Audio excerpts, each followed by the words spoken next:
Every woman wants to be the center of their man's world, to be doted on, loved, and lavished. But what if you aren't the only woman who wants it from your man? What if you have competition? And the competition's fierce. Sometimes you have to go to great lengths to stay on top. When you're not the only one, what would you do to stay number one?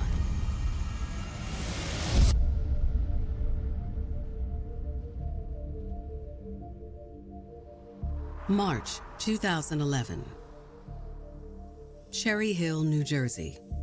The upscale suburb is bustling with morning commuters. Cherry Hill is right on the borderline of Philadelphia. I would describe it as a swanky area. You may have a neighbor with a brand new Mercedes-Benz, but you have one too. Over on the southeast side of the city, police are surveilling a local shipping store. We'd received an anonymous tip. They found out that there was going to be a large package of cocaine that would be coming through. Earlier that day, police discovered 2 large packages of drugs that had been shipped to the store under what seemed to be a fake name. Each package contains 4 kilograms of cocaine. Kilogram is valued somewhere between like $30,000 and $40,000 a piece. Police had the clerk wrap the packages back up and were now laying in wait to see who would arrive to claim them. We put one of our detectives in the store with them in an undercover capacity, just to have one closer set of eyes on whoever might be coming in there to pick up these packages. Police worry the perp has caught wind of the sting. But there wasn't a lot of activity there at all that day. We knew that if it didn't happen that day, that it just wasn't going to happen. However, a flashy sedan eventually catches the detective's attention. The woman driving the vehicle enters the store and goes straight for the packages. It was tense, everybody was ready to go. But just as police think they've got their suspect in their crosshairs, the woman's demeanor changes. She seemed like she became clued in somehow that something was up, that she was being watched. The woman abruptly leaves the store empty-handed, but police believe they're onto something. We had a pretty good assessment that she was involved in this. They're very suspicious of this woman. After their suspect drives off, detectives go inside the shipping store to make contact with their undercover colleague and the store clerk. What the clerk tells them will spearhead the entire investigation. The clerk recognized her. She came in all the time with her boyfriend. Right away, he said, "That's Flippa's girl."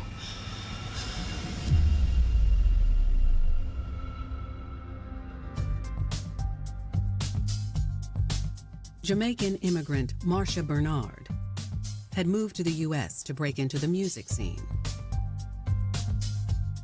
Marsha had a deep passion for music and for dance, and actually hoped to be a part of that world. She actually could imagine her life being exactly what she saw in the music videos. One night, Marsha went out to see a popular dance hall performer who also hailed from Jamaica, 24-year-old Andrew Davis, AKA Flippa Mafia. Dance hall is very important to Jamaican culture. It's how people express themselves through dance and music. Marsha loved how Flippa was a natural on stage. When he stood on stage, the crowd just went crazy. We're talking about a man who would come to his concerts with bags of money, and he would throw money out to the crowd. Marsha was beautiful, so beautiful that she caught Flippa's eye as he performed. Flippa was so intrigued by Marsha that he brought her up on stage. He reaches out and grabs Marsha. That's the grounds for something magical to happen. I would imagine in Marsha's experience, it must have been so exciting to be chosen by this person and to be shown that affection and desire in front of everyone. She was in a position that a lot of the other women probably would have wanted to be in. She was the queen of the dance hall, at least at that moment. The excitement that you get from that, from all of those eyes on you and everyone watching you.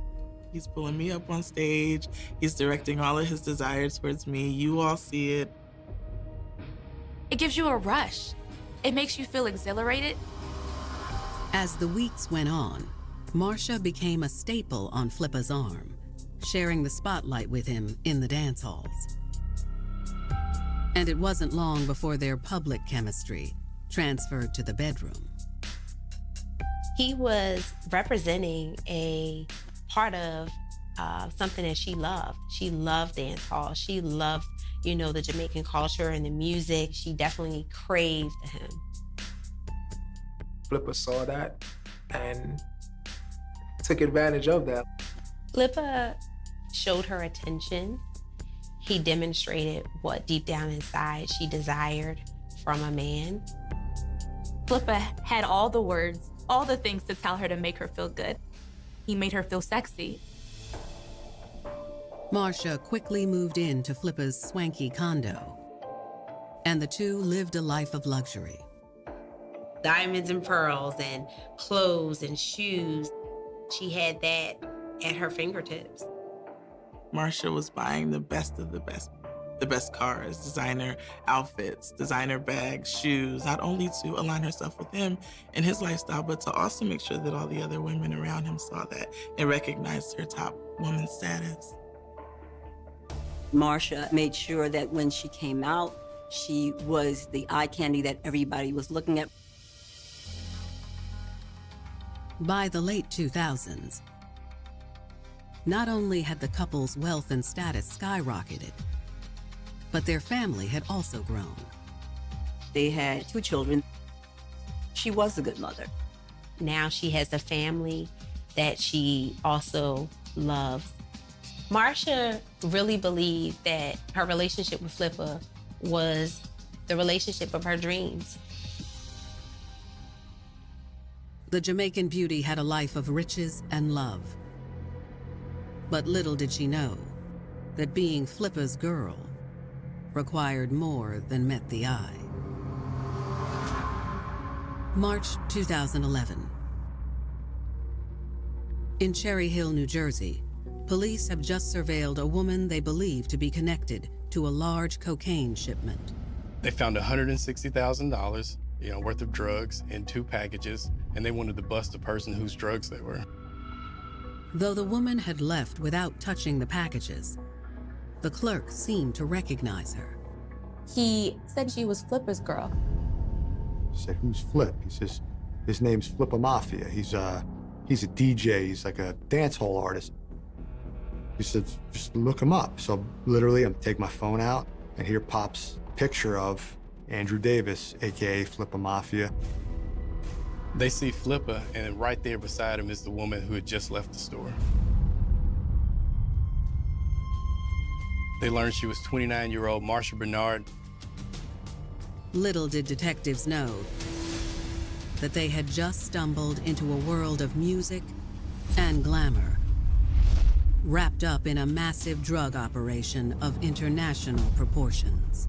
People thought it was just the music, but it was a shock to everyone that he was in other illegal activities.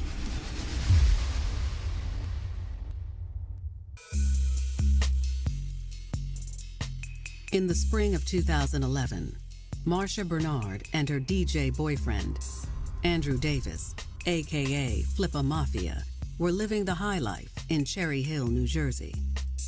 Flippa brought Marsha to that world. He was very lavish, and not just on the spending of his own, but his ability to shower her with gifts and with money. They were living it up. He was showing off what he had earned as a part of dancehall life, and Marsha was his girl.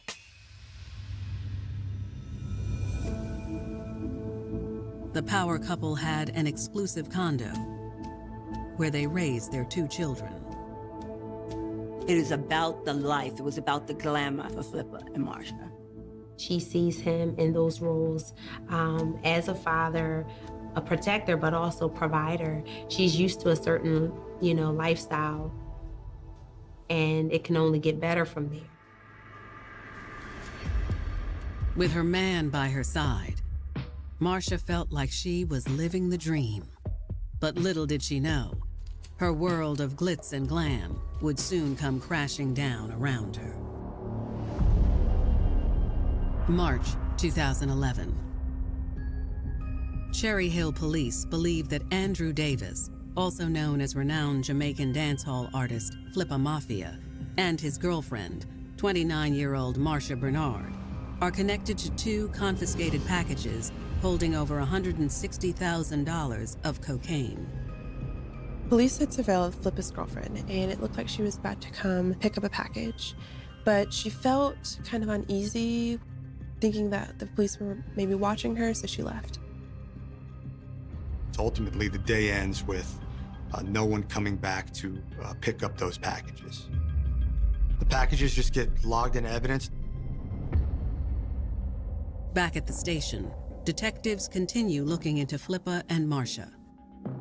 We get to the point of getting court authorization to conduct this wiretap phase of the investigation. We learned from the phone conversations that we had that this is a significant drug distribution organization. It was clear that Flippa was running an organization that was bigger than the police thought. Flippa was thought to have moved millions of dollars worth of drugs in the States. We'd also learned that Marsha played a much more significant role than we thought. You would hear somebody say, "Shoot me an address." And then you'd get a follow-up call to Marsha saying, "Hey, it's shipped." But as detectives prepare to move in on their suspects, they receive some unfortunate news. They found out that Flippa had left the country in the middle of the night. He had gone back to Jamaica. They thought that he was probably feeling the heat and decided to get out of the country to lay low. Once he was in Jamaica, the concern was, is he ever coming back?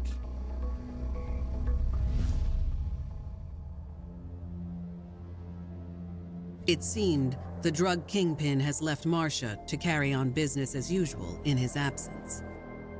They overhear this call from Flippa to Marsha from Jamaica about a huge delivery of drugs. Flippa had instructed Marsha to go meet this individual, Devon Grant. He actually said, "Bring him 1." We understood 1 to mean 1 kilo of cocaine. After the shipping store went bust, the police are hoping that this is their opportunity to finally catch them red-handed. On the day of the sting, police follow Marsha to a parking lot behind a local restaurant. Detectives stand by as Marsha gets out of her vehicle and meets with Devon. She gave them a shopping bag, at which point in time we can see that something was being done in the front passenger side of this car. Detectives radio their backup and waste no time in apprehending the pair of suspects. She was more in shock than anything else. She was very scared. I would imagine that she felt her world was crumbling down all around her. This was a mom. This was somebody who was involved in this life, but never once expected to be in this situation, and in my opinion, was very fearful of what was going to happen next.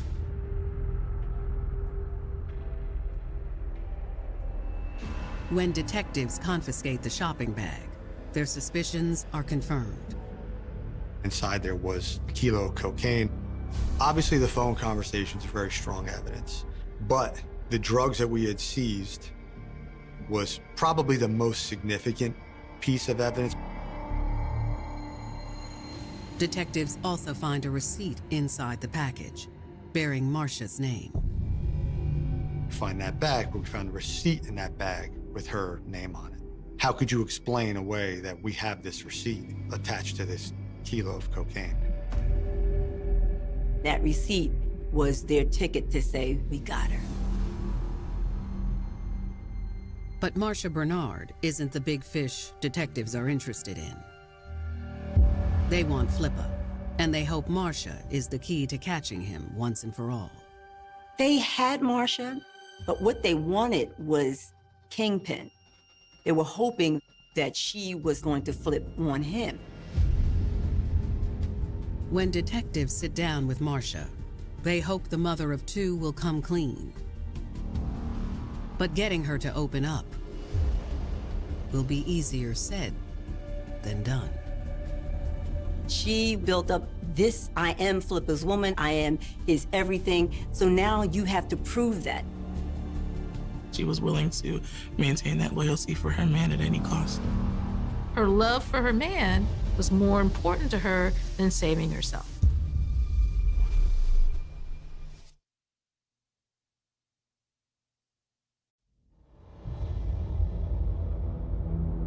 New Jersey police have just taken mother of two, Marsha Bernard, into custody after catching her red-handed delivering a large shipment of cocaine. They believe that she was working for her boyfriend, who's a famous DJ named Flippa Mafia. Detectives believe that Flippa was actually a drug kingpin. People thought it was just the music. He was in other illegal activities, you know, distribution of drugs and that sort of stuff. Now that they have Flippa's main lady in custody, detectives are hoping they can persuade her to turn on her man. They begin by laying out the charges she's facing. Police tell her that they're going to charge her with drug distribution, conspiracy, and money laundering. Marsha was responsible for the operations of the business on U.S. soil while Flippa was away in Jamaica. The cocaine was shipped here, and once it would end up with her, she would wait for directions from Flippa as to what to do. They made offers to her to, give her less time if she would flip on Flippa. We made it clear to her, this is your chance. You're the one sitting here, but he's the one behind all of this. We want for him to be sitting in this chair right now, not you. Despite the severity of the charges against her, Marsha remains unshakable. I don't remember her doing anything other than just having this blank stare at me. This wasn't a situation that she can run from. Her tactic was to freeze. It's safe to just put up that guard and to not engage emotionally. Detectives try another tactic. They let Marsha know just how well Flippa is doing in Jamaica. He was being spotted at these different clubs. He was pouring champagne on women in champagne bubble baths. He was on stage with suitcases of money. He was shopping, he was doing shows, he was just continuing on with his lifestyle while Marsha was going through the situation in the U.S. But to detectives' dismay, Marsha still doesn't budge. Loyalty is a big thing in the Jamaican culture, especially with those who provide for you. It's very important that you are loyal to them. When you're with the love of your life, you want to preserve that relationship as much as you can. That loyalty comes with that, even if it's misplaced at times. Detectives cut their losses and end the interview with Marsha. Instead of getting out on her own and saying, look, I'm not going to take the fall for this, she took the fall. Even when it was all falling apart, Marsha wanted to do whatever she has to do for her man. After striking out with Marsha, detectives sit down with Devon Grant, who was arrested with Marsha during the drug bust. But Devon is just as tight-lipped. He wouldn't budge. He lawyers up immediately. He's not going to tell them anything. Neither individual wanted to cooperate, so we didn't get much information out of them that day. We didn't learn any more that day that we didn't already know from them.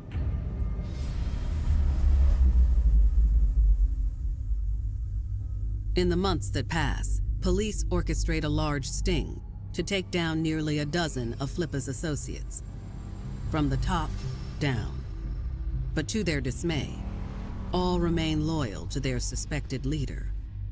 We had all these drugs, all this money, all these defendants, and for me, wasn't going to really be satisfied with this until he was here.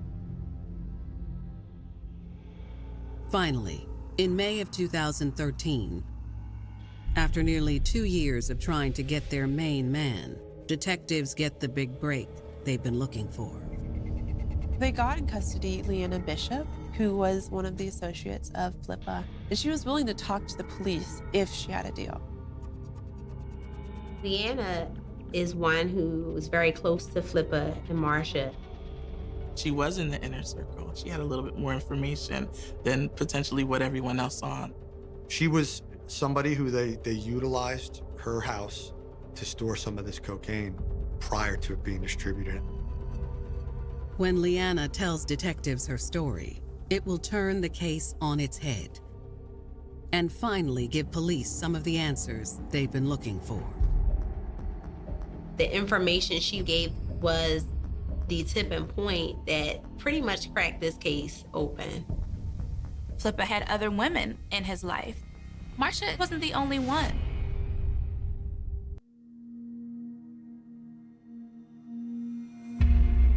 We see that with Marsha. She would just go into herself and maintain that stoic composure. And that is what felt safe for her. Because she has become so enmeshed in her relationship with Flippa, she needs to protect him by any means.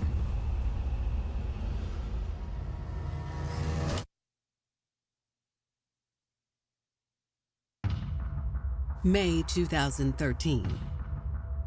New Jersey police have Marsha Bernard and nearly a dozen other associates in custody for their connection to an extensive drug ring run by Marsha's boyfriend, Andrew Davis, aka DJ Flippa Mafia.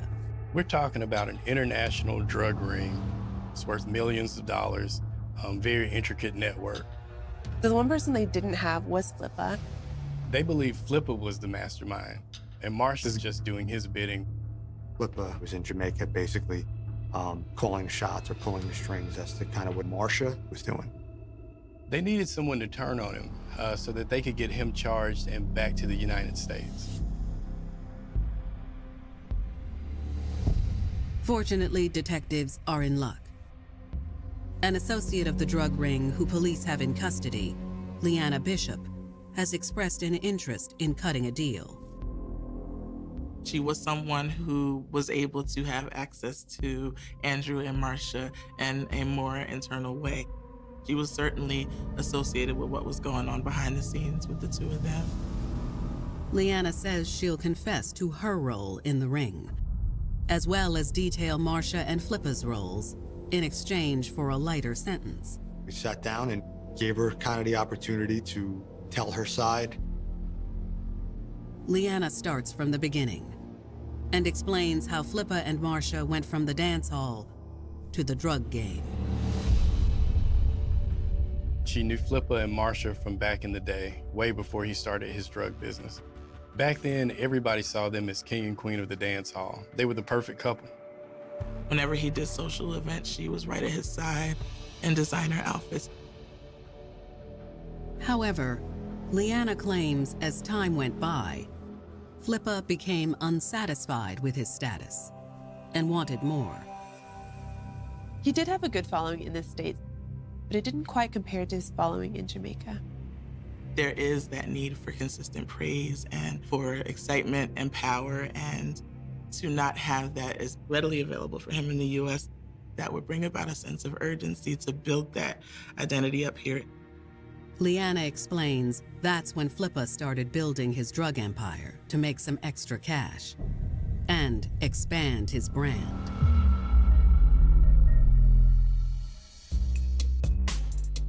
You keep your money flowing and make it look like it's legal, when actually the flow is coming through illegal sources. Leanna says she was there when Flippa revealed what he had been up to, and she immediately wanted in. Leanna was storing the drugs in exchange for a cut of the profit. she was in so much debt that she was just looking for a way out. According to Leanna, Marcia wasn't as enthusiastic about Flippa's new venture into the drug trade. Marcia was a little uncomfortable with it at first, but Flippa reassured her that it was the best thing for their family. Marcia believed Flippa. She was so enamored with him that if he said that things were going to be fine, she believed and trusted that. But Leanna says as the money skyrocketed, so did Flippa's thirst for women. Women other than Marcia. There was always just an abundance of women around Andrew and wanting his attention, touching his face, dancing on him, singing his praises. He commanded a lot of attention, and he was very comfortable with that. And for Marcia to be on the sidelines and to be experiencing that, she wasn't able to get too comfortable. Other women would try to also get his attention, and he would actually follow through. Leanna tells detectives that eventually her own friendship with Flippa began to evolve into something more, and the two began hooking up. Marcia staying home more with the kids at this point. That left an opening on Flippa's arm when he was out at the clubs.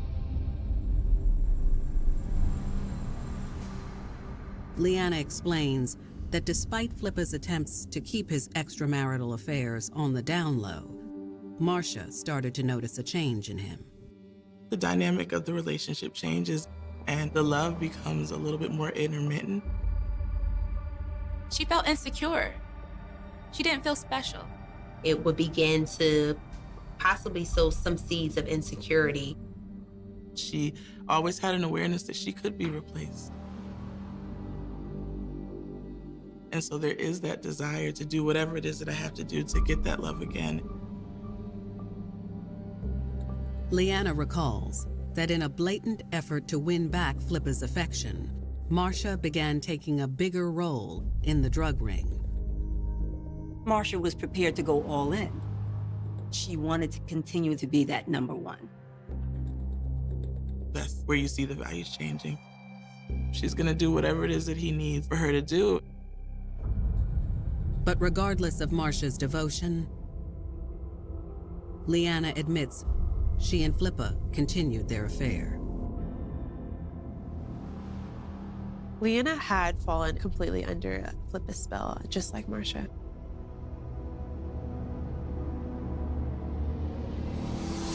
Detectives are floored.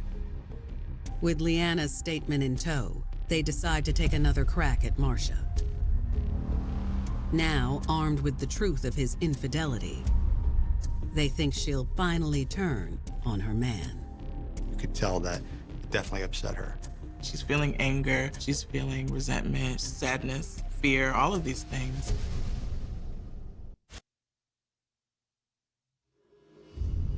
May 2013.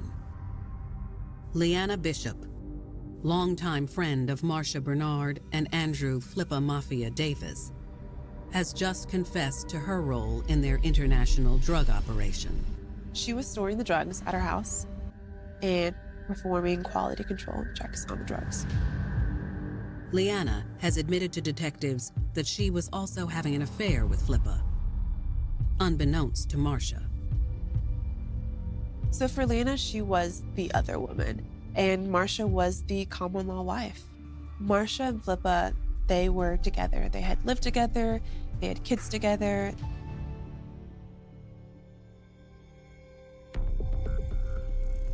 With Leanna's testimony in tow, detectives take another crack at Marcia. Police tell Marcia everything Leanna said about the affair. The woman was a friend of Marcia's. She was someone that she saw all the time, someone who was intertwined in their lives. To double down on Leanna's statement, detectives play recordings of the wiretaps from Flippa's associates. There's a conversation where they refer to Flippa's girlfriend. One of the individuals says, "Who, Marcia?" And she goes, "Oh no, the other one." You're watching the look on her face, so you could tell that it definitely upset her. But just when detectives think they've finally convinced Marcia to flip on her two-timing man, she shocks them yet again. Despite the insurmountable evidence that the police have given Marcia in this investigation room, she decides to stand by her man. A lot of us will never understand, but love makes you do stuff that doesn't often make sense to people. She completely and fully immersed herself in every aspect of who Flippa was, even at the detriment of her freedom, even at the breakup of her family, and even at the detriment of not being able to care for her children.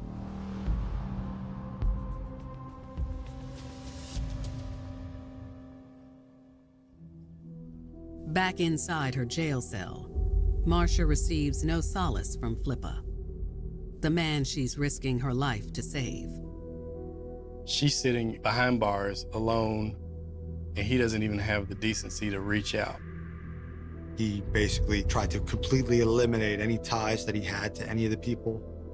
His girlfriend, the mother of his children, is in jail, and he's sitting in Jamaica, essentially free from all of this.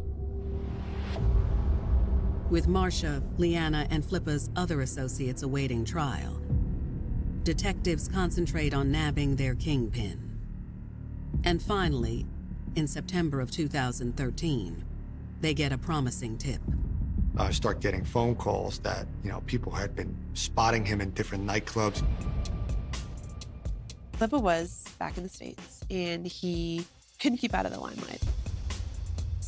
Him being an entertainer, you're competing with other dancehall artists. You want that top spot. I guess he decided to take that chance to hit the stage. Police stake out the clubs where Flippa has recently been spotted, hoping they'll finally get their man. He was always one step ahead of them. They could never locate him. But when detectives start looking outside of the box, they find another possible way to nab Flippa. The thing about drug dealers, it's always about the car they drive. It's flashy, but it's custom. Flippa had a few cars, of course. Reach out to a dealership and give them the description of the car. We said his name's Andrew Davis. That guy says he just called here 2 hours ago and said that he's looking to trade the car in and get something new. Because he is at that larger-than-life level. He's feeling untouchable. Marcia and Flippa, they have to be lucky every single move that they make. For us, sometimes we only have to be lucky once. When Flippa arrives at the dealership to make the exchange, police are there waiting for him. They made the arrest, and very quietly, he went with the officer. He was respectful. When he was arrested, we felt great. I don't know that I'll ever catch another break like that.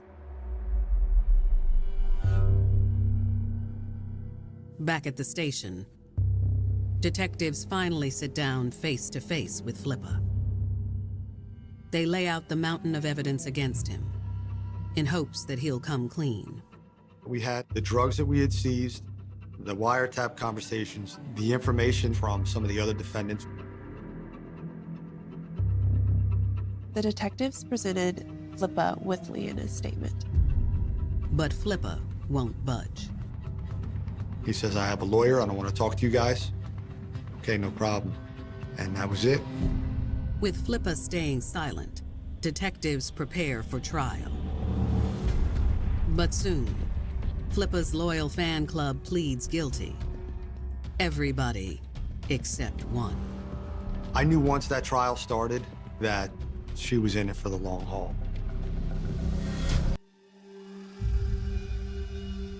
Marcia was facing 21 years in jail, had this mountain of evidence against her. And instead of saving herself and telling the police what they wanted to know in terms of Flippa's participation in this drug ring, she decided she was going to stay faithful and loyal to her man. And you kind of wonder what kind of love makes you do that. But I guess it's the kind of love she felt.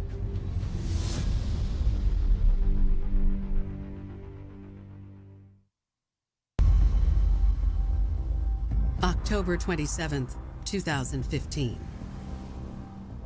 4 years after detectives intercepted their first package, the trial for drug kingpin and dancehall star Flippa Mafia is almost underway. They decided to try Marsha Bernard, his girlfriend, mother of 2 of his children, alongside him. We made a decision to try them both together. From a prosecution standpoint, you couldn't tell the story of one without the other. Devon and Leanna had pleaded guilty for lesser sentences, whereas Marsha and Flippa decided they would take it up with the jury. While waiting outside the courtroom, Marsha finally comes face to face with Flippa for the first time in 2 years. The tension between the two of them was palpable. I mean, you could feel it. They would sit right next to each other and never even acknowledge each other at all. Though Marsha never speaks, it's clear that her thoughts are spiraling. She was taking a good long look at her life and asking herself, how did I get here? She was very scared, very nervous. As for Flippa, he sits there emotionless. For Flippa to be stoic, he had to know that he was in really big trouble. Once everyone has taken their seat inside the courtroom, the trial begins. Prosecutors lay out damning evidence against the couple, including the wiretaps and witness statements.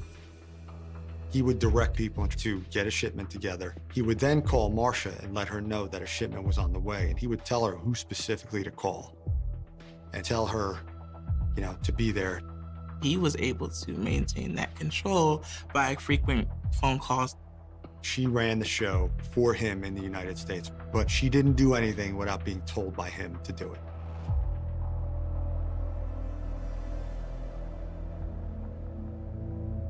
After the prosecution rests, Flippa's attorney starts to distance him from any wrongdoing. He said, remember, Marsha was here actually running the enterprise while he was in Jamaica. And so you consider yourself not being a part of it. I got clean hands. I wasn't there. Marsha was there. She used the money that I had. She did what she wanted to do. As for Marsha's attorney, he takes a different approach. Her attorney has only one good defense. She had no priors. Usually those are reasons to give her some leniency. Despite the defense's protestations, it only takes the jury a couple of hours to return with a verdict. Marsha and Flippa are found guilty. They were each convicted on the drug distribution and the money laundering. For his role as the kingpin, Flippa is handed a hefty sentence. Flippa had one sentence, one 25-year sentence. He isn't even eligible for parole until the year 2025. As for Marsha, she is sentenced to 21 years for being Flippa's right hand in the drug ring. She was very upset because I don't think she thought that she was going to be leaving her children, not coming back that day. They wanted to make sure that Marsha was going to be punished for being willing to maintain this loyalty by any means for her man. She was made an example of. As Marsha and Flippa serve out their sentences behind bars, Marsha's parents take custody of the couple's children. Her parents took the children back to Jamaica. And though she will be out one day to reunite with her kids, one can only wonder if she regrets not only her actions, but her final decision. Had it not be for her relationship with him, she probably wouldn't have been involved in anything like this. Love is a very dynamic feeling. You can't just turn it off just like that.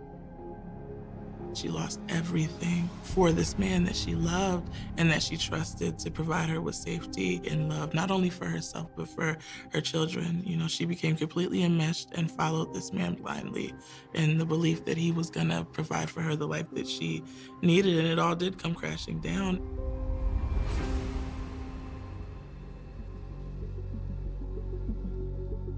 There's no better feeling than when you make it to the top and become the only woman your man desires. But keeping his attention isn't always as easy as it seems. And that #1 spot can be ripped from you in the blink of an eye. When your perfect world implodes, the fall from the top is a long way down.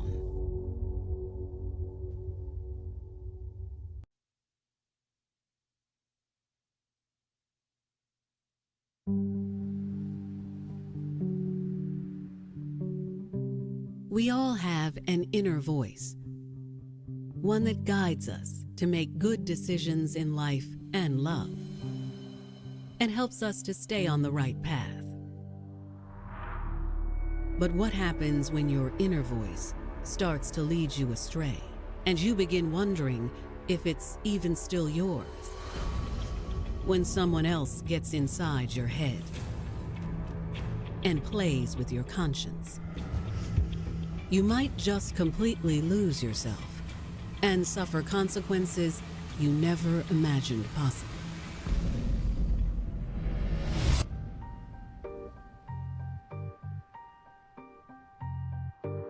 January 29th, 2014. It's just past midnight in the historic city of Boston. Boston, it's a beautiful city that's very diverse, and there's a very strong culture here. It's a great city to get your life started. Lots of opportunities to do just about anything you'd like here. But the city has also been suffering from an influx of gang violence. Police were really trying to crack down on violent gang members throughout the city and get them off the street. Over on the south side of town, 2 officers are surveilling the home of a well-known gang member, Bo Butler. Bo was known for being really dangerous. Bo's lifestyle has been a life of crime. The officers spot Bo and a young African-American female exit the home and get into Bo's vehicle. The plan was to simply follow them to see where they were going. The officers pull out discreetly and trail the sedan. Once they get out to the main road, Bo's vehicle suddenly climbs to a high rate of speed. The suspect accelerated to a dangerous speed, and the officers had no choice but to end their surveillance. The officer turns on his lights and immediately starts chasing the car. With the police cruiser hot on his trail, Bo begins to slow down and pulls over without incident. But as the officers prepare to approach Bo's vehicle, they know they must use extreme caution. Car stop is the most dangerous thing a police officer can do. When you're an officer, your life is at risk at all times, but now you have a known gang member with a history of utilizing weapons. In their approach, officers notice an excess of movement inside the vehicle. Bo is moving around, fidgeting, making gestures as if he's trying to conceal something. The officers can't quite tell what's going on in the front seat between the 2 occupants. As the officers make their way to the front of the sedan, that's when they see the gun. They can see the female passenger has a bulge under her shirt. The officers draw their firearms and tell Bo and the female to get out of the car with their hands up. The female passenger and Bo exchange a look. Police didn't know what was going to happen next. In 2013, 19-year-old Boston native Jamila Tresvant had big dreams and a bright future. Jamila was a really lovely young woman. People were naturally drawn to her. Everyone loved her. She had a beautiful smile and had lots of friends. Jamila was working as a waitress at a local restaurant to save up for dental school. I wanted to be a dentist because I liked going to the dentist. I used to ask them all types of questions. She has a lot of drive. She's determined. She had good intentions when it came to herself and her future goals.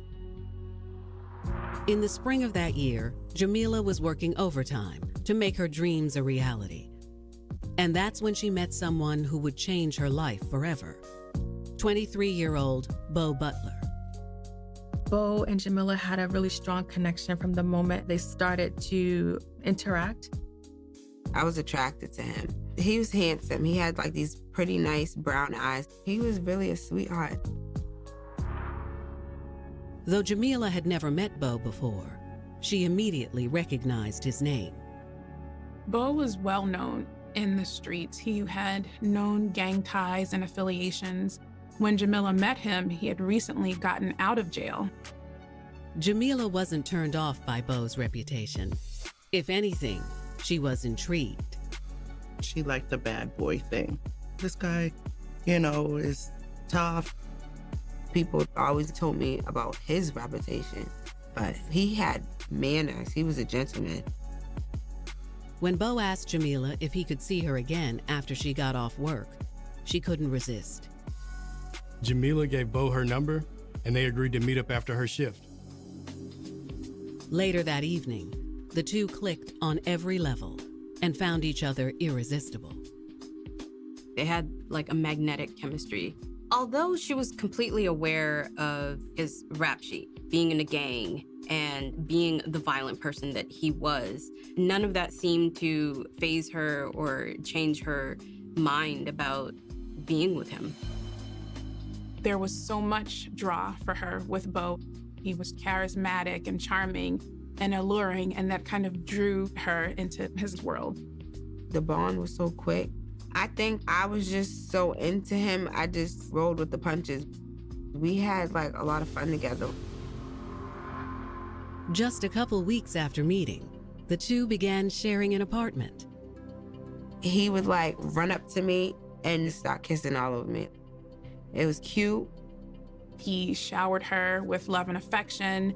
This was true love, and this was the person that she would spend the rest of her life with. Even though he had this bad reputation, he was really a good person. He had a real genuine heart. But soon, Jamila would see a new side of Beau and learn how dangerous her man really was. She had no idea what she was in for. January 29th, 2014. In their efforts to crack down on local gang violence, Boston police have found themselves toe-to-toe with Beau Butler and a female companion. The female seemed to have a bulge in her shirt, and police were worried it was a weapon. Officers command the occupants to get out of the vehicle. At this time, police don't know if they're going to comply or not, so the tension is high. Beau was well known to be quite aggressive and rough around the edges. Fortunately, the duo complies with police and exits the vehicle without incident. Officers learn that the female is Beau's girlfriend, Jamila Tresvant. She was clearly terrified. I was nervous when that officer came to do a pat first. The officer recovers a .22 Magnum revolver and also some rounds of ammunition. Officers don't find any additional weaponry on Beau, but they aren't so sure the gun found on Jamila really belongs to her. They tell me, we know that's not your gun. They said, we know whose gun it is. Beau is the one that's a known gang member and has a history of carrying guns. They said, tell us whose gun this is, and we're gonna just take that person whose gun it is to jail. But Jamila's answer surprises them. I told them that it was my gun. It was clear that she was trying to protect Beau, but the police didn't have a choice. They had to take her into custody and let Beau go free. Beau said to me before I got in the car that he loved me. He said, I love you. Little did police know, this was just the surface of a Pandora's box of dirty deeds Jamila's man had pushed her into. They say your girlfriend is supposed to represent you or whatever. So I feel like he was kind of trying to give me that kind of image.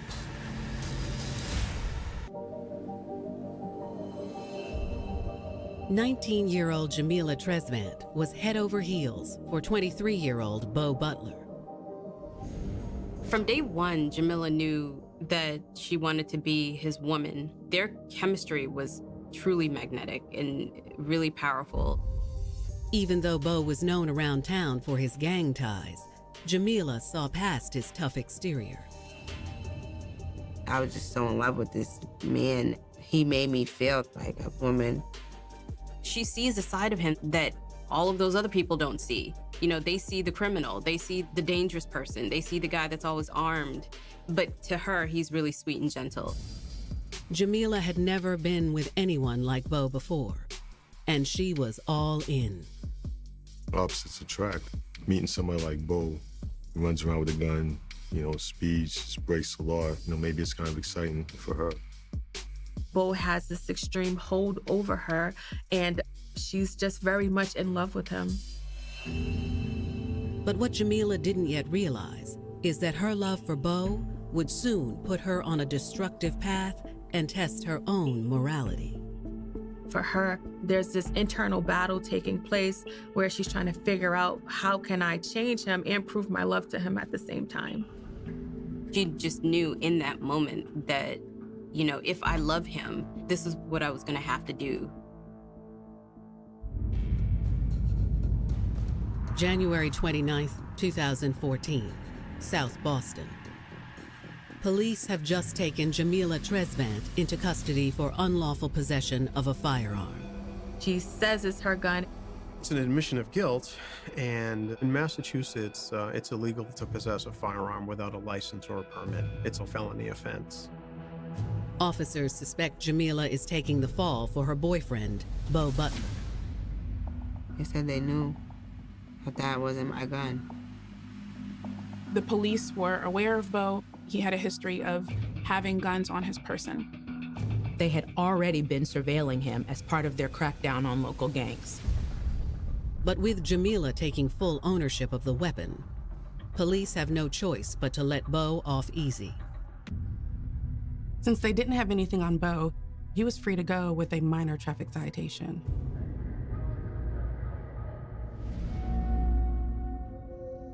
After being filled in by the arresting officers, detectives begin looking into Jamila's case. What they discover bolsters the officers' theory that Jamila is trying to protect Beau. She didn't have a violent history, so it seemed odd that the gun would be hers. In this case, sounds like a model young teenager who has a bright future ahead of them. This is a girl that was going to be educated as a dentist. Detectives sit down to interrogate Jamila and get right to the point. They tell her they believe the gun was in Beau's possession at the time police pulled them over. The officers had witnessed Beau in the front seat moving frantically and acting as though he was trying to hide something. Beau had been in trouble with the law before and was currently on probation for assaulting an officer. Detectives believe Beau asked her to hide the gun for him, and she agreed. If someone's gonna go down for the gun, who's gonna go down longest? I'm a girl.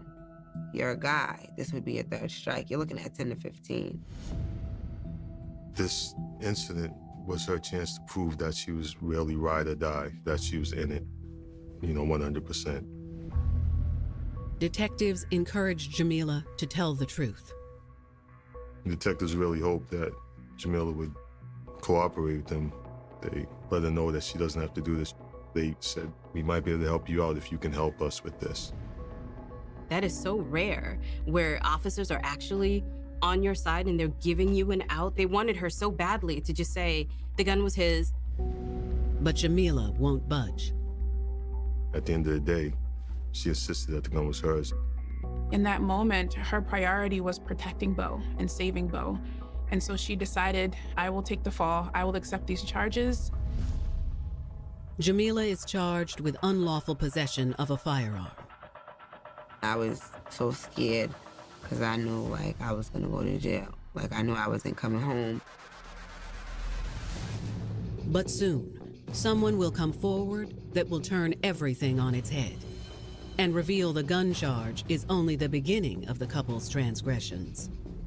Chemistry is just so strong that it's all about this one person, and I think that's what came over her.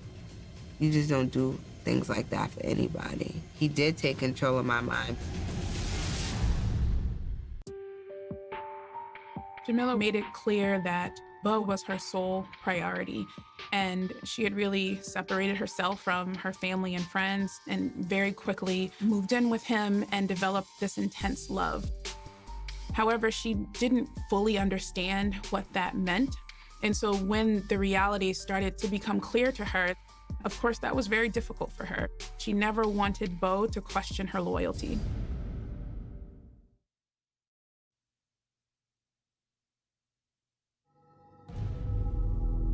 January 29th, 2014.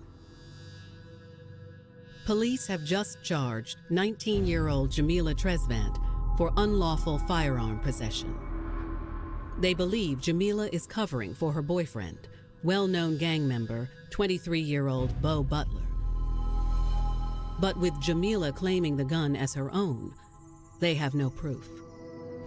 She's not cooperating. Detectives have no choice but to charge Jamila with the possession of a firearm.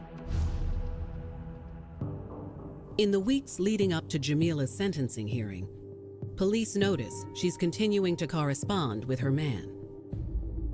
He wrote letters, gave her money to put on her commissary. While Jamila is in jail, Bo is still being the charismatic person, giving her the assurance that everything's gonna be okay. We still was in a relationship. We was still so in love. As far as Jamila was concerned, Bo was standing by her side. Their love was still strong, and that dream that she had of this long-term relationship would continue. She still believed that her and Bo were going to end up together one day, that they were going to get married, have a family, and everything was going to go right back to normal.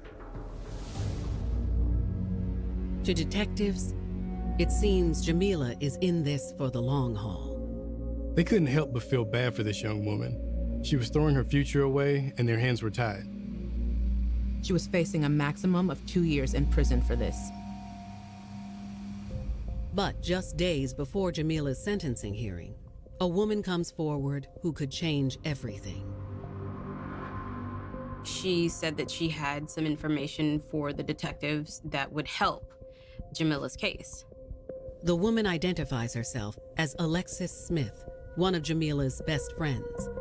She informed the investigators. She didn't want to see her friend take the fall for something that she believed her friend didn't do. Alexis says after weeks of contemplating her friend's arrest, she couldn't stay quiet any longer. She felt like Jamila was making the biggest mistake of her life. According to Alexis, Bo was extremely manipulative, especially when it came to Jamila. She said she was never a fan of Bo. She always thought he was a bad influence and someone that would bring her friend down. But Jamila couldn't be deterred. He was very good with words. He was very good with manipulating people. Sometimes if you're in love or infatuated with somebody, you'll agree to do something that goes against what you believe just to prove to that person that you're there for them. Alexis tells detectives that one night, Bo's influence over Jamila became especially apparent. Her friends were gathering. They were going to be having a good time, having a party. They weren't drinking, and a lot of flirting was happening between Jamila and Bo. But the lively evening took a turn for the worst when the host accidentally spilled her drink on Bo, and it infuriated him. Bo felt disrespected by her. I feel like he felt challenged. Bo can't tolerate nothing. Everyone got quiet, not sure what would happen next. Bo was seething. Bo had the attention of everyone's eye. Everyone on the street knows that Bo always carries a weapon. He was dangerous. A lot of people were scared of him, but he didn't put his hands on women. So he's just like, go beat her up. Alexis says at first, Jamila thought her man was joking. That's not my personality. I don't start problems with people. I'm not an aggressor. But Jamila soon realized Beau was serious, and Alexis watched in shock as her friend did the unthinkable. I willingly submitted. I was just so in love with this man that I probably got to the point where I would do anything for him. So I whooped her ass. She assaulted this girl in front of everyone. Alexis just couldn't believe that it was actually happening, and she was terrified. Beau's torment didn't end there. Alexis says she and the other partygoers were frozen as Beau instructed Jamila to help him grab the host's TV. We didn't have a TV where we lived at. She had a nice TV. So then now Beau's like, come on, we're gonna take that TV right there. He's like, come on, help me move it. So now the girl's screaming, going crazy. But because of his status, she just knew not to like touch him. She knew not to touch me. And we walked out with her TV. Alexis states the party host never reported the assault or the theft. But after that, Alexis felt like she had lost Jamila.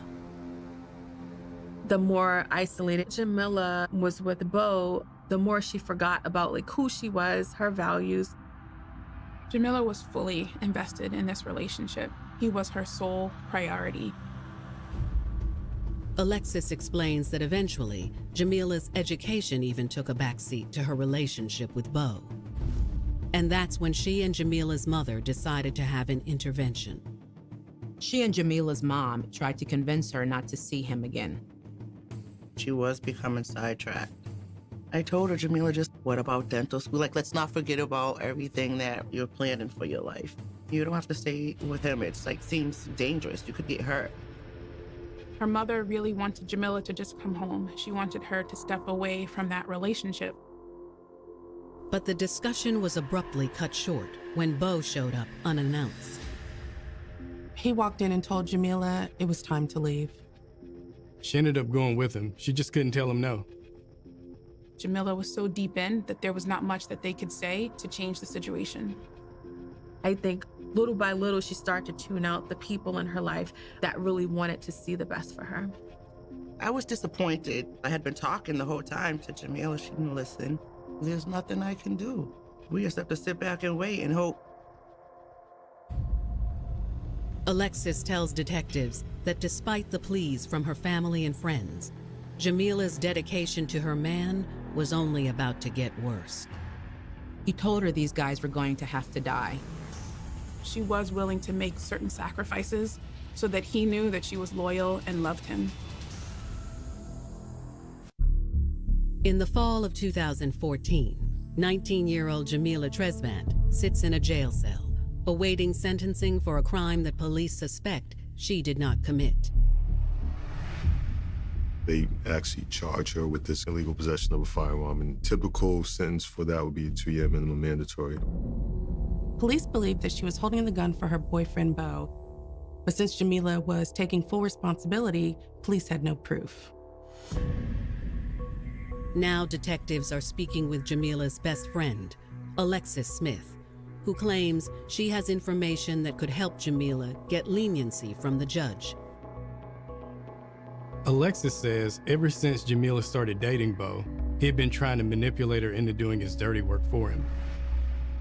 It all started when he ordered Jamila into assaulting a woman at a party one night. Beau felt like the party host disrespected him by spilling her drink on his clothes, and he ordered Jamila to punish the woman for what she'd done. It wasn't even our personal beef. I didn't want to do that, because that's not even my personality. Alexis says she and Jamila's mother tried to have an intervention with Jamila to get her to end things with Beau, but Jamila couldn't be swayed. I'm like, you should come home. You know what I mean? And she didn't want to. She was like really into this relationship. I started realizing, okay, this is bad. According to Alexis, Things only got worse from there.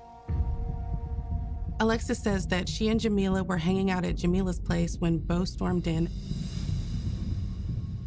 He was pacing back and forth and started going on and on about some guy that had pissed him off. He said that boy's reputation is of him being a rat, like telling on somebody in a situation. Alexis was terrified. And she says Jamila also seemed afraid. Bo was a really scary guy, not somebody you wanted to be around when he was mad. Bo was out for blood. He said he wanted to teach the guy a lesson. But Alexis tells detectives that what Bo said next made her heart sink. He wanted to rob this particular person, and he wanted to enlist Jamila's help to accomplish that. Alexis says she hoped that Jamila would make the right decision and refuse to help her man with another one of his schemes. She waited with bated breath as her friend began to mull things over. I can imagine that being in that situation, Jamila is conflicted. So she wants to please her boyfriend, who she wants to have a future with, but she didn't have a prior criminal history. So her conscience maybe fell upon her. I ain't never robbed nobody. That's not the type of person I am. It just wasn't me. I'm not like that. So that's not what I wanted to do. She was uncomfortable with the idea.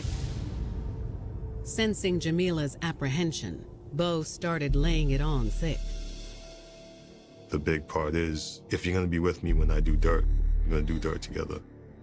Bo said things like, I'm the only one that loves you. I'm always going to be there for you. Some of the things, that he said to me, he was playing with my mind. That's how I feel. I just feel like he thought he could take control of my mind. At some point, the charm turns into manipulation, asking a young woman to do something that she's not comfortable with, but having that expectation that she would do it anyway. Alexis tells detectives she was horrified when she witnessed her friend reluctantly agree to Bo's robbery plan. Jamila has allowed this person to become her only priority. In her mind, she hears all the pet names and how much he loves her. So for her, it's important to go through with the plan. That wasn't the right choice for me to do it, but I was just so in love. She never wanted to disappoint Bo, but she was also at war within herself between the love that she had for Bo and her strong ethics and moral foundation. She was willing to make certain sacrifices so that he knew that she loved him. With Jamila on board, Bo began to explain how they would carry out the robbery. He explained that they were going to lure the man and his friend to a hotel room under the ruse of a party. Bo would be waiting outside while Jamila kept the guys occupied in the hotel room. Jamila would give him the signal, and then he would bust into the room with a gun. He's like, just let me know when he's in the room, and when they're in the room, we're gonna come up and we're gonna tie them up. But what Bo said next was even more chilling. Bo mentioned that sometimes when you're doing those types of things, robbing people, you may have to get rid of them. Bo had a violent temper and it could escalate real quickly. It was gonna turn violent, from a robbery to assault or a robbery to murder. He would say, everybody in the situation gotta go. Basically, whoever we rob, they have to die. September 2014. Boston detectives are hearing an unbelievable story from Alexis Smith, a friend of 19-year-old Jamila Tresvant. Jamila was charged with unlawful possession of a firearm, but her friend believed she was taking the rap for her boyfriend. Her boyfriend, Bo, was known for his gang ties, which is what had put the couple on the police's radar in the first place. Alexis was hoping that if she could demonstrate Bo's manipulation over her friend, they might go easy on Jamila. Alexis claims that this isn't the first time Bo has manipulated Jamila into doing his dirty work. Bo had concocted a plot to rob a man that he had known, who he considered a rat. I'm just thinking like, okay, so if we're gonna rob this person, we're just gonna go and we're gonna rob them. And that's it, we're gonna go on our way. But Bo had other plans.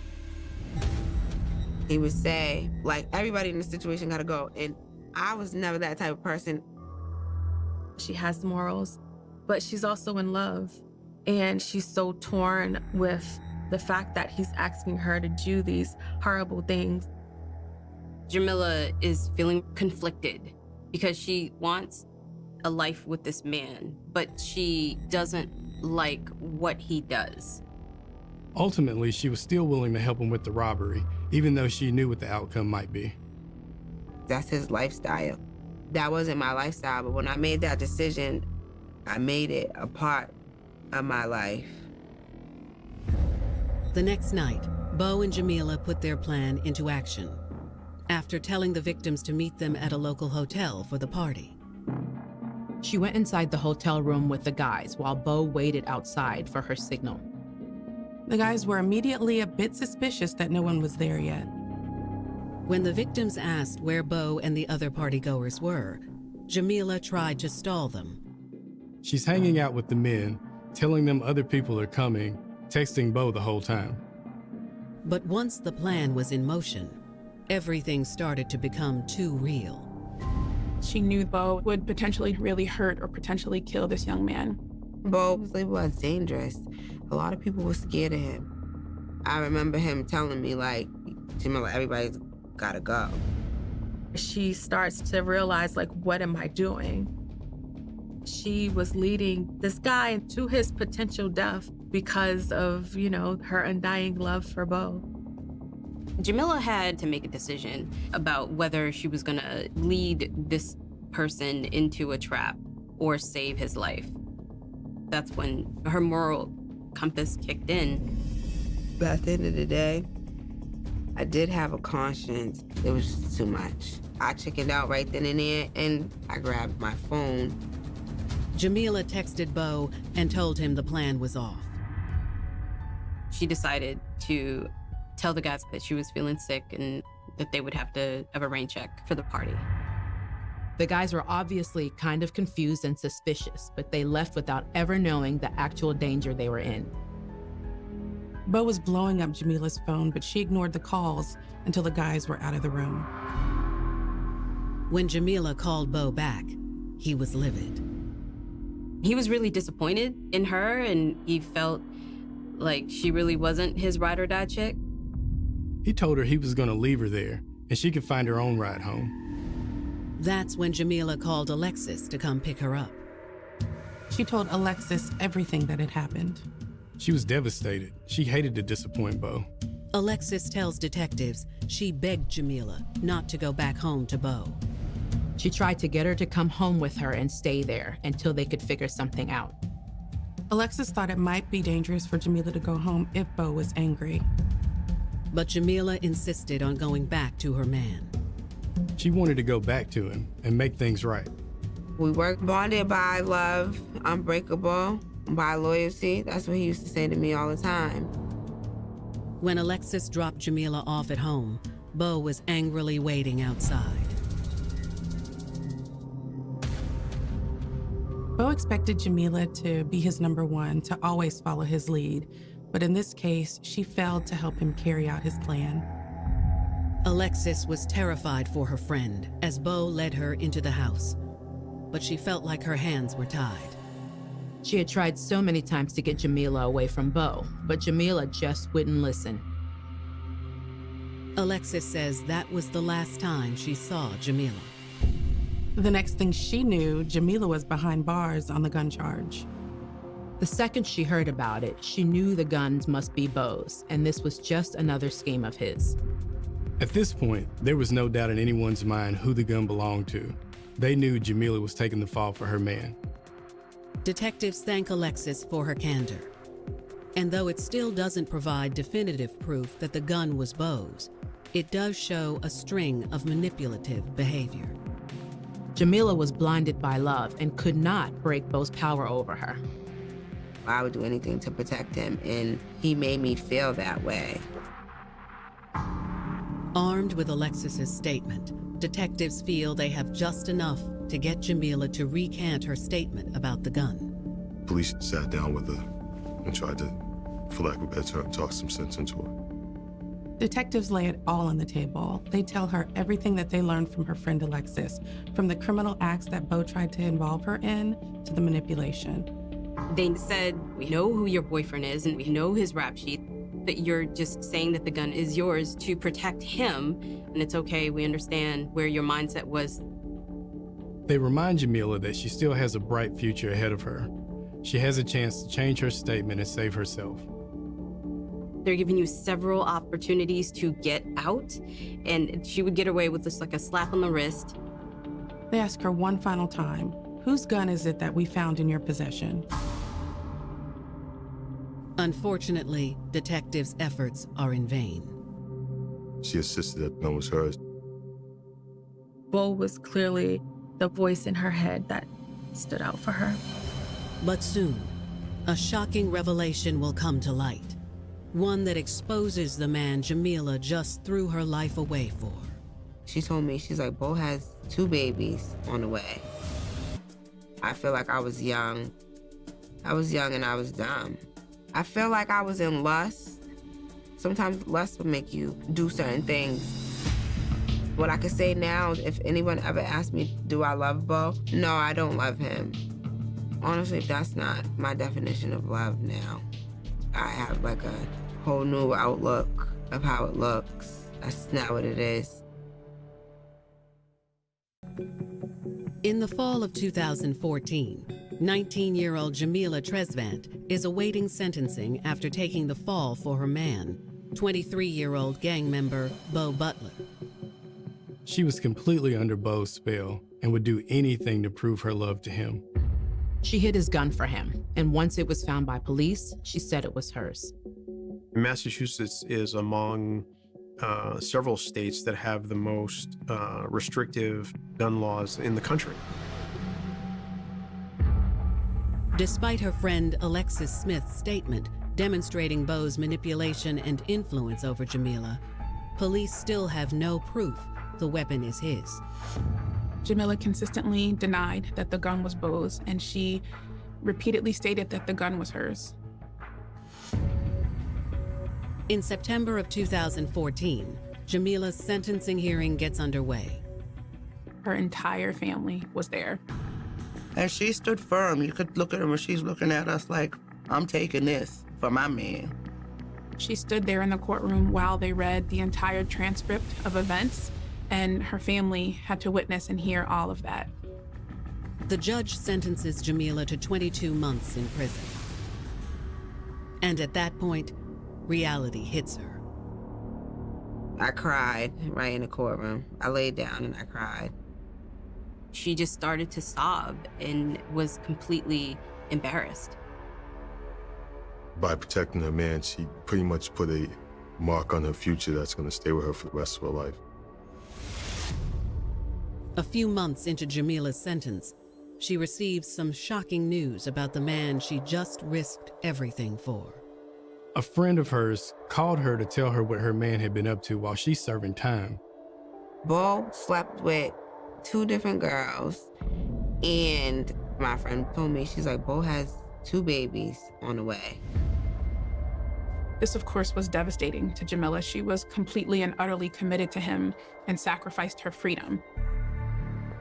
So after all her sacrifices, after all she's done for him, proving that she loved him, proving that she's ride or die, Bo ends up having 2 other children with 2 other females.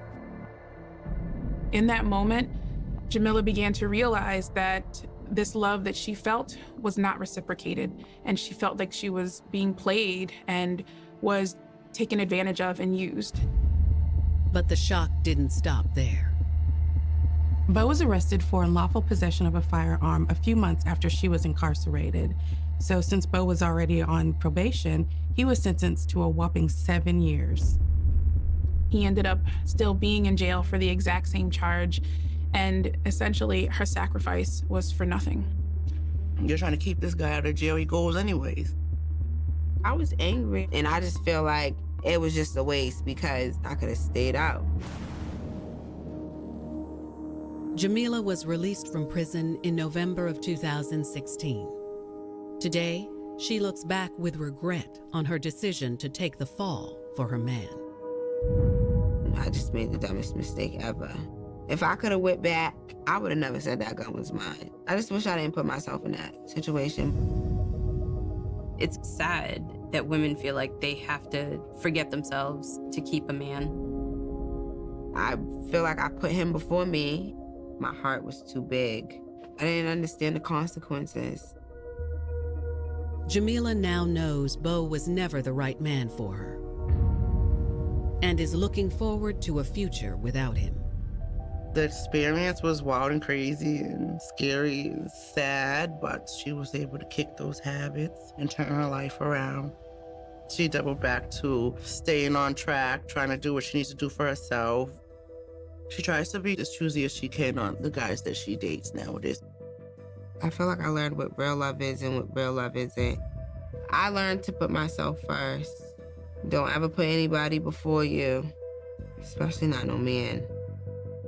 If you are in a healthy, supportive relationship, your partner will not ask you to do something that would put you in danger. And they certainly wouldn't ask you to do something that could lead to your arrest or potentially death or the harm of other people. Jamila hopes that her story will inspire young women to listen to their inner voice and never compromise themselves for the sake of a relationship. Women should sort of be reminded of that small voice is actually helping you. Young women, the butterflies that you're feeling inside does not override the logic that you know to be true. I'm glad that I can tell my story. Other girls to learn from it. Don't ever do it. We trust our inner voice to guide us in the right direction.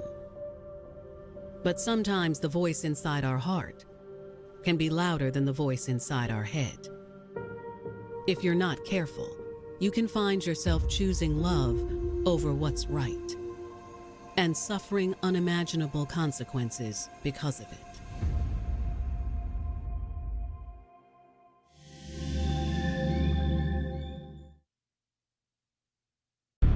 Atlanta teenager Felicia Blakely is counting on her new boyfriend to make all her dreams come true. He was giving her this sort of fantasy. We're gonna go off somewhere to some other city and get a whole new start. But Felicia learns the price she has to pay for his love is murder. She was caught up in a mess that she'll never be able to reverse. And in sunny San Bernardino, California, 19-year-old Keisha Smith goes all out to impress her hustler boyfriend. In his mind, they were like Bonnie and Clyde, and she was down for the ride. And to keep him around, Keisha dedicates her entire world to pleasing him. It was a big decision for her to make if she was going to carry out these illegal activities. She was willing to sacrifice herself and her life to protect her man, and she did. By the time she's 16 years old, Jacksonville teen Felicia Blakely's had her fair share of troubles. Felicia's father wasn't around. I had left him due to the fact that he started stealing and doing drugs, and I didn't want her or myself to be a part of that. So I left there, lived with my mom for a little while. With her mother busy working to support the family, her grandmother takes over most of the parenting duties. The result is a rocky mother-daughter relationship until her mom makes a career move out of state. Her mother moved to Atlanta for a job, and Felicia followed her here to Atlanta trying to build a relationship with her mother. But the change of scenery doesn't seem to help. And after a month of living in the Peach State, Felicia and her mom are back at each other's throats. She basically quit going to school, dropped out. That's when she really started changing, started being in the streets. I didn't raise you like that. And me and her were arguing pretty much every day. Felicia's focus turns to making money. She had a cousin who worked as an exotic dancer, a stripper up here in Atlanta, who persuaded Felicia that that might be a good life plan, that she should start dancing. Despite being a minor, Felicia wastes no time finding work at a local strip club. In Atlanta, you're required to have a permit establishing that you're an adult. She was dancing in some of those clubs without a permit, but fairly quickly secured a permit with fake identification papers. What starts as a money-making venture soon evolves into something more.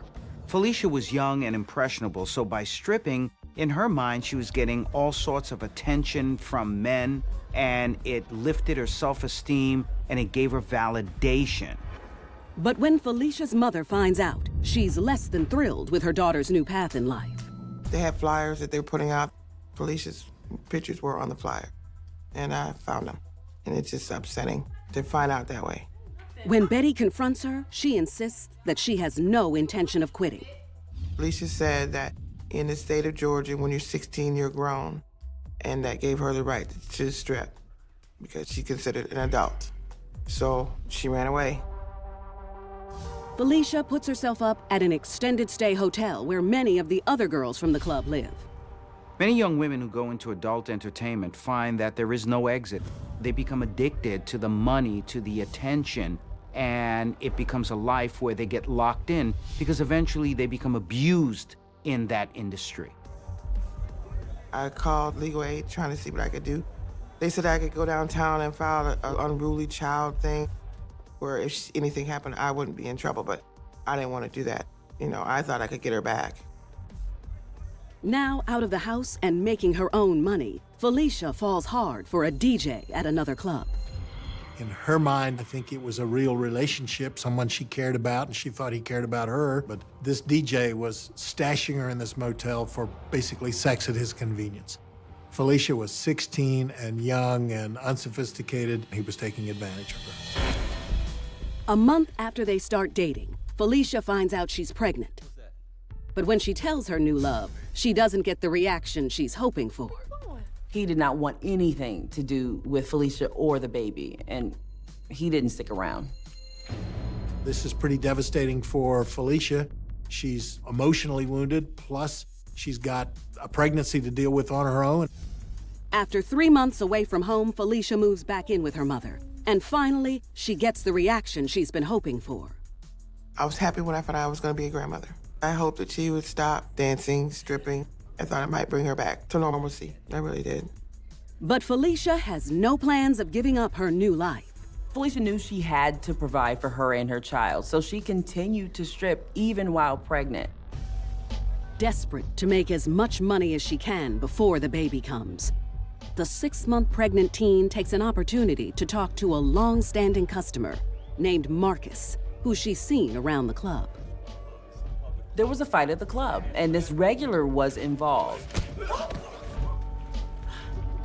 So Felicia got him a bandage. He took full advantage of that introduction. He paid her to dance that night. He even paid her not to dance, and they just sat and talked. Marcus seems to have a caring way about him, and Felicia feels an instant connection. Before she knows it, the mom-to-be pours her soul out to him. Felicia told this individual that she was pregnant and that she wasn't going to be able to dance a lot longer. She was in need. She was in financial difficulties. And Marcus seems to know just how to put Felicia's mind at ease. He told her that they would get through this together, that he would take care of her, he would take care of the baby, and that's exactly what she wanted to and needed to hear. They ended up exchanging phone numbers, and that was the beginning of their relationship. But Marcus is not just a regular at the strip club. He uses it as a part-time office and recruitment center for hiring girls to work for him. She knew he was a pimp when she met him. It was common knowledge in the club. He was pimping out some of the girls dancing in the club, so I don't think that was a big surprise to her. Felicia was 16 years old when she went on to the pole. Even though she was part of the industry, she knew the pimps, they hung out where she worked. She didn't really understand who these individuals were and how dangerous that they could be. Before Felicia gets a chance to see Marcus again, he gets arrested for battery and marijuana possession. But being locked up doesn't stop him from pursuing Felicia. He called her every day. He was giving her money, sending her people to take her to work. He was essentially courting her from jail. Basically, she took that to mean that he's going to look out for me no matter what. It just seemed to confirm her hopes for that relationship.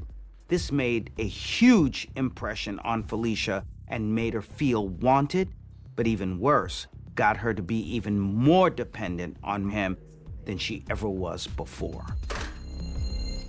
3 months after Marcus is locked up, he's released from jail, and Felicia gives birth to her son. Then, a few weeks after, she settles into motherhood. As promised, he steps in to care for the new pair, treating both Felicia and her child like they're his own family. That's when he introduced himself, and I hated him from that day forth. He was taking care of her, paying the bills, even buying Pampers for the baby. Less than a month after giving birth, Marcus encourages Felicia to go back to work and to once again move out of her mom's house. He puts her in a motel. He has a babysitter in there, another woman who is taking care of Felicia's baby when she's out making money.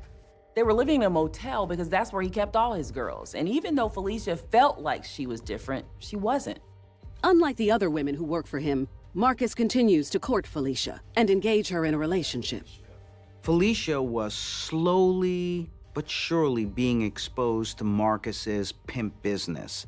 In many ways, he was beginning to desensitize her, and he did it in a very conscious way. This is what we call the grooming. I would have tried to stop it, but I was under the impression that she was just gonna be home, raising her baby. I was happy.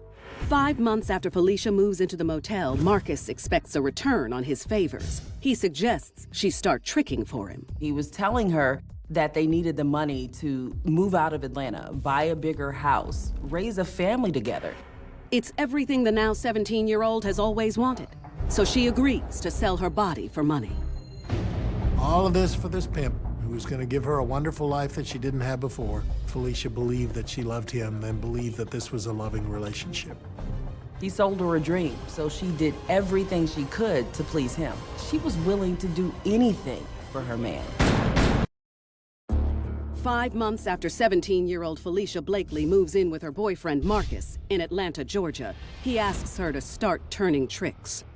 He was telling her that all this was just sacrifices that they had to undertake in order to get to the real ultimate goal of the good life. And she wanted to believe that in the worst way. Determined to please him, Felicia upgrades her services and attempts to trick her first John right there in the club. She met a guy, danced for him, offered sexual favors for money. He agreed. She took him to a back room. But things don't go as planned. As they start getting into it, he informs her he doesn't have a condom. So he says he's going to go get one and come back, but he never came back. When Marcus picks Felicia up from work that night, she tells him what happened. And Felicia gets her first taste of her boyfriend's violent side. He gets out of the car, comes around to her side, and to her complete shock, beats her badly. She had witnessed some of the violence between her boyfriend and the other girls, but she thought she was different. She thought she was one of his special girls. When you look at the relationship between a pimp and a prostitute, for the pimp, it's all about the money. He'll set some sort of a quota that she is supposed to meet, and if she doesn't meet it, then she will be severely punished. She was one in a stable of women who were making money for him. From that day forward, Felicia doesn't miss another opportunity to make money for Marcus again. So fairly quickly, Felicia then ends up becoming a full-time prostitute. And she started getting accustomed to it. She got a little better at it. She actually got some regular customers. All of the proceeds are going to the pimp. But the life is no place for a child. And Felicia leaves her son with her mother with little explanation. She always wants to protect me. She doesn't want me to know everything, so I don't know what actually happened. Over the next year, she becomes Marcus's top girl and is charged with training a new girl, 21-year-old Amisha Irvin. The girls are handed guns along with a gruesome new assignment. He wants them to start robbing their tricks to bring in more money. To avoid disappointing him or bringing harm to herself, she agrees to rob one of Marcus's top clients, Frederick Calloway, a known drug dealer in Orlando, Florida. That really is an example of how loyal she was to him, that she was willing to carry a weapon and use it on someone else to take what they have to give to him. Strapped with her new gun, Felicia and prostitute partner Amisha head down to Florida to complete their mission. They went back to his motel room, and after sex, they robbed him, and Felicia shot him. After Felicia shot him, they were so scared, they just ran out of there. They didn't even get any money. Frederick survives the shot, but it paralyzes him from the waist down. He doesn't have enough information about Marcus's girls to name Felicia and Amisha, and neither one are ever pursued by police. Back in Atlanta, Marcus is furious they have returned empty-handed, and he makes Felicia pay the price for their failure. He poured alcohol on her and lit her on fire. It's not easy, as one may think, for Felicia to just get up one day and say that I'm out of here. I'm gonna get out of this abusive situation. At this point, her self-esteem has been destroyed. Her spirit has been crushed. She's afraid and she's under constant threat. Fortunately, Felicia only suffers minor burns. She relies on the girls to help her make a speedy recovery. Whenever he severely beat a girl or injured her, he wouldn't take her to the hospital. He made the other girls nurse her back to health. They would stay in the motel room together and bandage up their wounds and wait till they healed up and go back out and start turning tricks again. Once she's recovered, Marcus sends Felicia and Amisha out to make it right. He tells them to rob one of their regulars, Ray Goodwin. Felicia's upset because she genuinely likes Ray. He was a listening ear when she had issues, but he always tried to encourage her to do something else with her life. And to make sure Felicia doesn't get cold feet, Marcus calls her on the way over for some final encouragement. Do what you gotta do. But get my money. The pimp tells her, get that money. Don't come home without that money. You need to hit this lick. The phrase was always hit a lick. And I think what Felicia was told by the pimp, she understood to mean kill. Get my drugs. Don't leave no witnesses. Felicia had to make a decision. She either had to rob her friend to please her man or face his wrath. So she grew more and more desperate to get it right and to please him. She may have seen it as a last chance for her to prove her love to the pimp. When Felicia and Amisha arrive at his place, unsuspecting Ray has no idea that his life is in the nervous palms of Felicia's hands. They start playing music and they start drinking and just basically passing the time while Felicia is trying to work up the nerve to do what she believes the pimp has told her to do. Felicia's just about to make her move when Ray's friend, Claudel Christmas, known as Doc, knocks on the door. It's just the interruption she's been praying for. So she got on the phone and called her pimp. Well, she was expecting for him to say that you don't have to do it. He, in fact, said no witnesses. She pretty much had to do whatever he said. It was either them or her, that's all. And she didn't want to die. She didn't hang up the phone. She went back in the room and kept him on speaker. Felicia pulls out her gun and levels it at Doc. What are you doing? Stop! And later, in San Bernardino, California, Keisha Smith, one-time girl next door, channels her dark side to keep her man interested. Keisha grabbed the pillowcase and put it over her head. Ultimately, her love for him would be her demise. Everything that she did it for her man. In Atlanta, Georgia, 17-year-old Felicia Blakely and her prostitute partner, Amisha Irvin, are tasked with robbing and killing two men by their pimp. Felicia knows she has to give him what he wants, or her own life is on the line. She shot Doc in the right temple. Whoa, stop. Please. Stop. Don't. She raised the gun on Ray and shot him several times. Neither man had a chance. Felicia picked the phone back up. That's when she heard her boyfriend and her pimp tell her, "That's my girl. Wipe the place clean and get out of there." Felicia had the choice of chickening out. She didn't have to kill either man. But at this point, I believe she was so psychologically compromised, she felt that she had no other choice. After all of that, after the lives of two men, including one who was friendly to Felicia, they only recovered a few $100s. What the girls don't know is there's a silent witness to this brutal shooting. Doc was on the phone at the time of the shooting. So the person he was on the phone with heard the shots and called Ray's sister.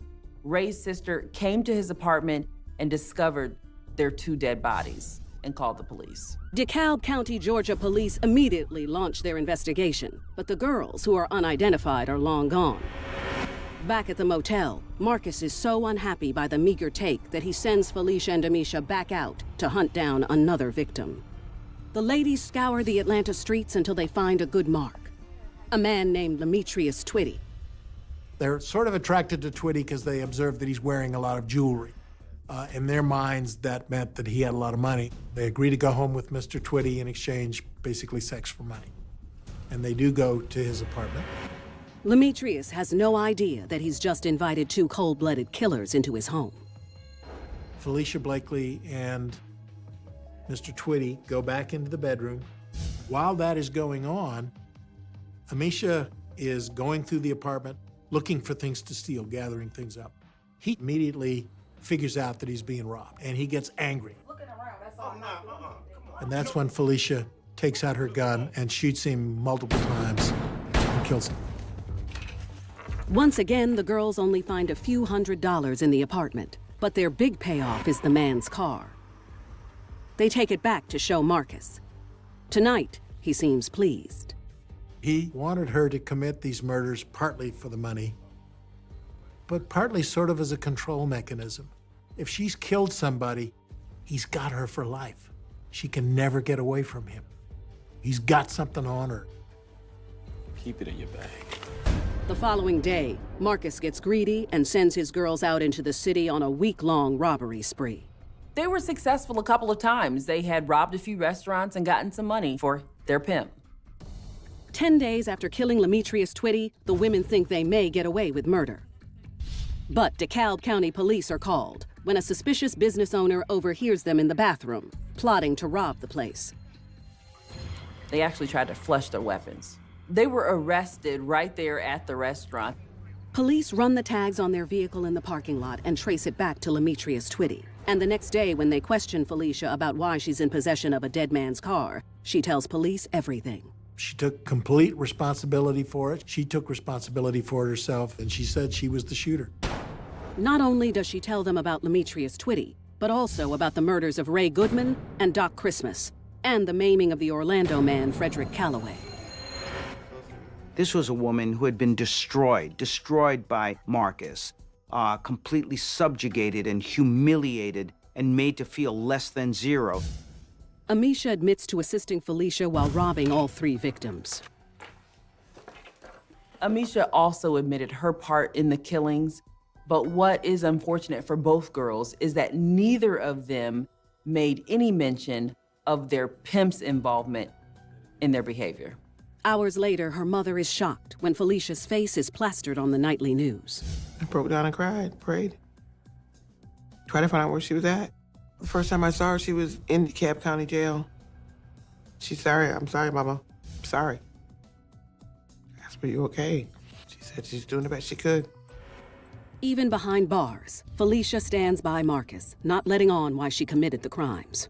He took control of her when she was 16 years old, young and impressionable, and he groomed her, and he got her to be dependent, and he threatened her, he scared her, he destroyed her as a person. And so even though she was now facing this tremendous legal pressure, she still protected him and gave herself up.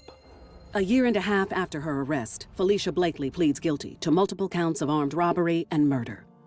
She's 18 years old with a small child, and she's facing the death penalty, all because she wanted to please her man. Amisha Irvin also pleads guilty to robbery and murder. They're each sentenced to life in prison. No charges are ever brought against the pimp who sanctioned it all. He was arrested for some other trashy little stuff, but he's never been prosecuted. But he all but pulled the trigger. And he's still out there on the streets, still doing it. Since sentencing, Felicia and Marcus have exchanged a series of letters over the years. In a blind sense, crazy sense, she loved him, and she still does. And I don't understand why. Despite her soft spot for her man, Felicia expresses deep remorse for her actions. In court, she apologized to the families of her victims and hoped that they would forgive her. She will talk to anyone, anywhere, to discourage girls from getting themselves in these kinds of situations, to see the dangers of this, and to try to prevent somebody else, some other young girl, from getting in this kind of a trap. I have my daughter back. Even though she's in prison, she's not the person that she was when she's in the streets. I miss her. If I could see her every day, I would. I wish she was home.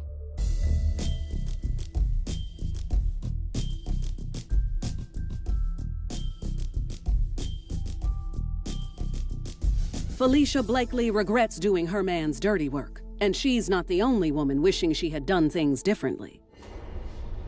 Keisha Smith also got mixed up with a man who sent her into a downward spiral. In San Bernardino, California, Keisha enters a rough life from birth. She never really knew her father. Keisha was living with her mom, had a lot of problems with her, wasn't the greatest of places to be growing up. Despite her broken home life, Keisha wants to make something of herself. She dreams of opening her own hair salon one day. So at the age of 19, she starts attending Valley Junior College. That's where she meets fellow classmate 19-year-old Mike Mitchell. Keisha was the kind of girl who was timid, docile, shy, and reserved. She was very to herself. Mike overwhelmed her with his outgoing charisma and charming personality. My name is Mike. They had an almost instant connection, almost love at first sight. That was a big boost to her ego. I think it was validation. It made her important. But Mike and Keisha couldn't be any more different. While she strives to make good grades, Mike uses campus life to expand his business. Mike Mitchell had been dealing drugs for years. He used his big personality to sell drugs. But that doesn't turn Keisha away. Mike has her full attention. Mike, he knew what he wanted. He was kind of a businessman, he was strong, and that's exactly the kind of guy that Keisha Smith was looking for. Even though Mike's choices with the ladies are endless, he puts his all into courting Keisha. Mike and Keisha, in the early stages of dating, had a very affectionate and safe relationship. They rode the bus to and from school together. They walked to class together. They spent a lot of time together. Just being young college students in love. Keisha quickly learns that trying to hold on to him will change everything about her forever. She let him mold her into whatever he wanted her to be. Timid 19-year-old Keisha Smith is falling in love with 19-year-old classmate and drug dealer Mike Mitchell. 8 months into the relationship, Keisha is ready to pick out her wedding dress. But the honeymoon phase is over for Mike, who finds himself longing for the thrill of his single days. Keisha notices that they're not spending as much time together, and Mike is not really paying as close attention to her.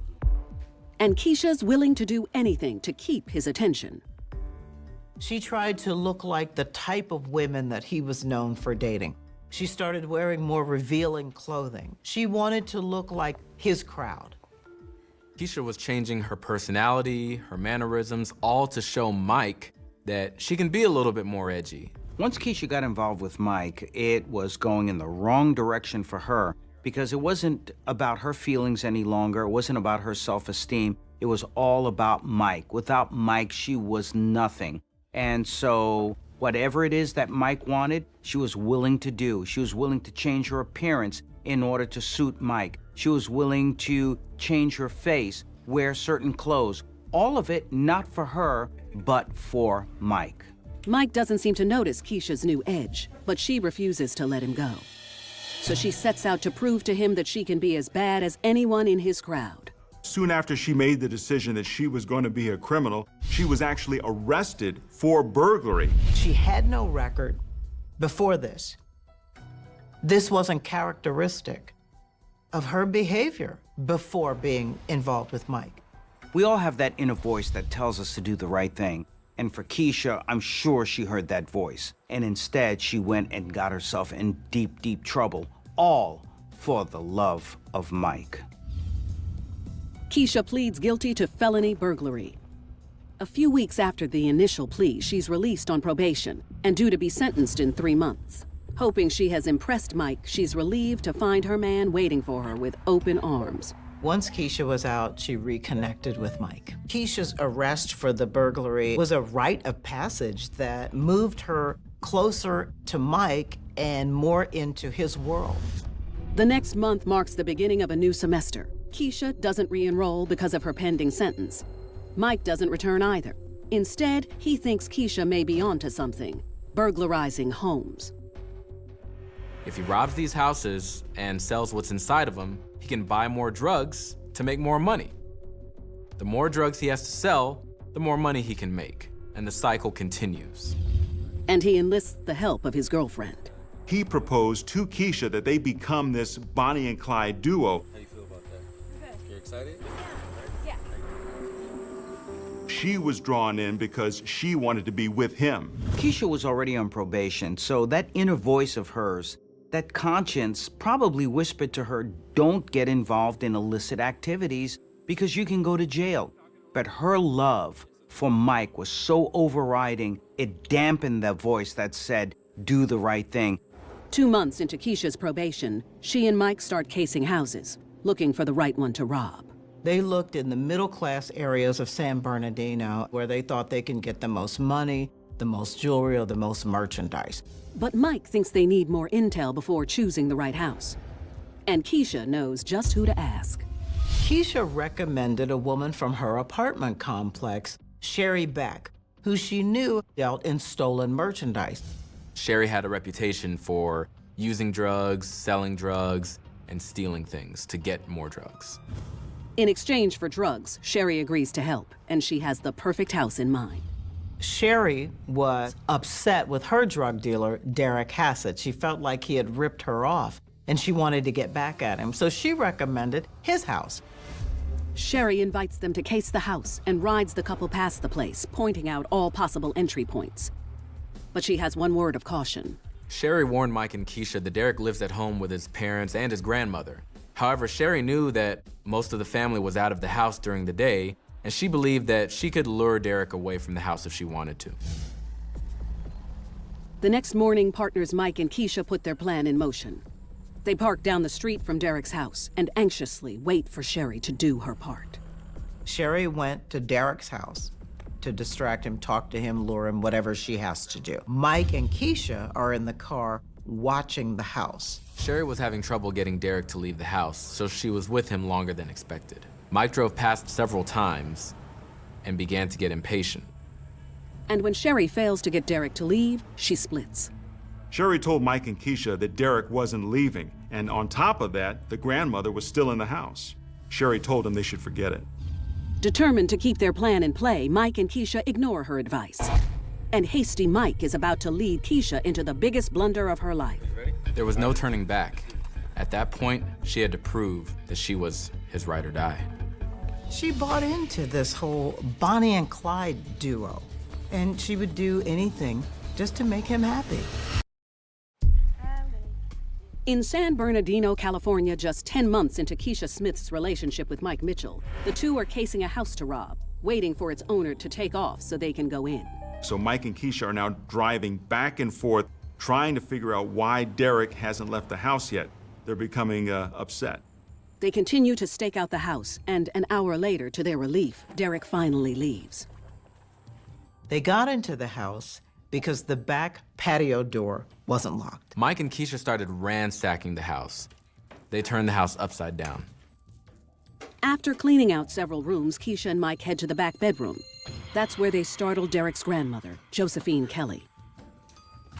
Please don't hurt me. Mike threw a pillowcase to Keisha and told Keisha to put the pillowcase over the grandmother's head. Don't hesitate, we don't have time. No, I'm not doing this to her.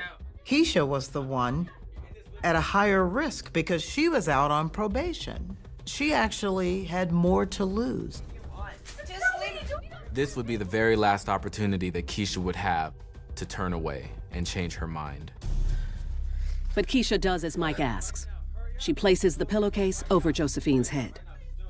Keisha had pledged her allegiance to Mike and would do whatever it is that he needed or wanted. Even though she was on probation and the specter of her getting in trouble was near, she was just willing to go by her heart, to please her man, even if it meant harming an elderly woman. Unbeknownst to Keisha, Mike is carrying a gun. He slowly draws the weapon and points it in Josephine's direction. For Keisha, this was a game changer. She never knew that there was going to be a weapon involved, and she certainly didn't think anybody was going to get hurt, especially a 90-year-old woman. Keisha stands back and watches in horror as Mike strikes Josephine with the gun, after which Josephine remains motionless. One of the most heinous things that you can do is to attack a defenseless senior citizen. So when Keisha and Mike attacked Josephine, at this point, Keisha knew that she was in over her head. After all, this is a young woman who had no history of any violence in her life. So now she was scared. Now she was in shock. Now she knew she was in deep, deep trouble. Mike and Keisha leave Josephine lying there and grab everything they can carry. They had some money, some jewelry, coins, a foreign currency coin collection even, anything they could put their hands on. Once in the car, Keisha and Mike don't say a word to each other. They stop at a pawn shop to fence some of the things they've stolen and stash the rest back at Mike's place. Then Keisha goes back to her mom's house alone. She just witnessed Mike, the man that she loves, who she only planned to rob a house with, bludgeon an old woman. They had no clue whether Josephine was alive or dead. They managed to get out of there without getting caught. The following morning, Keisha is startled by what she's done when the television news reveals that Josephine Kelly is dead. Josephine Kelly's body was discovered by her daughter after work. Josephine had died of asphyxiation. 24 hours later, San Bernardino police are suspicious of Josephine's drug-dealing grandson. Derek Hassett should have been home at the time of the murder. With no other suspect, they arrest him for the killing of his grandmother. After Derek was arrested, he apparently mentioned that Sherry was at the house, so then police went to go question her. After hours of interrogation, Sherry caves into the pressure of the police investigation and turns on her would-be partners in crime. Sherry told police that she pointed out the house to Mike and Keisha and encouraged them to rob Derek. Derek is immediately released, and Sherry, to her surprise, is also released for lack of evidence tying her to the crime. Meanwhile, Keisha and Mike have no clue Sherry's been talking. They think they've gotten away with murder. But in a blink of an eye, everything will change. Ultimately, her love for him would be her demise. 3 weeks after San Bernardino, California couple Mike Mitchell and Keisha Smith kill 90-year-old Josephine Kelly, the hammer comes down on them. Police were suddenly at the door of Mike's mother. They raided the house, and lo and behold, they found stolen items from Josephine Kelly's house. The police found jars of coins, foreign currency, and jewelry that had been missing from Josephine's house. They also found Keisha hiding in a closet. His mother is shocked at what they're accusing her son of, but fast-talking Mike has an explanation for how the goods ended up with him.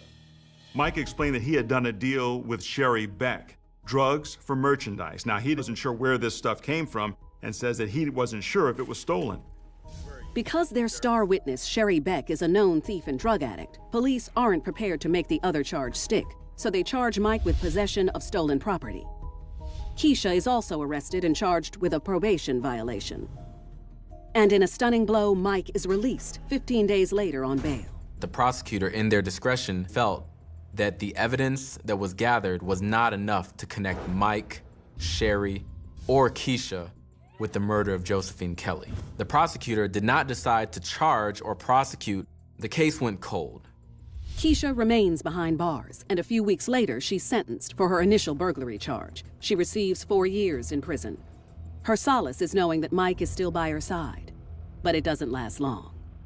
Initially, when Keisha started serving time, Mike was visiting her in jail, but the visits became less and less frequent. Eventually, Mike didn't see Keisha at all. Mike moved on with his life, got another girlfriend, had a child, and got married. Keisha could have made a plea deal to get a lesser sentence in her burglary case, but she stands by her man. When she's released from prison 4 years later, she doesn't reach out to Mike and remains mum. Remarkably, Keisha still refused to tell authorities his role in the robbery and the murder of Josephine Kelly. Her loyalty to him remained. She could have easily turned on Mike and Sherry, but she never did because she loved Mike. She was in that for the long haul. She wanted to continue to prove that she loved her man. Keisha threw her life away At the end of the day, she was with someone who really didn't care for her anymore, who wouldn't even visit her in jail, who in fact just let her rot in prison. But Mike's luck will eventually run out. 8 years after the murder, the San Bernardino police reopened the murder case of Josephine Kelly. They offer a $10,000 reward for any information leading to an arrest. That's when a witness contacts police. The 10 grand reward apparently was enough for Mike's mother to come forward. She indicated to police that she overheard Mike and Keisha talk about the murder and actually had inside information that never went public. And so police had a pretty good idea that she was probably speaking the truth. Mike's mother may have needed or wanted the reward money and was willing to sacrifice her son to get it. Mike Mitchell and Keisha Smith are both charged with the murder of Josephine Kelly. Once again, Sherry Beck cooperates with police. She is arrested for her confession and cops a plea to voluntary manslaughter.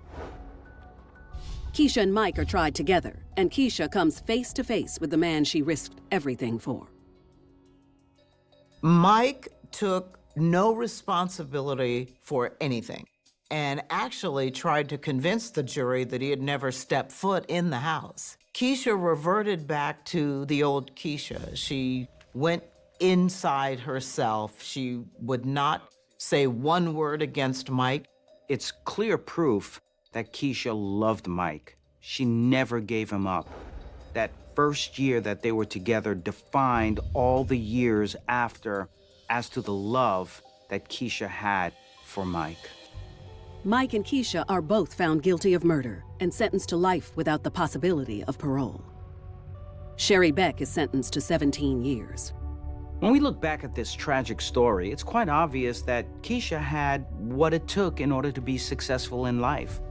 She had a decent family life, even though she wanted a better family life. She had love, even though she wanted more love from Mike. But she really did throw her life away. She threw all her possibilities away. And now she is paying the consequences of behavior that was motivated by a love that was built on deceit and murder. She gave up everything for this man who basically gave her nothing. And now she's paying for it with the rest of her life. Keisha loved Mike so much that it made her blind to her own choices and responsibility that ultimately killed her dreams and everything that she wanted to be, all for this man.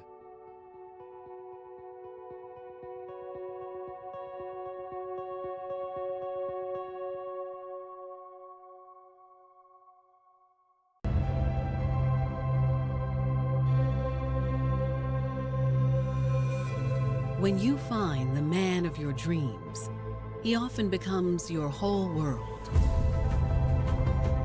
And everything else starts to fade away. But what happens when your love for your man consumes you? And you're forced to choose where your loyalties lie? When it comes time to make a choice, your ultimate decision might mean the difference between life and death.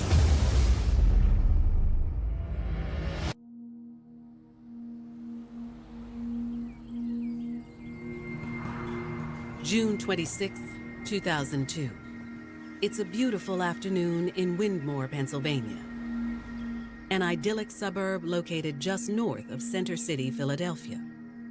Windmore was somewhere that you aspired to be as a homeowner. Great schools, great shopping, wonderful restaurants. It's the most desired suburb outside of Philadelphia. But later that evening, the tranquil setting is interrupted by flashing lights. A woman has called police after noticing her neighbor's front door wide open all day long. She had a legitimate concern for the welfare of this neighbor.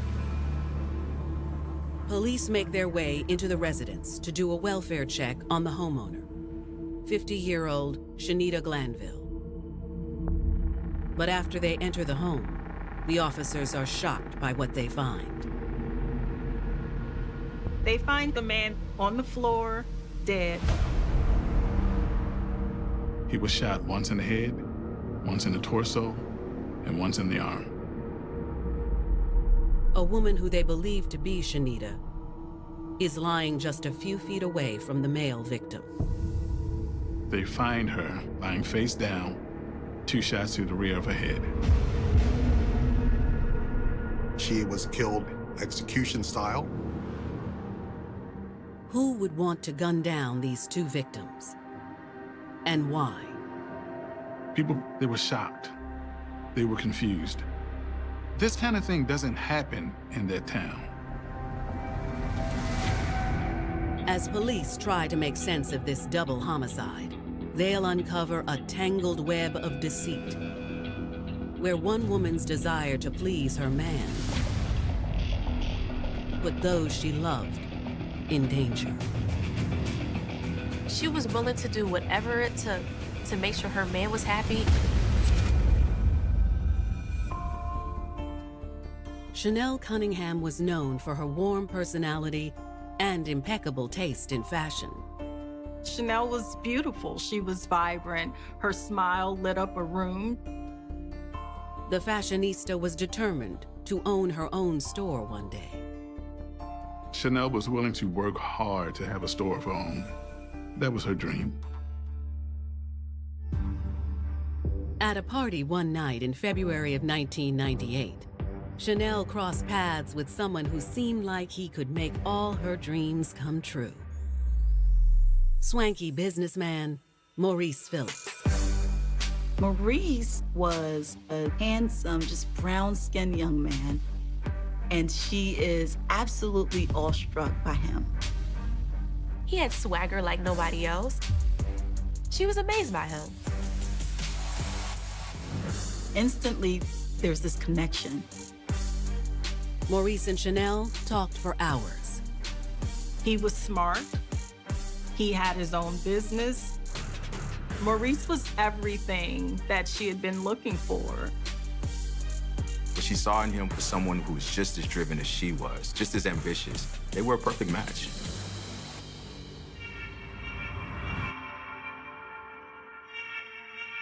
From that night on, Chanel and Maurice were inseparable. Once Maurice Phillips and Chanel started dating, things got intense. Chanel felt like she hit the jackpot. She finally found a man that she could depend on, a man that could take care of things. Chanel had found everything that she was looking for in Maurice. She was absolutely enamored by him.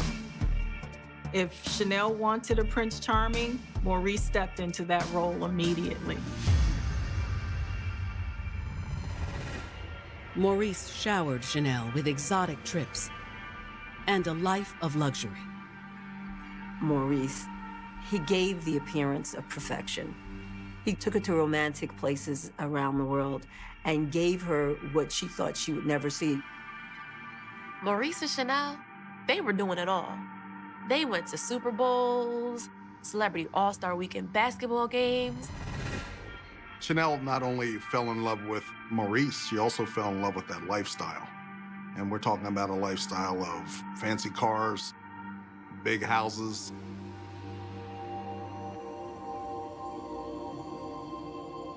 In the summer of 2001, Maurice also made Chanel's dream of starting her own boutique come true. He worked with her to start her own business, and just as he had done for himself, she was really inspired by him. Because of Maurice, Chanel is really walking in the life that she's envisioned for herself. But little did Chanel know that behind all of the bling, there was more to Maurice and his small business than met the eye. Maurice was really looking for someone he could trust, and he saw that in Chanel. Whatever he was doing, she became his ride or die.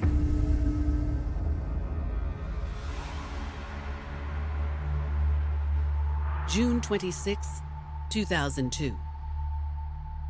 Detectives have just arrived at the scene of a brutal double homicide at a residence in Winmore, Pennsylvania. The homeowner, Shanita Glanville, and a male victim have been found shot to death. She had been killed execution style, 2 shots in the back of her head.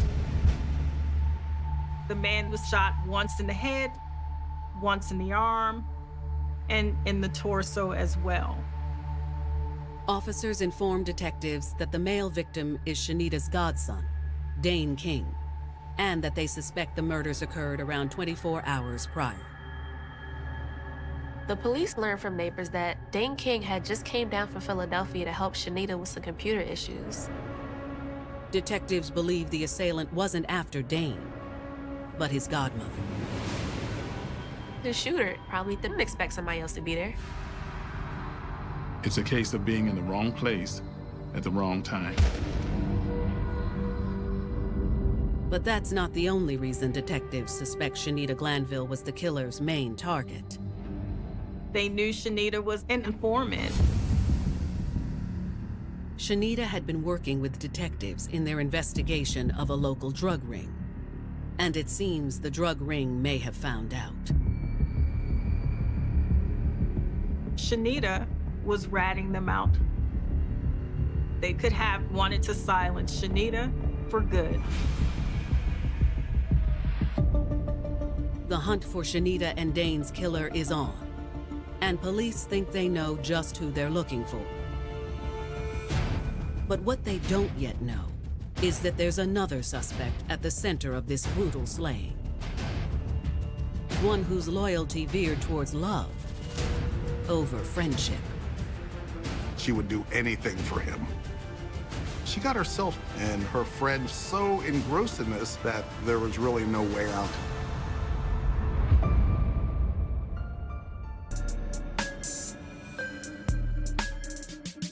Chanel Cunningham thought she had finally found her Prince Charming in wealthy business owner Maurice Phillips. He had given her the life that she had always wanted. They were well known. They were established. People knew Maurice and Chanel when they walked down the street, and they respected Maurice and Chanel. She had finally reached the point that she always dreamed she could be at. But soon, a friend would threaten the lifestyle that Chanel had grown to love. And shots would ring out. Chanel was ready to do whatever it took to keep Maurice safe, to keep her family safe, and keep them together. June 26, 2002. Windmore detectives are investigating the brutal double homicide of Shanita Glanville and Dane King. They find her with 2 shots to the rear of her head. Next to Shanita is her godson, Dane King. He's found with multiple gunshots to the body. Detectives believe Shanita's godson was an innocent bystander, and that Shanita was the targeted hit. Shanita was working with the feds, working up a case against this immense drug operation. It was a major cocaine empire that was spreading throughout the Northeast. Shanita was ratting them out. They could have wanted to silence Shanita for good. Shanita had started working with law enforcement just 1 month earlier, after her home was raided by federal agents for suspicion of money laundering. They're looking for W-2 forms, tax forms. They've confiscated everything. In order to avoid jail time, Shanita jumped at the chance to make a deal with law enforcement. Shanita was very interested in working with the FBI agent, to better her situation. She pretty much started at the beginning and told them everything. Shanita told them she had been working for Maurice Phillips, who was already on investigators' radar for drugs. Maurice was a dangerous man. He's involved in some really bad stuff and with some really bad people. Detectives know that if Maurice found out Shanita was a rat, he would have wanted revenge. But before police can officially pin the double homicide on Maurice, they'll need cold, hard proof.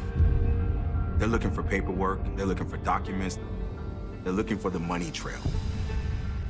However, it soon becomes evident that Maurice couldn't have been the one who pulled the trigger. At the time of the crime, Maurice was at a luxury restaurant, which could be verified by surveillance cameras.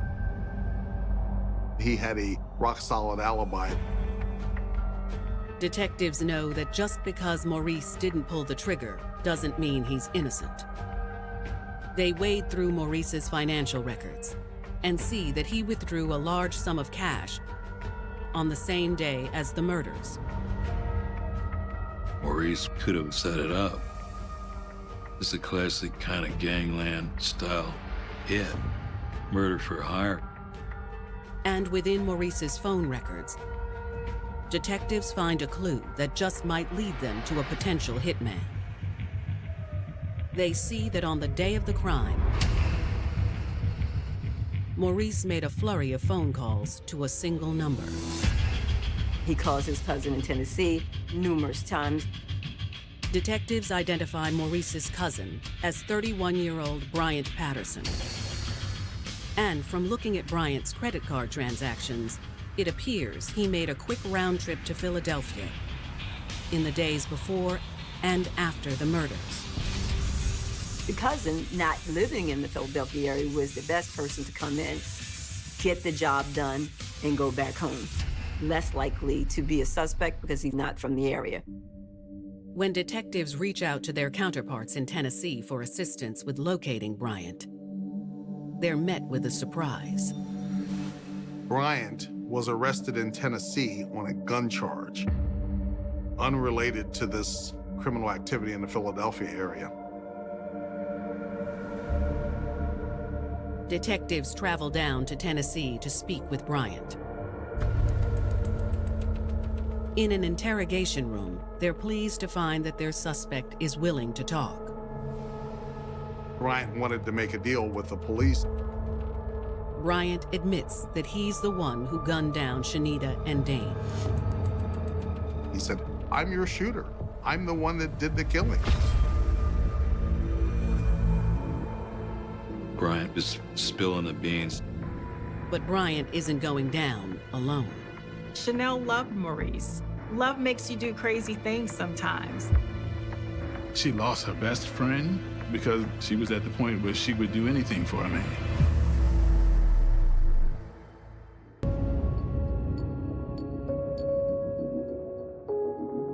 Chanel really loved Maurice. She is with someone who is not just handsome, not just with a lot of swag, but he's sweeping her off her feet. He's providing the life that she wants. And she grows more and more in love with him, to the extent that she's willing to do, any and everything that he asks. She was willing to make some poor choices just out of her love for him.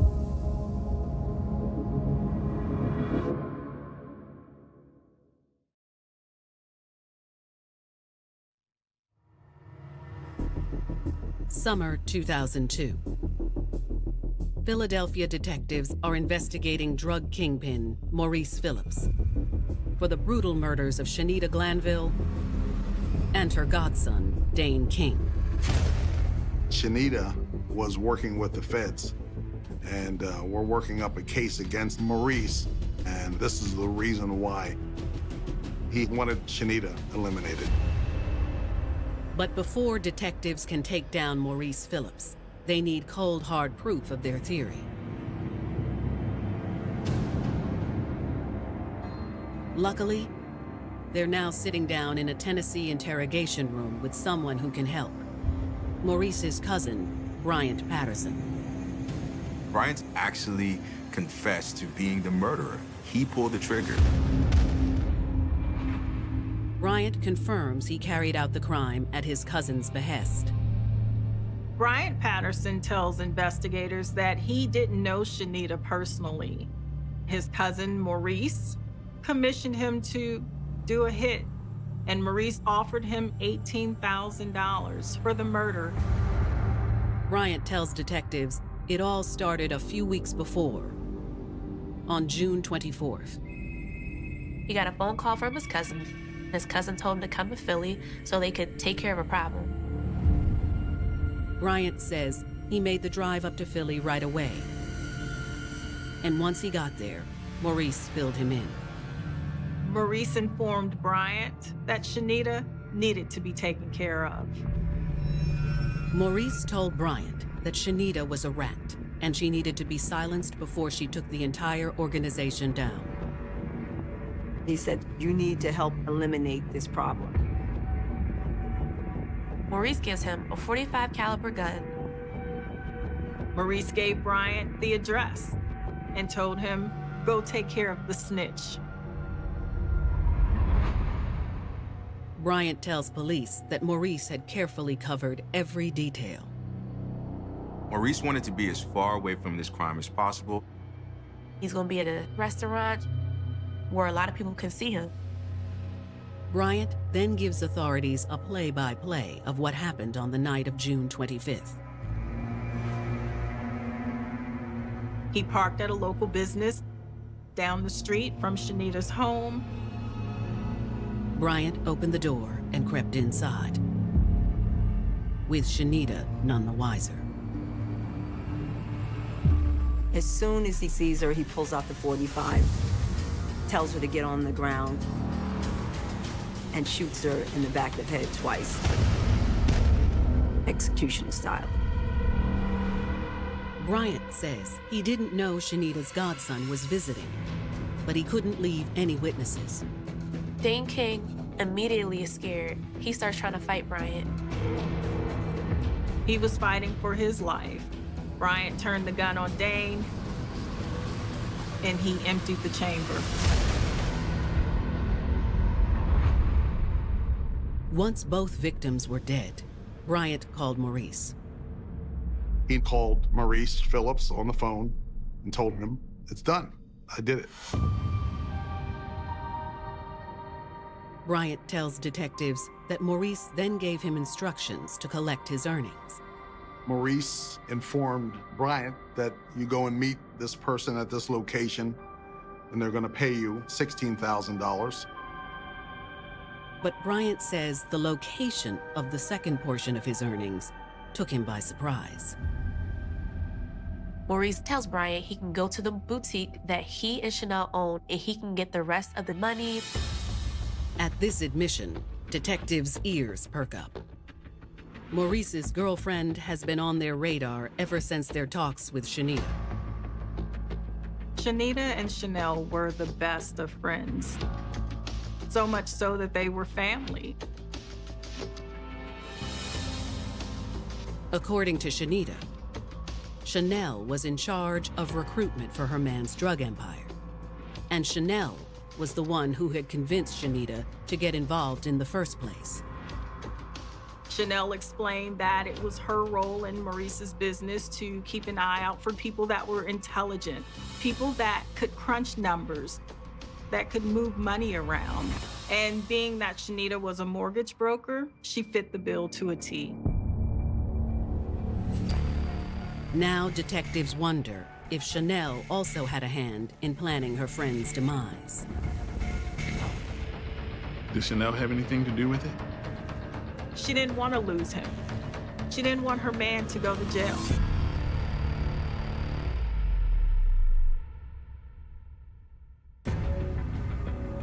In the summer of 2002, police have charged 31-year-old Bryant Patterson for pulling the trigger in the brutal shooting of Shanita Glanville and her godson, Dane King.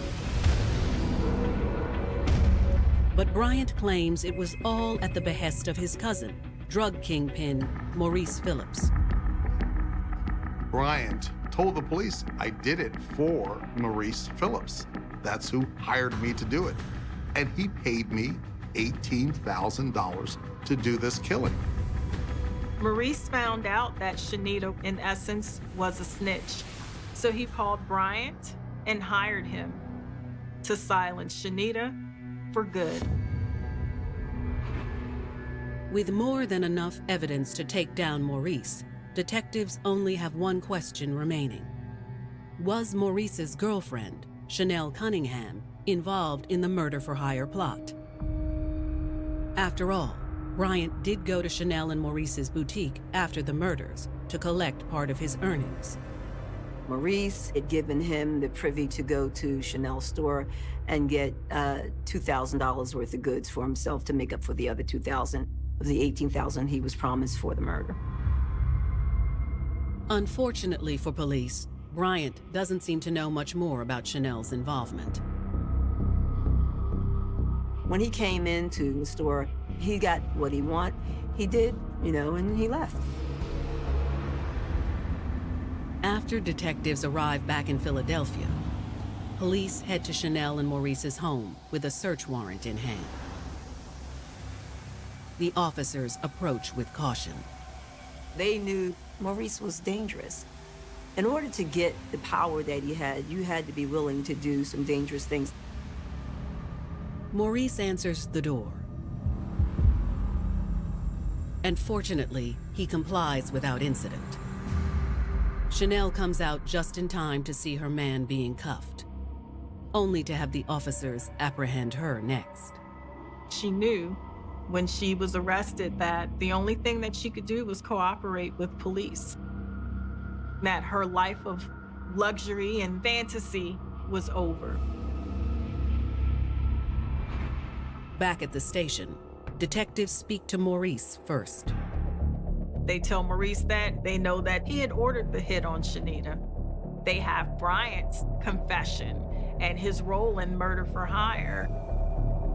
But Maurice isn't going down easy. Maurice denies it. He says they're trying to throw him under the bus. Maurice says that Bryant did this all on his own. He wasn't involved.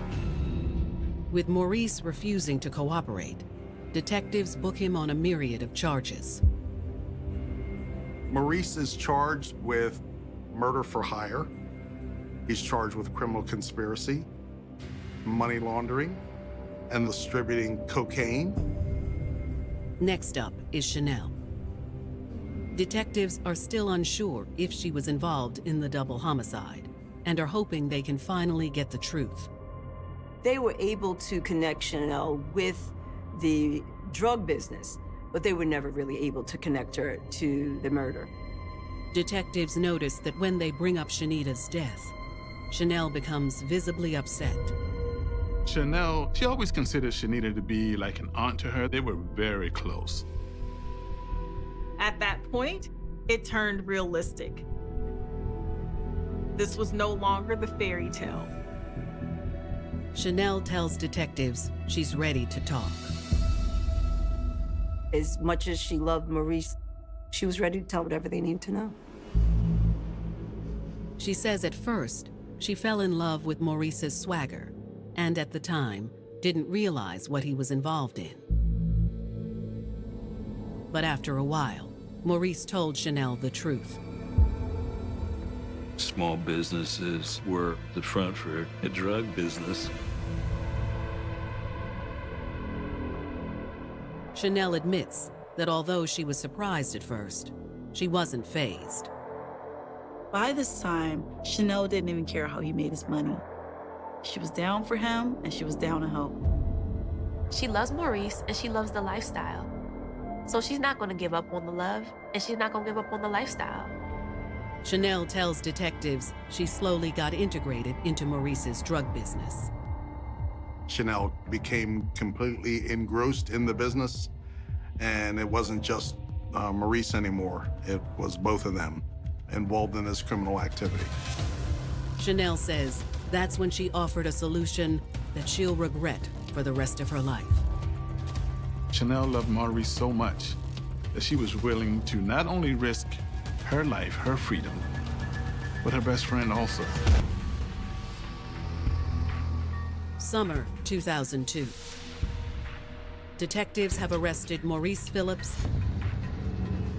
and Chanel Cunningham for their role in a multi-million-dollar cocaine ring. They are right on their heels of bringing down this drug conspiracy. They believe Maurice paid his cousin, Bryant Patterson, to kill police informant Shanita Glanville. Maurice tells Brian that he needed to get rid of Shanita before she could testify against him. Unfortunately, Shanita wasn't the only one who suffered Maurice's wrath. Bryant then turned the gun on the godson, Dane King. With Bryant in custody and his confession in tow, detectives have what they need on Maurice. But they're still not sure if Chanel was involved in the hit on Shanita. They can connect Chanel to the drug business, but they can't connect her to Shanita's death. Fortunately, Chanel has decided to come clean and tell all. She knows all she can do is cooperate and pray that they have leniency. Chanel admits that she eventually became immersed in Maurice's drug business. And by the fall of 2000, their empire began soaring to new heights. Their drug business was expanding, and they were making money exponentially. So much so that they kind of didn't know what to do with all the money that they were making. They couldn't very well just walk into a bank and make millions of dollars in a deposit and expect no one to notice.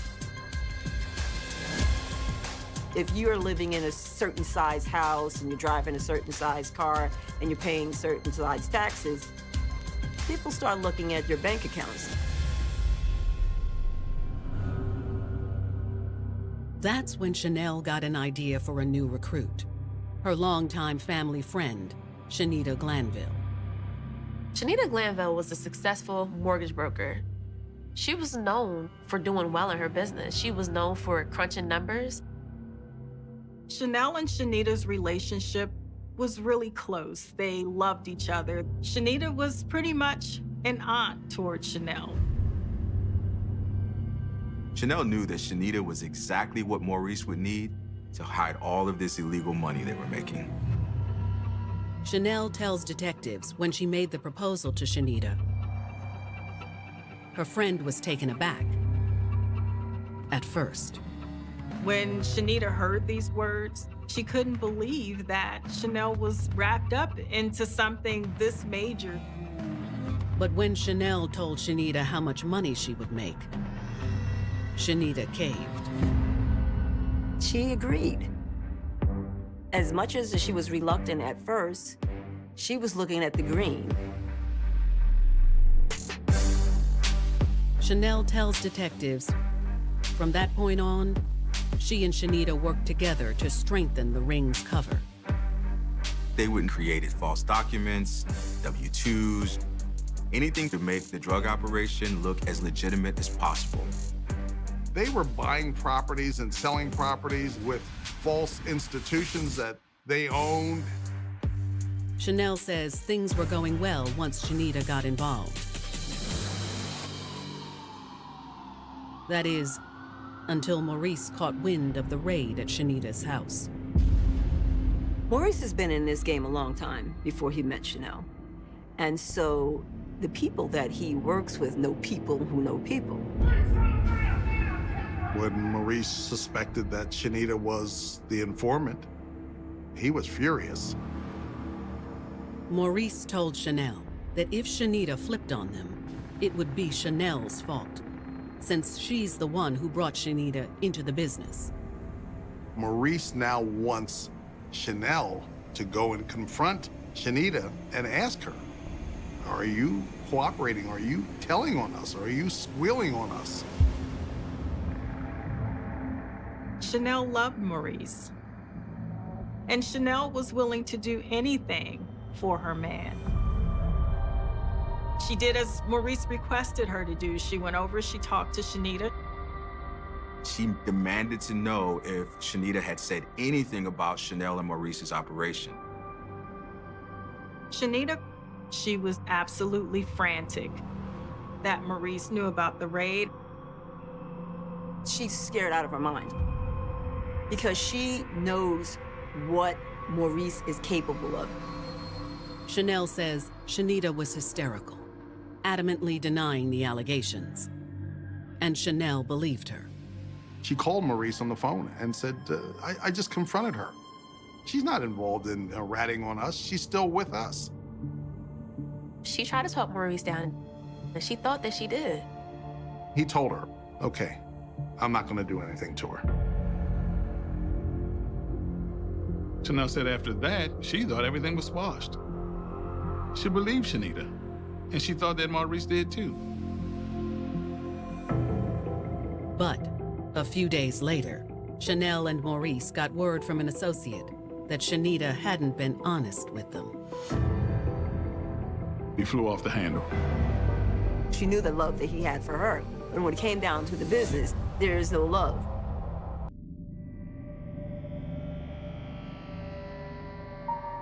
I believe Chanel really loved Maurice, but I also believe that she loved Maurice out of fear.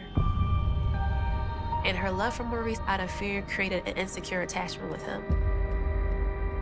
She feared losing him. So out of the fear, she engaged in behaviors that didn't match up. Even though she knew better and she was raised better, that fear outweighed everything else that she knew.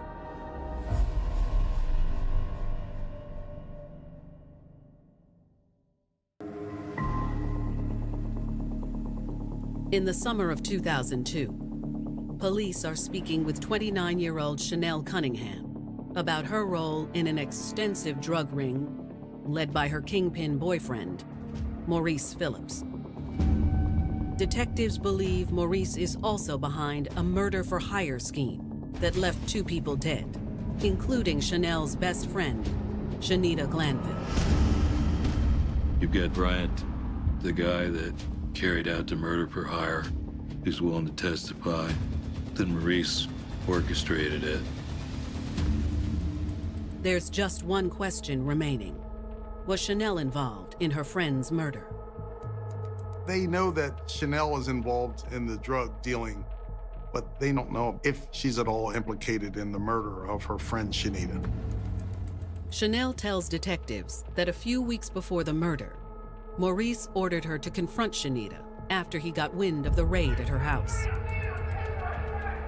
Chanel had come to her and confronted her. When her friend denied working with police, she believed her. Chanel called Maurice and told Maurice that she didn't betray them at all. But the situation was far from over. A few days later, Maurice told Chanel that he found out Shanita had lied to her. That must have been chilling when he told her that. Chanel was shocked. She was afraid of Maurice. Chanel knew Maurice was furious, but she loved him. She didn't want to think that he was capable of doing this to her friend. Chanel says she thought about warning Shanita that Maurice had found out the truth, but didn't want to cross her man. She's kind of torn between her friendship and her love for her man. Chanel says on June 25th, Maurice told her that his cousin was going to retrieve some merchandise from their store. When Bryant went to pick up his $2,000 in luxury items at the boutique, Chanel had no knowledge of why Maurice was being so generous. She no way thought that Bryant arrived in Philly from Tennessee to kill her best friend. But later, Maurice unleashed his dirty secret. Maurice told her what had happened. Shanita was dead. Said, babe, I had to do this for us. You know, it was either her or us. Chanel was devastated, but she tried not to show it. Chanel says that after Maurice confessed, although she was shocked, they never spoke about it again. And she admitted that she still loved him. This was a man she had been with for years. She didn't want to lose him. Chanel says she regrets not coming forward to police. But most of all, she regrets that she didn't warn her friend. Chanel tells police that she felt remorse for Shanita's death. She feels ashamed that she didn't say anything sooner. Even though Chanel had nothing to do with her friend's murder, she's still charged with a plethora of crimes regarding her involvement in the drug organization. She's charged with conspiracy to distribute cocaine, transactional money laundering, and aiding and abetting.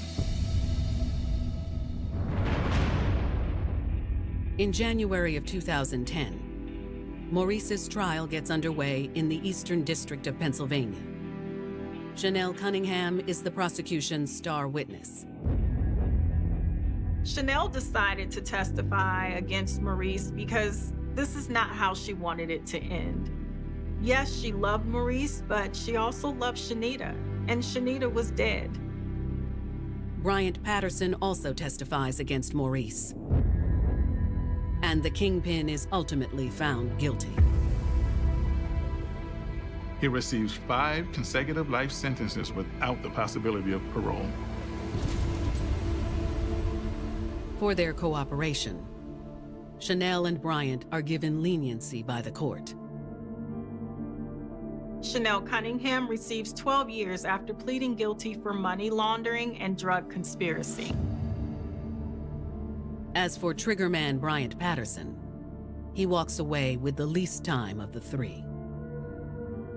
After pleading guilty for murder for hire, Bryant Patterson receives 9 years and 4 months. People were shocked and angry after hearing Bryant Patterson's sentencing. The family was outraged at the fact that he got this little bit of time for double murder.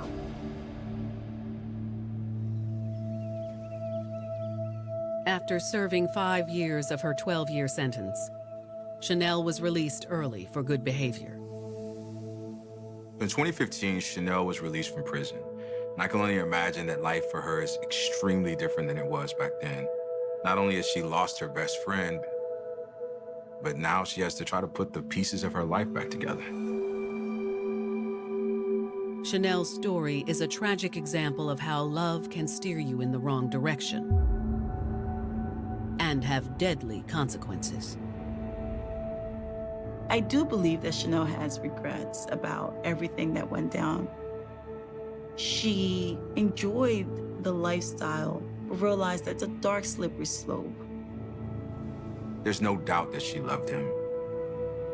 Even if that love was misplaced, she really loved this man, and she was more than willing to do anything that she could to help him and to protect him. It's wonderful to be in love, but if our love drives us to make poor decisions, we have to be mindful, because I think that there are natural consequences that comes with, with following love without reason. Life is just absolutely invaluable. So when you're at that crossroads between love and life, choose life.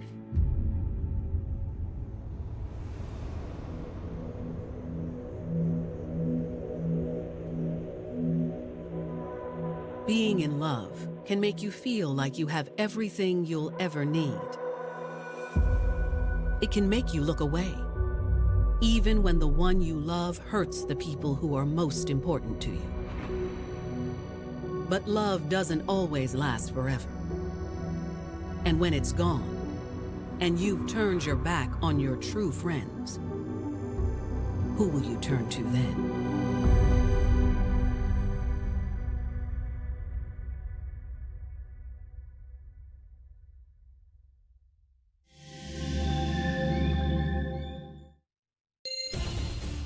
In Tampa, Florida, nothing gets between Courtney Brantley and her lover, Dante Morris. Not even prison bars. Those two were like the king and queen of East Tampa. People knew them everywhere they went. But when Dante gets out, he does the unthinkable. And with Courtney by his side, the two become the most wanted people in Florida. She was so blinded by love that she couldn't see that her man was a killer. No excuse, no remorse, a killing machine. And later, in central Indiana, Regina Miller is a single mother with her hands full. She had multiple kids by multiple fathers, and she liked the bad boys. So when a handsome young man comes into her life, she does whatever it takes to protect him, even if it means cleaning up his dirtiest mess. When she came back home, he was there waiting with a dead body. It was a recipe for disaster. He looks like the face of evil. In Tampa, Florida, teenager Courtney Brantley is raised by a single mother in a chaotic household. Courtney grew up in East Tampa. She had a rough upbringing, and she spent a lot of time with her grandmother, and they had a really tight and close relationship. When you go to your grandmother's house, what happens? Get away with anything. And that's kind of where Courtney was. By the time Courtney is in high school, she's struggling, both in school and in her personal life. Even though she tried to stay focused on her studies, she got distracted with partying and drinking, and by the time she reached her junior year, she dropped out of school. Courtney didn't have an easy childhood. This is a young lady who grew up in a very tough, difficult neighborhood. She tried to choose the right path, but it was really an uphill battle for her. Now a high school dropout, Courtney spends her days surrounded by trouble. She started hanging out with a really rough crowd in East Tampa. It was the kind of people you would never want your kid to be hanging out with.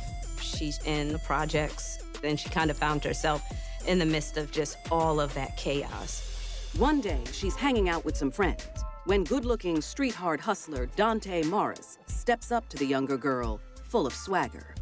He started off like your typical young male, where he was this esteemed athlete. He also was a part of a rap group, and they cut a couple of tracks, which was pretty cool, so he was kind of known for that. But spitting verses is more of a side project for Dante. It's the game in the streets that puts paper in his pocket. Dante was very popular in East Tampa, but it was for all the wrong reasons. He was the man in East Tampa and had a reputation in the community, so she was just enamored by that bad boy swagger. And as she gets to know the dapper dealer, she learns he also has a tender side. In fact, thanks to their difficult childhoods, the two have a lot in common. They would talk about things that they wouldn't necessarily be able to talk about with anyone else. And so they had a really balanced relationship. Courtney saw someone that not everyone got a chance to see on a daily basis. She saw someone who actually opened up to her. And while their relationship grows, the Tampa Kingpin's drug empire is also expanding. He became more territorial and engaged and involved in turf wars, and Dante became more aggressive. The dangerous dealer rules his crew with an iron fist. And along the way, police haul him in for a variety of offenses, from cocaine possession to manufacturing and distribution. Sometimes Dante would be locked up for 24 hours. Other times, his length of time in jail would be from 4 to 6 months. But while Dante is in and out of jail, Courtney starts to examine her own choices. Dante's ever-growing rap sheet actually had a positive influence on Courtney. She started getting her life right, looked inside herself to see what she wanted to do better, went and got her GED, even started working. Despite her best efforts to improve her life, for Courtney, her handsome hustler is not unlike the drugs he sells. She simply cannot stay away from him. Courtney was hooked on Dante. She was not going to let him go. Even when he was in prison, she still cared for him and remained loyal to him. Courtney really loved Dante, but deep down inside, she knew that this guy was really up to no good. But no matter what happened, no matter how illegal, no matter how bad, they were going to stick together. It's clear he had a hold on her. One March morning, about 2 years into their rocky relationship, Dante is out in the streets when police cruisers come speeding around the corner and put the Kingpin in cuffs yet again for a probation violation. And this time, the repeat offender will be going away for a while. The more crimes you do, the more time you get. And so now we're not looking at 4 months, but we're looking at 27 months. But Dante is not going away forever. And his next run-in with the law will put his loyal girl dead center of a horrific tragedy. This crime led to the biggest manhunt in this city's history. gun? Because I'm not going back to jail. There were so many officers all trying to catch Dante Morris. She screams Dante's name in rage. She made the choice to love him until her last breath. And now she's paying for it. In Tampa, Florida, 19-year-old Courtney Brantley is addicted to her drug dealer boyfriend, Dante Morris. No matter what he does, she always finds her way back into his arms. Except this time, she's going to have to wait. Her man is locked up for 27 months. While Dante was incarcerated, Courtney focused herself, and she got 2 jobs and enrolled in community college. But no matter how much Courtney works on herself, there's one thing that will never change: her devotion to Dante. She continued to support him while he was behind bars. Whatever bond these two had, being in prison made it stronger. After being locked up for more than 2 years, he's finally released. And they pick up right where they left off. After Dante was released from prison, they spent every moment together. They were hot and heavy. And Courtney thought it would stay like that. But the honeymoon doesn't last long. He went right back to his old habits. He's back on the streets with his crew, doing the same things he was doing before he went into jail. He had to reassert himself in the streets, and that became his #1 priority. And Courtney was not prepared for that. Adding fuel to the fire, over the next few weeks, there's some disturbing talk around town. So Courtney started to hear these rumors that were kind of navigating through East Tampa that Dante was connected to the murder of 3 individuals in the area. Girl, who told you that? And Courtney decided, you know, I'm gonna turn a blind eye. But he's not a killer. He wouldn't do that. No. Courtney really felt that Dante was the best thing in her life, and he felt the same way about her. So at this point, she was in complete denial about those murders, and the last thing she wanted to do was face the reality as to who this person really was. But the lovesick girl won't be able to live in her fantasy world for long. Late one night at around 1 a.m., Dante is out drinking and partying at a club when he decides he's had enough and wants to go home. Dante called Courtney to come pick him up, and being the loyal woman that she is, she got up and went to the club and picked up Dante. They were on their way to Dante's house, and at some point during that trip, a police officer pulls up behind them, lights flashing. Dante told Courtney not to pull over right away, so she drove about a half mile more and then pulled over. Officer David Curtis gets out of his vehicle, goes to the driver's side of the car, and was asking about the expired license tag on Courtney's car, and that's why they were being pulled over. They talked for a few minutes about the tag, and eventually she gave him her driver's license and registration. And then after speaking to Courtney for a few moments, the officer turned his attention to Dante. Sir, what's your name? Dante.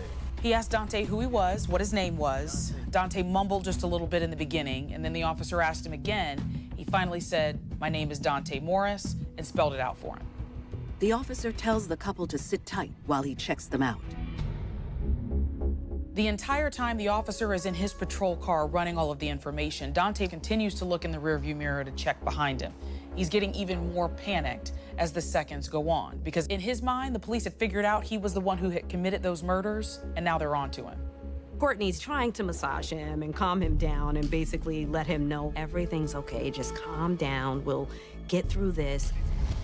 Moments later, a second officer, Jeffrey Kokab, arrives on the scene. And the already alarmed drug dealer comes completely unhinged. He turns to Courtney and he says to her, "I can't go back, I'm not going back." And it was at that moment Courtney noticed that Dante had a gun strapped to his waist. As soon as Courtney saw he was strapped, he pulled his shirt down to cover the gun. Dante is like, it's going down. This is serious. I'm not going back to prison. That's not an option for me. Officer Kokab and Officer Curtis started walking up to the passenger side where Dante was sitting. Excuse me, sir, I'm gonna need you to step out of the vehicle. And later, in central Indiana, when single mother Regina Miller sparks a romance with the much younger Terry Rutledge, She feels she has finally met the one. When he saw Regina, he knew he had to have her. But when Terry reveals a shocking truth, Regina will be thrown into the center of a horrific crime. She was hysterical. She was upset. And all hell was gonna break loose. Despite Dante's fears that he had been found out, when the officers run his name, it isn't the murders that come up. The patrol car computer showed a flag on Dante's name because he was wanted for writing 3 bad checks up in Jacksonville. In an unfortunate turn of events, it wasn't even the Dante Morris we're talking about who wrote those bad checks. It was another person, similar name, who they were actually looking for. In the late night hours in Tampa, Florida, Courtney Brantley and her boyfriend Dante Morris are sweating it out in their vehicle while police run their information. Tensions are running high as Tampa's most notorious drug dealer thinks he's about to be hauled away on a murder rap. Excuse me, sir. I'm gonna need you to step out of the car. He got out, turned towards the officers. Turn around, put your hands on the hood. As he turned around, he pulled the gun out of his waistband and quickly shot both officers at point-blank range. Courtney screams Dante's name in rage. Get out of here! Get out of here! Dante ran into a field and didn't look back. Courtney didn't know what to do, so she just pressed the accelerator and took off. Moments later, Courtney's cell phone rings, and it's Dante. He wants to make sure she doesn't snitch. No, I'm not gonna talk to the cops. He tells her to head to a friend's apartment and to hide the car. Terrified, she does what she's told. Courtney was in total and complete shock when she saw that Dante had murdered these officers point blank, but she was prepared to stand by him no matter what the consequences were. She would do anything to protect him. Yes, I understand. Have you ever heard of the term, snitches get stitches? Well, there's a reason for that. He didn't call her to find out if she was okay. He didn't call her to explain to her what had happened. He wanted to make sure that Courtney was not going to snitch. Aware of what's at stake, the faithful girlfriend obeys. She drives to a friend's apartment 3 miles away from the shooting and stashes her car. She texts her man the moment it's done. Courtney proved her loyalty by saying, "Till death do us part." It was a vow they had never taken in a church. It was a vow they had never taken for the state, but it was something that she was saying to him. She wanted Dante to know, "I'm here forever, no matter what." She was gonna do whatever she needed to do to make sure that her man was not going to be caught, even if it meant putting herself at risk. The city of Tampa has been rocked to the core. As the entire force mourns its 2 fallen officers, investigators get to work. When they arrive on the scene, they find an overwhelming amount of evidence, including Courtney's license, the officer's notepad with Dante's full name, and a dashcam video that has a clear image of the 2 perps. Dante and Courtney are instantly the most wanted people in Florida. The manhunt was like nothing Tampa had seen ever before. They had lost 2 of their own, and now there was a killer on the loose who did not care about human life. 10 hours after Officers Curtis and Kokab are shot in cold blood, police spot Courtney's red car in an apartment building parking lot. Police officers go door to door, searching for the killers. They are closing in on Courtney, who has been hiding out at her friend's apartment. When they finally knocked on the door where Courtney was, she came to the door and she actually admitted that she was the person they were looking for and that she was at the scene of the murder. She was quite composed and cooperated with the law enforcement. You have the right to remain silent. Anything you say can and will be used against you in a court of law. Courtney is hauled in for questioning. Detectives sweat her for over 6 hours, but Courtney can't be swayed. She made a vow to Dante and is staying loyal. Who was with you? I do not know. During the entire questioning process, Courtney refused to turn on Dante. She was asked more than 100 times to give up the name of the person she was with, and she wouldn't do it. I'm not giving him up. It's really difficult to try to understand what was going on in Courtney's mind throughout those hours and hours of being interrogated by the police. Courtney was a smart girl. She knew that the Tampa police were going to try to solve this case in any way they could, so she was just delaying them as much as possible, and if nothing else, trying to prove to her man how faithful she could really be. Despite extreme pressure, Courtney never breaks. And while police are getting nowhere with the loyal girlfriend, her cop-killing boyfriend is still at large. There were so many officers, authorities from different areas and different agencies all trying to catch Dante Morris. There was even a $100,000 reward being offered for anyone who could help with his capture. The police knew that this man was a street man. He was a drug dealer. So they took to the street to find him. And there was one dealer who was more than happy to talk. And he told them exactly where they can find Dante Morris. Dante was located at his lawyer's office and finally arrested after 4 days being on the run. He's charged with the murder of both officers. And his gun is also linked to 2 of the other murders that Courtney had written off as mere rumor. And with that, they were able to connect Dante to those other murders. He is convicted in each of those cases and is given multiple death sentences. And Courtney faces a rarely used offense. Courtney was charged with misprison of a felony, something a lot of people don't hear about often, but basically that means she failed to report knowing about a felony that took place. Courtney manages to spend the next 5 years out of prison fighting her case, and in the process becomes a local sensation. She became this popular media girl who was seen as, fighting her case and kind of going back and forth with the court systems. But eventually she ended up being charged and sentenced to 1 year and 1 day. He was a selfish man. If he really cared about Courtney, do you think that he would have put her in that sort of situation? She loved him, but he loved the streets way more than he loved her. Courtney proved to her man that she stayed faithful till the bitter end. But really, what did she get out of it? She went from visiting her man in jail to actually now being incarcerated in jail. Hopefully, when Courtney's released, she'll be able to move in a positive direction once and for all.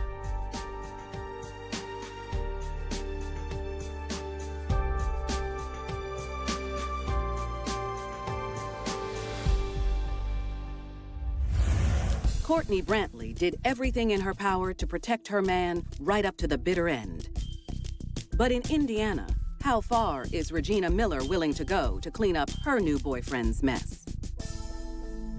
In the small town of Muncie, Indiana, 36-year-old Regina Miller is doing all she can just to get by. Regina was a single mother. She worked off and on for various stretches of time to provide for her and her family. These days, she's on her feet for 10-hour shifts at the local diner. It was stressful trying to make ends meet with her children and just having a waitressing job. She was living day to day, trying to afford her bills and try to take care of the kids. And the young mother has a lot of mouths to feed.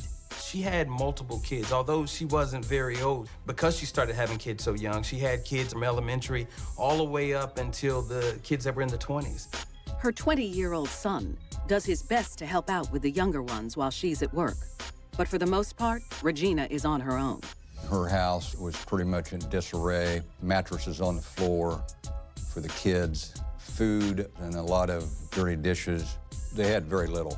Regina has never had a consistent man in her life. She would meet a guy, she would fall in love, and then she would get pregnant. And those guys never really stuck around. There are some women who perhaps have poor self-esteem. They feel that they don't deserve a really good man in their lives. We see that they look for the excitement in someone who has an edge, someone who can take them out of that humdrum existence that they have.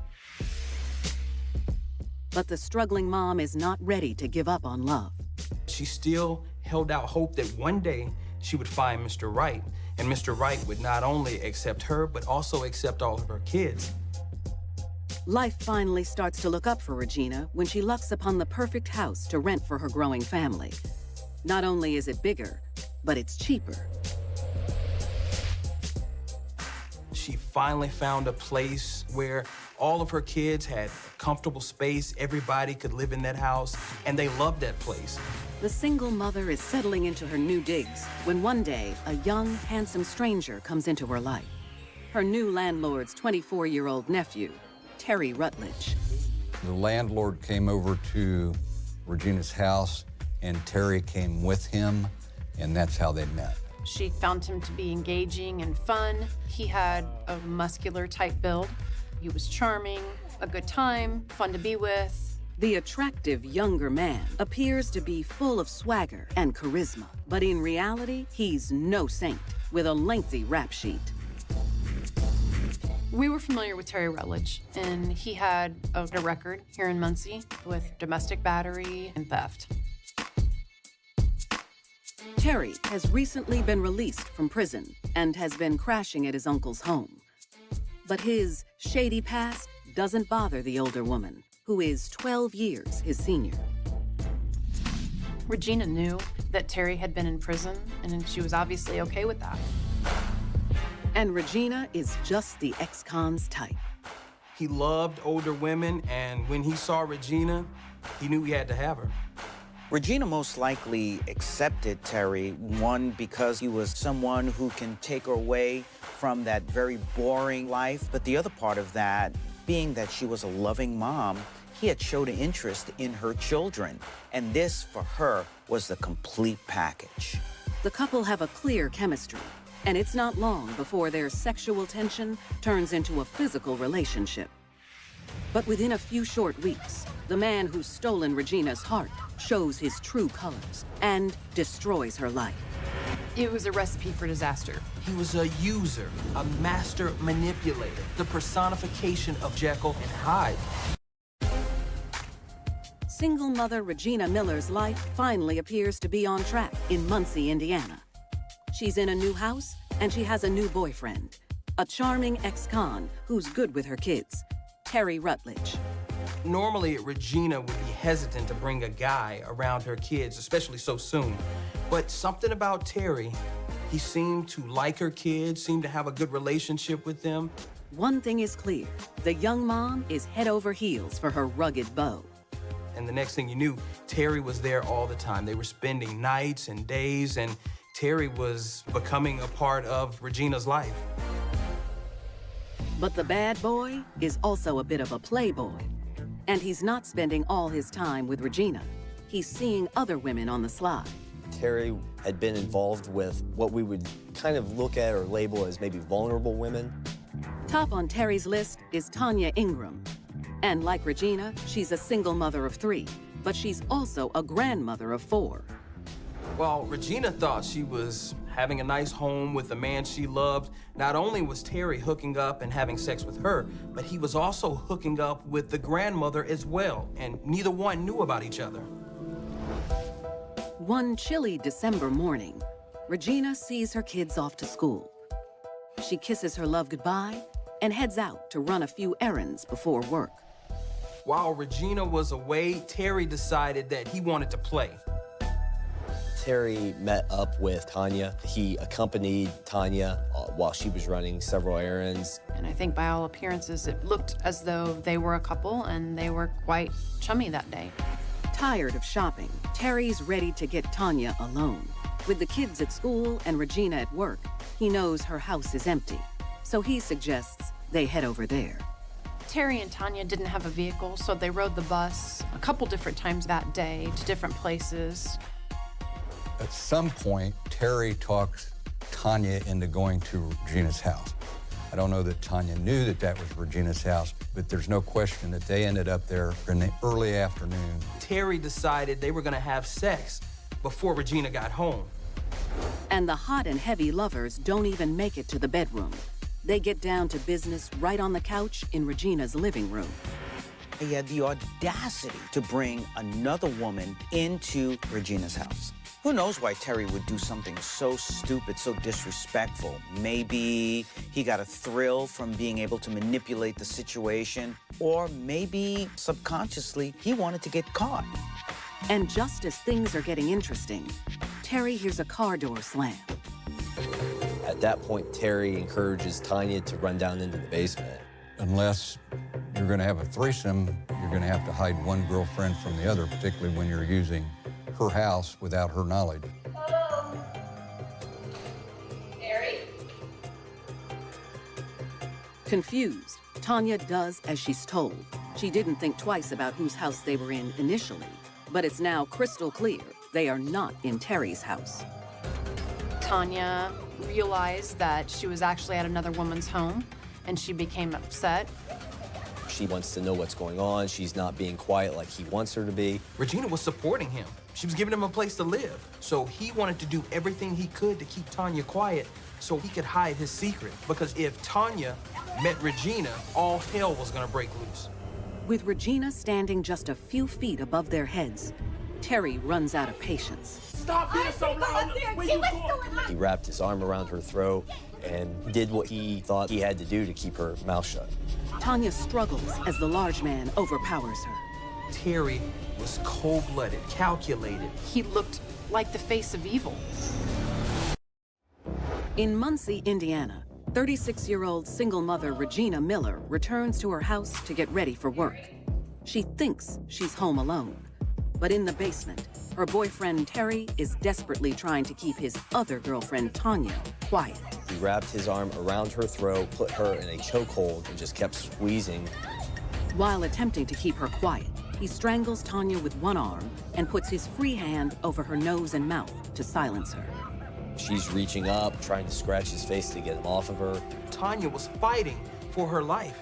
The two struggle for a few moments, but Tanya is no match for Terry's sheer force. He had just killed Tanya. Her body is just laying there on the floor in the basement. Meanwhile, Regina is upstairs changing into her work uniform and hears nothing. She only entered the house for 1 or 2 minutes before she went to work. The killer ex-con is now alone in the house with a serious situation on his hands. He was essentially stuck at that house with a dead body and just was trying desperately to find a way to get himself out of there and possibly the body as well. Regina works a hard day at the diner, and the single mom has no idea of the horrors that have unfolded in her basement. Before she heads home, her phone starts lighting up. He texts Regina while she's at work and tells Regina, "I need your help, I need it fast." And they go from there. When she asks why, Terry admits that he's done something bad. And without her, he's going to jail. And the texts keep coming. One of the messages had to do with him wanting her to get a truck, and he also sent a message wanting to know how down she was with him.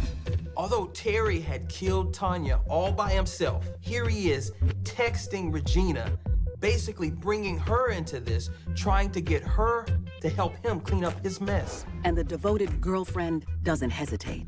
Once Terry asked her for help, she dove right in. After Regina left work, she got a red SUV from another friend of hers, and then she goes right back to her house. He asked, she helped.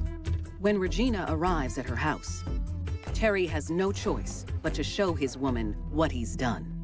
But you got my back, right? Once Regina got to the basement, she saw her man, Terry, standing over the lifeless body of this woman she didn't even know. At that point, Terry started singing this sad song to Regina, telling her that Tanya was trying to break them up and he was trying to keep things together. He laid it on real thick, and Regina believed him. She was trying to break us up, okay? She came in here and she came on to me. Terry felt that he had so much control over Regina and could get her to do absolutely anything, even getting her to clean up a crime scene after he had strangled this poor woman. Instead of freaking out or calling the police, she focused in on what Terry said, and she wanted to do whatever she could to make him happy and to fix this situation. Regina must have had a range of emotions. First and foremost, she was probably shocked by what she saw. Secondly, she felt betrayed that Terry would bring this woman into her home, have sex with her, and now she was complicit in this horrific crime.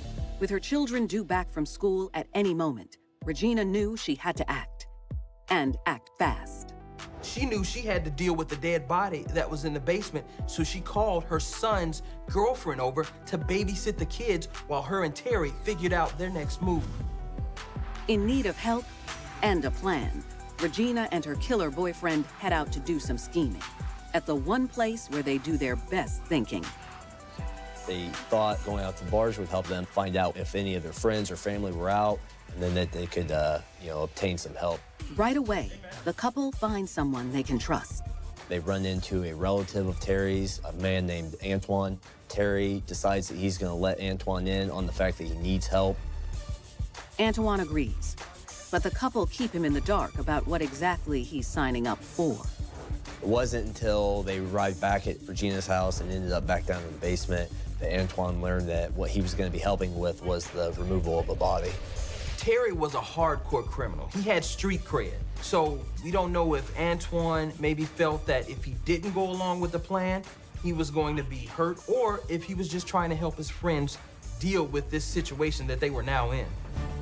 With Terry barking out orders, the cleanup crew gets busy. Regina is all too willing to do whatever she can to help her man clean up his mess. Once they got into the basement, Regina, instead of backing out, she went to Tanya's body and started clipping her nails. They cut the fingernails off the victim so that DNA couldn't be found underneath her nails. They had stripped Tanya's body. They collected those clothes and clothes that had been worn by Terry at some point in time with his contact with Tanya and placed those all in a plastic grocery bag. With the cleanup complete, there's the tough task of getting the body out of the basement. At that point in time, Regina retrieves a shower curtain from the bathroom upstairs and brings it down to the basement. They then wrapped her in the shower curtain and attempted to carry her body up the stairs, through the kitchen, out the back door. Terry and Regina loaded Tanya up inside the SUV. Now, at this point, Antoine must have been freaked out by it all and said, "I've had enough, I'm out." Antoine leaves the couple to handle the rest. They drive off into the darkness. Regina helped Terry try to clean up this crime scene because she was really devoted to him. She would do anything, even becoming part of a murder scene. In the early morning hours, they drive around town, looking for a remote place to dump the body. But they're running out of time. They had been working through the night, so the sun was about to come out. And the last thing they wanted to do was be caught in a car in the daylight with a body inside. So they panicked. They pull over and simply dump the body on the side of the road. Then, she watches as Terry douses his victim in gasoline. And then he just set her on fire. With the cleanup now complete, they take off. But it's not long before motorists come across the chilling scene. Eventually, people start to notice something is on fire alongside the road. One of those individuals finally calls 911. Delaware County 911. Yeah, there is a person burning. She's dead, she's laying there, she's on fire. You could still smell the burnt flesh and hair. The smell of death was in the air. As a waitress, it's a constant struggle to make ends meet. So on the side, Regina might have done some shady deals to pay the bills. One of the things that she had done for extra income around that period of time was selling opiates or pain medication. We found evidence that she took part in obtaining and selling prescription pills. In the early morning hours, motorists driving through an intersection in Muncie, Indiana, notice something burning along the highway and call 911. There is a person burning. At least it looks like a person. Police respond to the multiple calls, and when they arrive at the intersection, they find a grisly scene. Tanya's body was actually wrapped up in a shower curtain, and that's how she was disposed of, and that's how she was set afire. When the police first were called, her body was burning. The police actually had to use a fire extinguisher to put out the fire. In a city the size of Muncie, you have crimes that happen, but there was never a murder this brutal where a woman was killed, her body dumped on side of the road and then set on fire. After helping him clean his mess the night before, Regina drops Terry off at his uncle's and returns home. Later that morning, She sits in her house alone, and the severity of the situation sinks in. After Regina realized what she had done, she decided to take action. Regina decides that she's actually going to go to the police and tell them that she had been forced to help Terry move this body. So she called up her babysitter, and she had the babysitter come and get her kids and get them out of the house. Regina actually, still wearing the bloody clothes from the night before, walked to the police station. By the time she got there, she was sweating. She was a nervous wreck. Police question her, and Regina wastes no time in giving up her boyfriend to police. She might have been down during the cleanup, but now her devotion to her man is all but done. He said, look, you gotta swear to God you will not flip out on me if I tell you this. And I said, what are you talking about? He said, there's a body in your basement we gotta get rid of. At that point, she doesn't care what happens to Terry. As long as he doesn't drag her down with him, it's all right with her. She just wants to save her own skin. Okay. I'm tired. I know. Yeah, I am too. So, let's go back. You go to help. What goes on from there? Just continue trying to drag her up the stairs. Regina went to the cops because she just wanted to beat Terry to the punch. And I think this speaks to the fact that he no longer had that power over her that he once did. The spell was broken.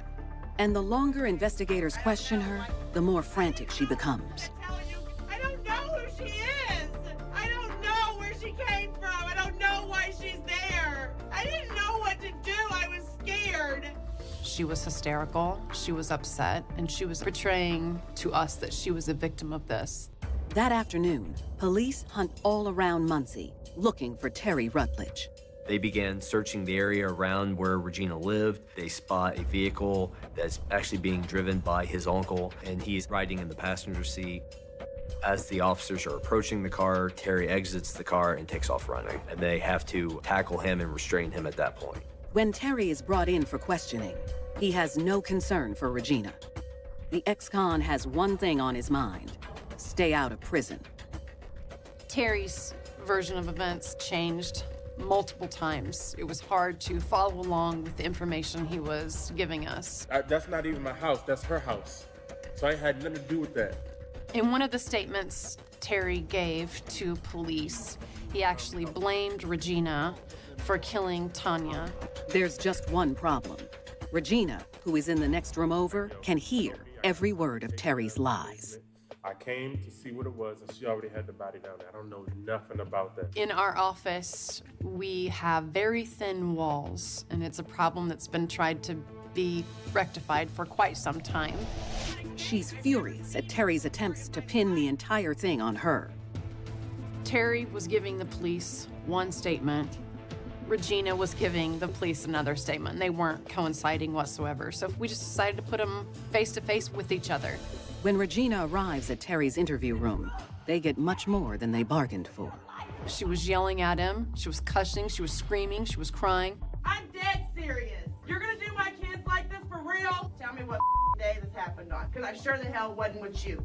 Not up like that. No, thank you. Pretty clear that the love affair was over and that Regina was going to take care of her butt and didn't care what happened to Terry. Once cooler heads prevail, Regina tells the officers there's someone that can back her side of the story. The man that assisted in the cleanup, Antoine Warren. She told them about Antoine and how he was involved in all this. Police brought him in for questioning. Antoine didn't hesitate to tell police everything. Antoine's version of events lines up with Regina's, and police finally believe they have the full story. They arrest both Terry Rutledge and Regina Miller for the murder of Tanya Ingram. In exchange for his cooperation, Antoine is given a plea deal and is given 2 years in prison and 2 years on probation. Terry Rutledge is found guilty on all charges. He is sentenced to 62 years on the murder conviction and 3 years for obstruction of justice. Regina is found guilty on charges of assisting a criminal and obstruction of justice. She is sentenced to 6 years plus an additional 18 months for both charges. Regina's biggest mistake was being involved with Terry Rutledge in the first place. This was a story about a woman who would do anything for love, and in the end, love caused her world to come crashing down. Obviously, Regina wasn't perfect. This was a woman who had very poor self-esteem and therefore made a lot of wrong decisions. That poor self-confidence landed her in the arms of Terry. And in the end, it was this love that led her to her downfall.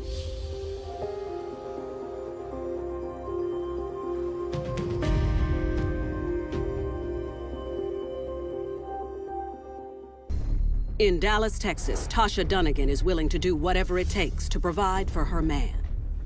She came under the influence of this man, and he pushed her to become a prostitute. But when Tasha's fired, her boyfriend talks her into a risky plan of revenge. When she pulled her gun out and he immediately pulled his, that's when she started shooting. She had no idea that this was gonna ruin her life.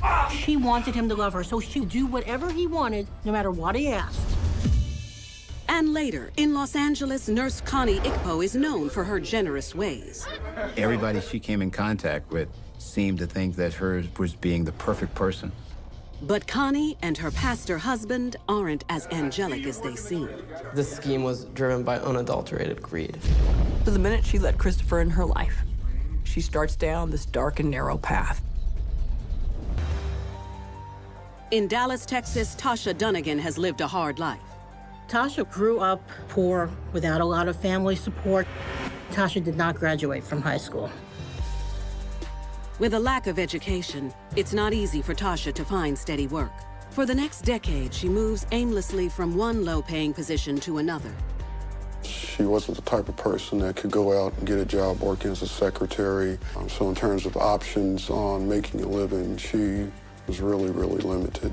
It limits you because in this market, everybody, for the most part, employers are looking for qualified applicants that have a college degree or higher. By the age of 34, Tasha meets a handsome, smooth talker named Henry Sanchez, who sweeps her off her feet. Henry did not have a legal job. He was a low-level drug dealer, and at the time, he was primarily living off of Tasha. And to pay the bills, Tasha takes a job at a local 24-hour massage parlor. On the outside, it was a massage parlor. On the inside, it was a brothel. So it was a great opportunity. I think that you should at least take a shot at it. Henry convinced her that she could make more money than either of them could in any other job if she just started turning tricks. Tasha was a victim of Henry's control. This was a person who ruled with an iron fist. He was completely in charge. Whatever he wanted, she did. She just couldn't stand up to him. She really, really just wanted to make some money and make ends meet so that she can pay her bills and do what she needed to do. Despite the illicit nature of the job, it's the answer to all their money problems. What is that? She was making a lot of money every day. Over 1,000, maybe over 2,000. And so she would bring that home and give that to Henry. I'm so proud of you. Imagine how much money you're gonna make in the next few weeks. When you live with someone who pressured you to become a prostitute, it beats you down. She loved him. And no matter how badly he treated her, she wanted him to love her. So she would try harder to do whatever he wanted, no matter what he asked. That's my girl. But after only a few months, Henry's gravy train comes to an abrupt halt when Tasha is suspected of pocketing some of the cash she was supposed to hand over to the business for herself. You do know I need to see all your money. That is on. No. The massage parlor's owner had a business of trust. That is mine. I clearly know it isn't. He didn't want to give Tasha any chances. If he couldn't trust his employees, they were gone out the door right then and there. So she was fired 2 months after she started working there. It's a blow to Tasha, but she's more frightened by how Henry will react. She was really devastated and heartbroken because she was losing the ability to make as much money as she had been making, and she dreaded telling Henry about this. How are you? He saw her as a meal ticket. She was someone to send out into the world and say, go make some money and bring it home so I can have shelter and I can have food and I can be with you when I want to. What's going on? As suspected, Henry doesn't take the news well. They fired me. You gotta be kidding me. What did you do? Henry was in a fit of rage when he found out that she was fired. After all, you know, she used to make a lot of cash that she wasn't making anymore. What am I gonna do? I don't know. I need some time to think.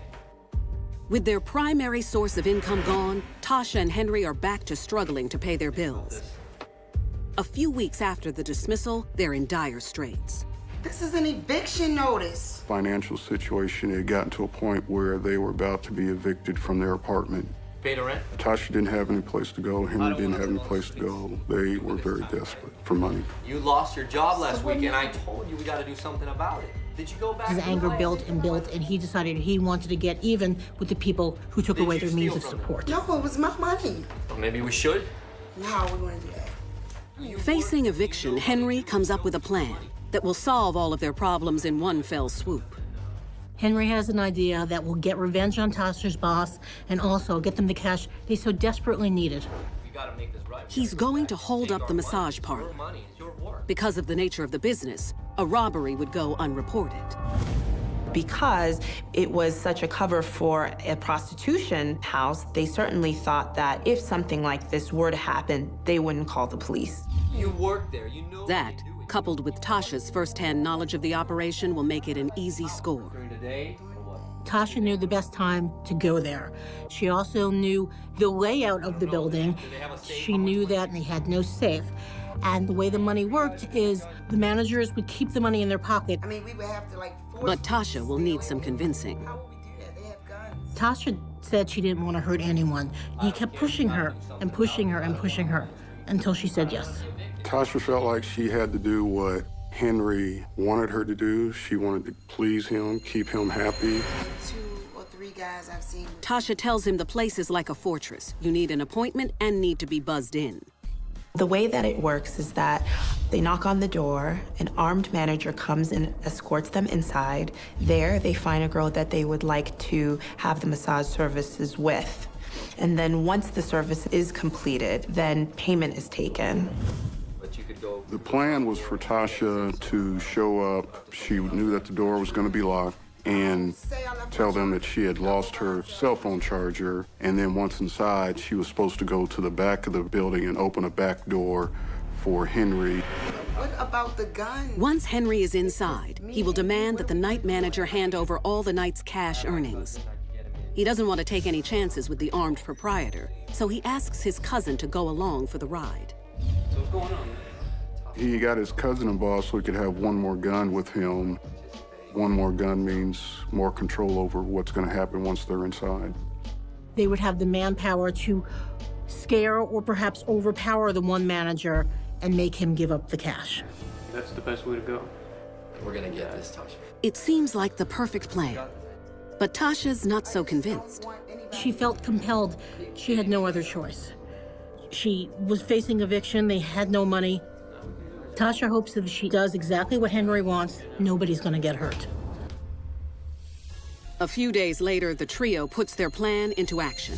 Tasha. At sunrise, Henry hands Tasha a .38 caliber gun to put in her purse, and they drive over to the massage parlor a few miles from their home. Robbing the place early in the morning also would have meant that the manager on duty would have had all the cash from their busiest time on hand. And since all their cash just went into the manager's pocket, at the end of that shift, it all would have just been sitting there, ripe for the picking. Once on scene, everyone moves into position. Tasha rings the bell at the front door.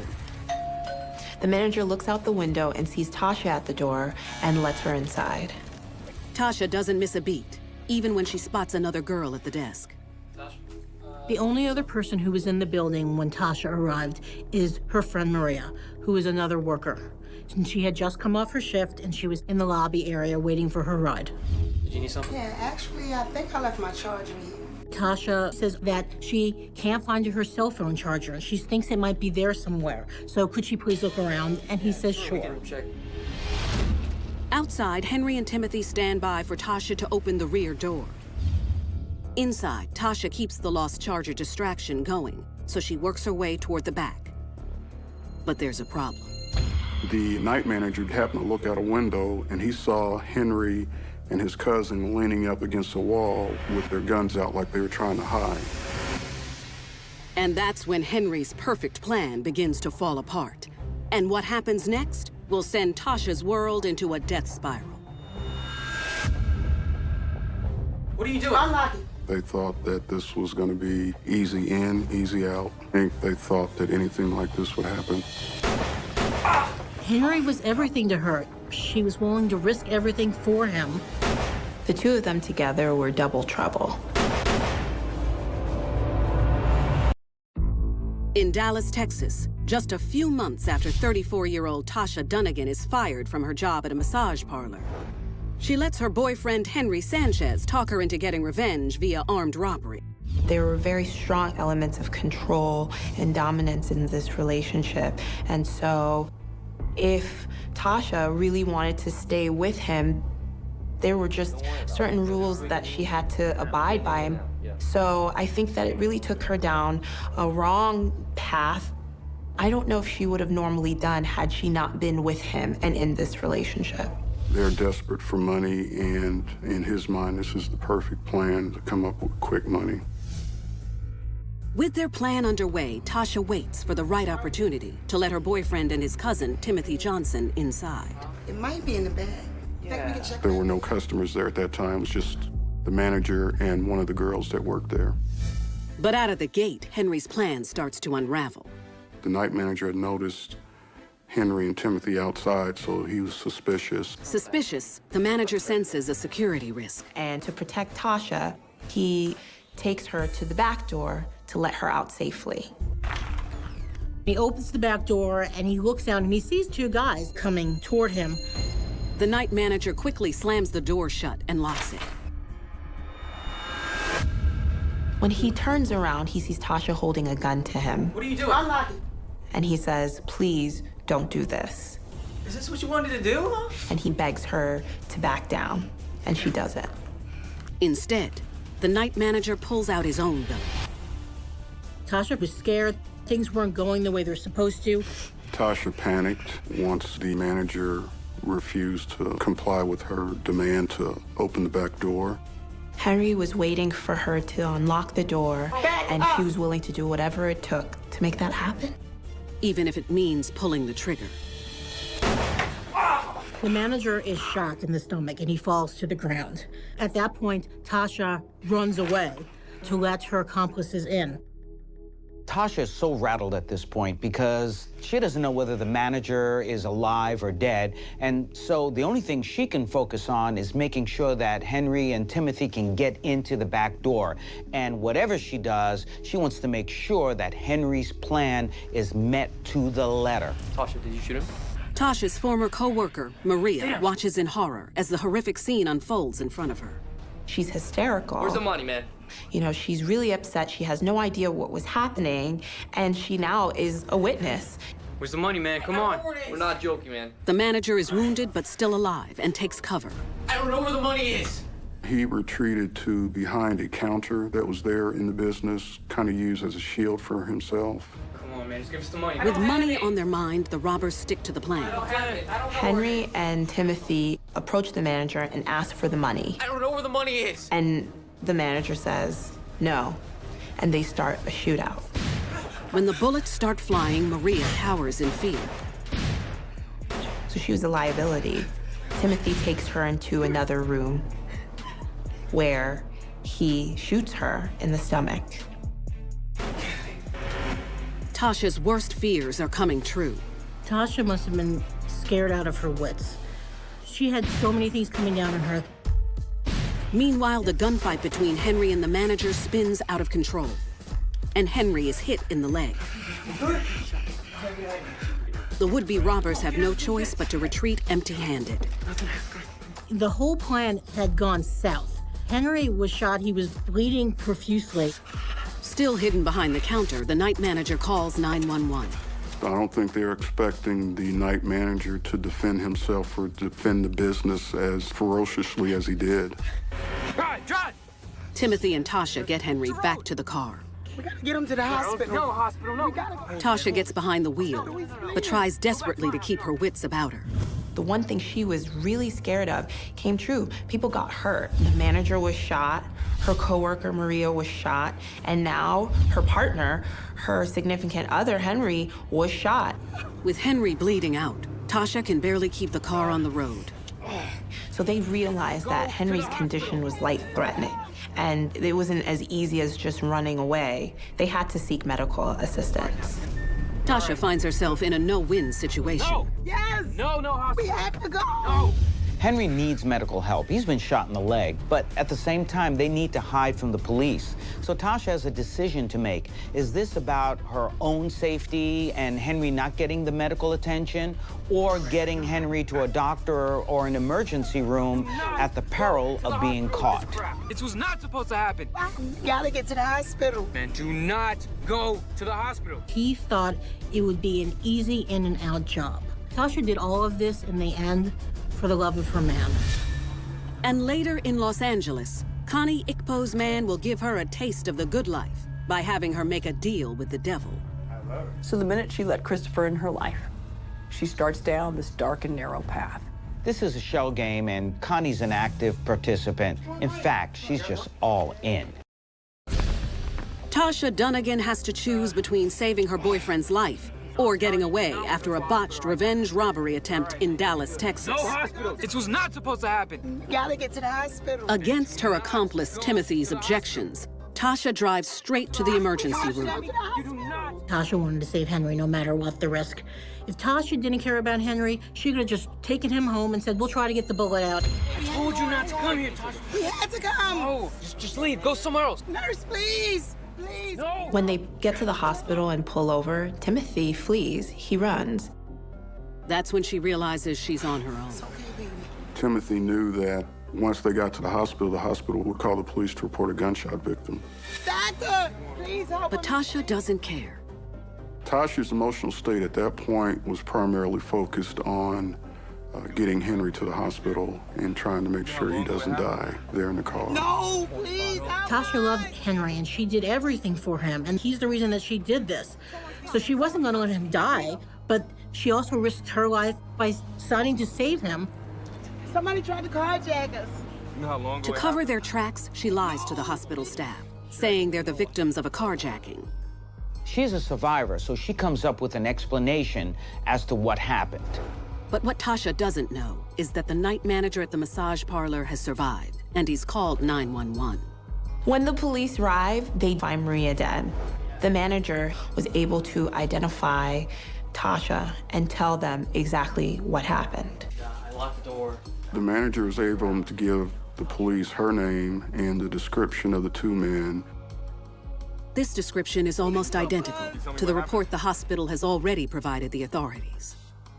Henry has a gunshot wound, and it's hospital's protocol that when something like that happens, they automatically have to notify the police department. At the crime scene, they get a report of 3 people showing up at the hospital, one of them with a serious gunshot wound, and they put 2 and 2 together pretty quickly. By the time Henry is wheeled into surgery, Tasha is already in custody. She chose to stay with Henry at the hospital. She knew they were probably going to get caught. I think that also kind of shows how deep her involvement with him was. Tasha's whole world comes crumbling down on her because she doesn't know whether Henry's going to make it. Why don't you tell me the truth? Under interrogation, Tasha stands her ground. My car. Tasha tries her best to stick to the carjacking story, but there's too many holes in the story. I don't know. We were carjacked. But the news of Maria's passing definitely hits a nerve. Maria's dead, and Tasha doesn't know whether she's going to prison for this. So Tasha's gotta be devastated. Tasha was very remorseful about Maria getting killed. In fact, Tasha had talked about how good a friend Maria had been to her during the time that she worked there. And police have one more ace up their sleeve. When a police officer tells Tasha that the night manager identified her as the woman involved in the robbery, she breaks down. They should have seen the crime. Look, maybe I was there. You know this. After hours of questioning, Tasha finally admits to shooting the night manager at the massage parlor. He drew a gun on me. But claims that he drew his gun on her first. She admitted to shooting him, but she said that she did it in self-defense. I was going to leave out the back door. And when push comes to shove, Tasha finally turns on her man. This is all Henry's fault. She points the blame on Henry because it was his idea and he was the one who really started all of this. He was the one that convinced her of what happened and convinced her that they needed to seek revenge. And so she really blamed everything on him. Like the night manager, Henry Sanchez survives his wounds and is arrested promptly after he is in stable condition. 2 days later, police track down Timothy Johnson hiding out in a Dallas motel. The police had gotten a tip from someone on where he was, and that's where they found him. A year after the robbery, a Dallas jury convicts Tasha Dunagan of capital murder. She's handed down a tough punishment: life in prison without parole. Her boyfriend Henry Sanchez and his cousin Timothy Johnson each get the same. This was really about her relationship with Henry. Under other circumstances, I don't know if she would have done this on her own. So she really did it all for him. Tasha felt like she had to do what Henry wanted her to do. She wanted to please him, keep him happy, and he was just a very bad influence on her. So many women get involved in bad situations. They do things for what they think is love, and they ruin other people's lives and they ruin their own lives. Prison has a way of allowing people to think. I mean, after all, you have nothing but time on your hands. I walked to the bag, he walked with me. She was now far removed from that very domineering, dominating relationship that she was in with Henry. So she finally does come to the proper realization that he led her down a path of danger and a really screwed up life.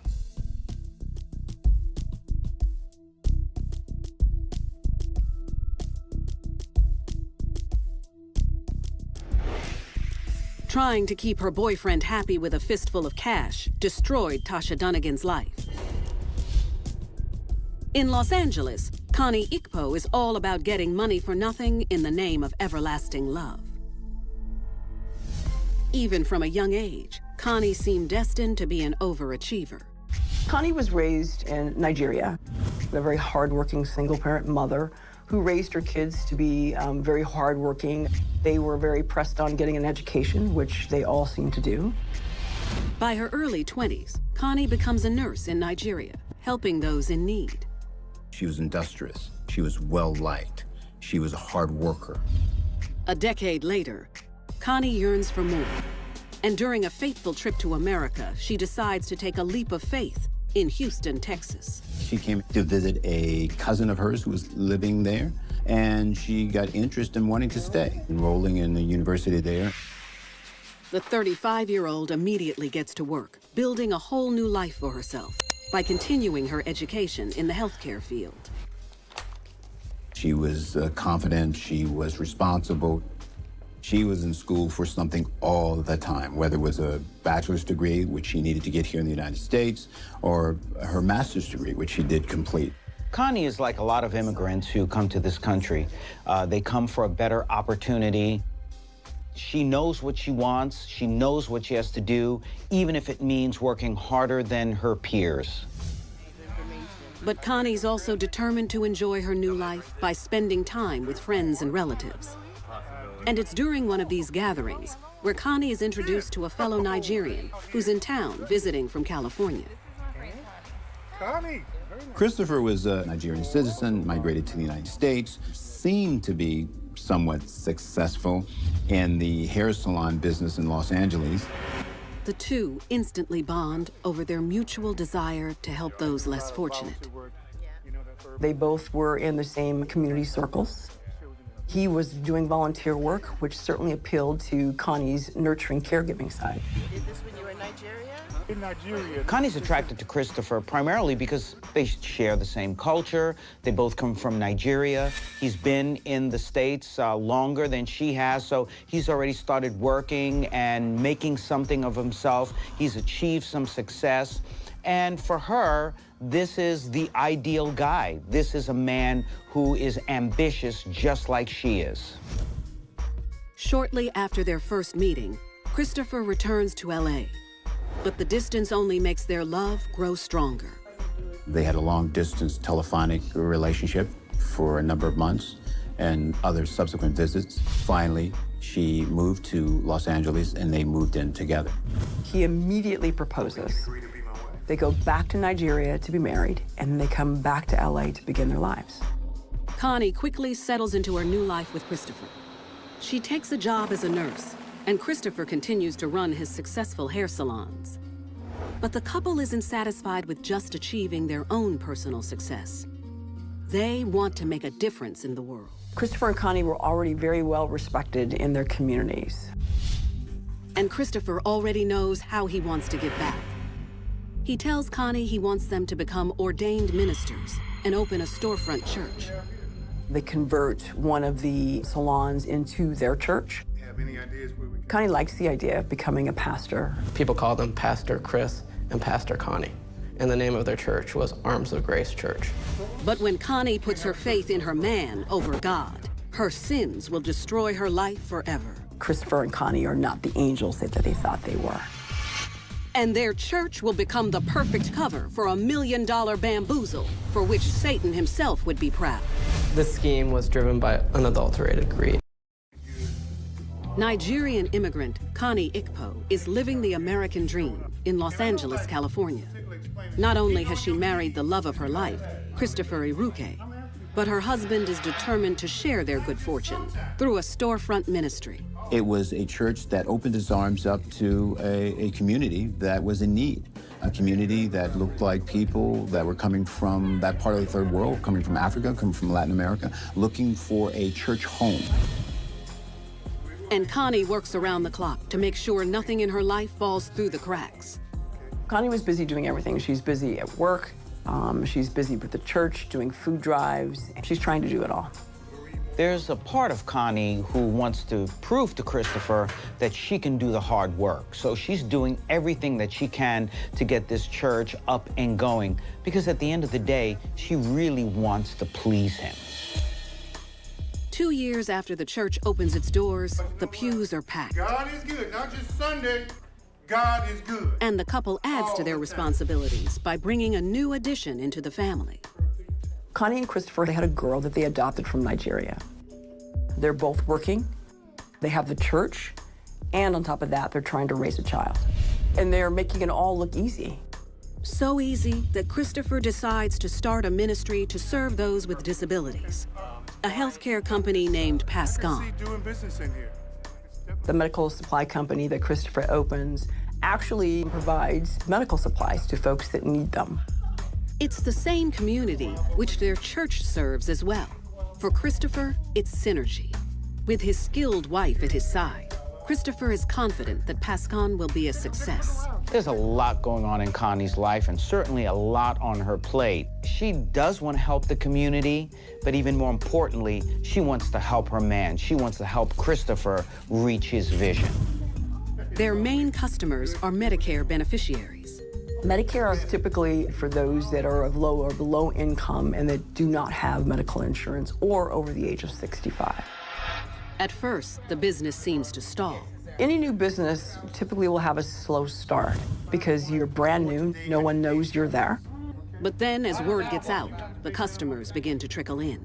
And the company's biggest ticket item is a powered wheelchair with a hefty $6,000 price tag.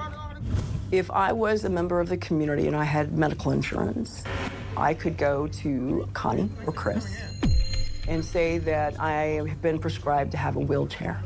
And can you get that for me? Now, to need a power wheelchair, you need to have serious medical conditions. It needs to be based on the prescription of a doctor who thinks that you need it. To capitalize on their most profitable item, Christopher starts purchasing large quantities of these wheelchairs at wholesale prices. They get a wheelchair for $1,000 wholesale. They pay another $1,000, and then Medicaid reimburses them $6,000 for the actual chair itself, and they end up pocketing the remainder of that money. Thank you. All right. You're welcome, sir. I'll see you soon. All right. And Christopher starts seeing a profit of thousands of dollars a wheelchair.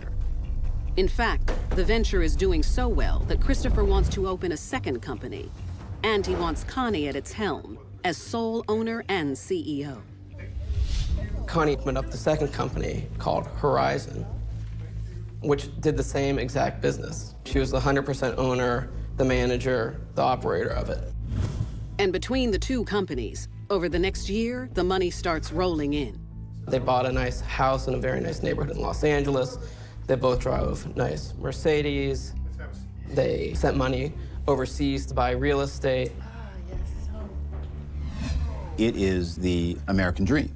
So everything seems to be going just the way they want it to go. You go from going to work every day as a nurse to becoming a millionaire. Very drastic lifestyle change. Connie couldn't be happier with their newfound fortune. But behind their success, the couple is hiding a dirty little secret. As it turns out, it's all a scam. They are committing a fraud. Christopher has figured out how to make that money, and Connie's gotten a taste of the good life, and now she is hooked. So now she is going to follow her husband's lead. Can investigators bring their ride on Easy Street to a dead end before they cover their tracks?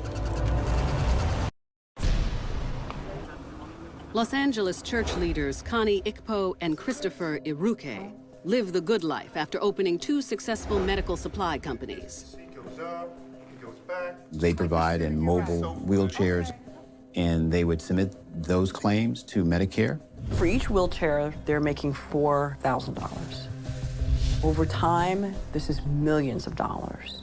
And it looks to everyone as they're building an empire. But what these angelic entrepreneurs have really built is a house of lies. They are committing a fraud. They are selling wheelchairs to people who just don't need them.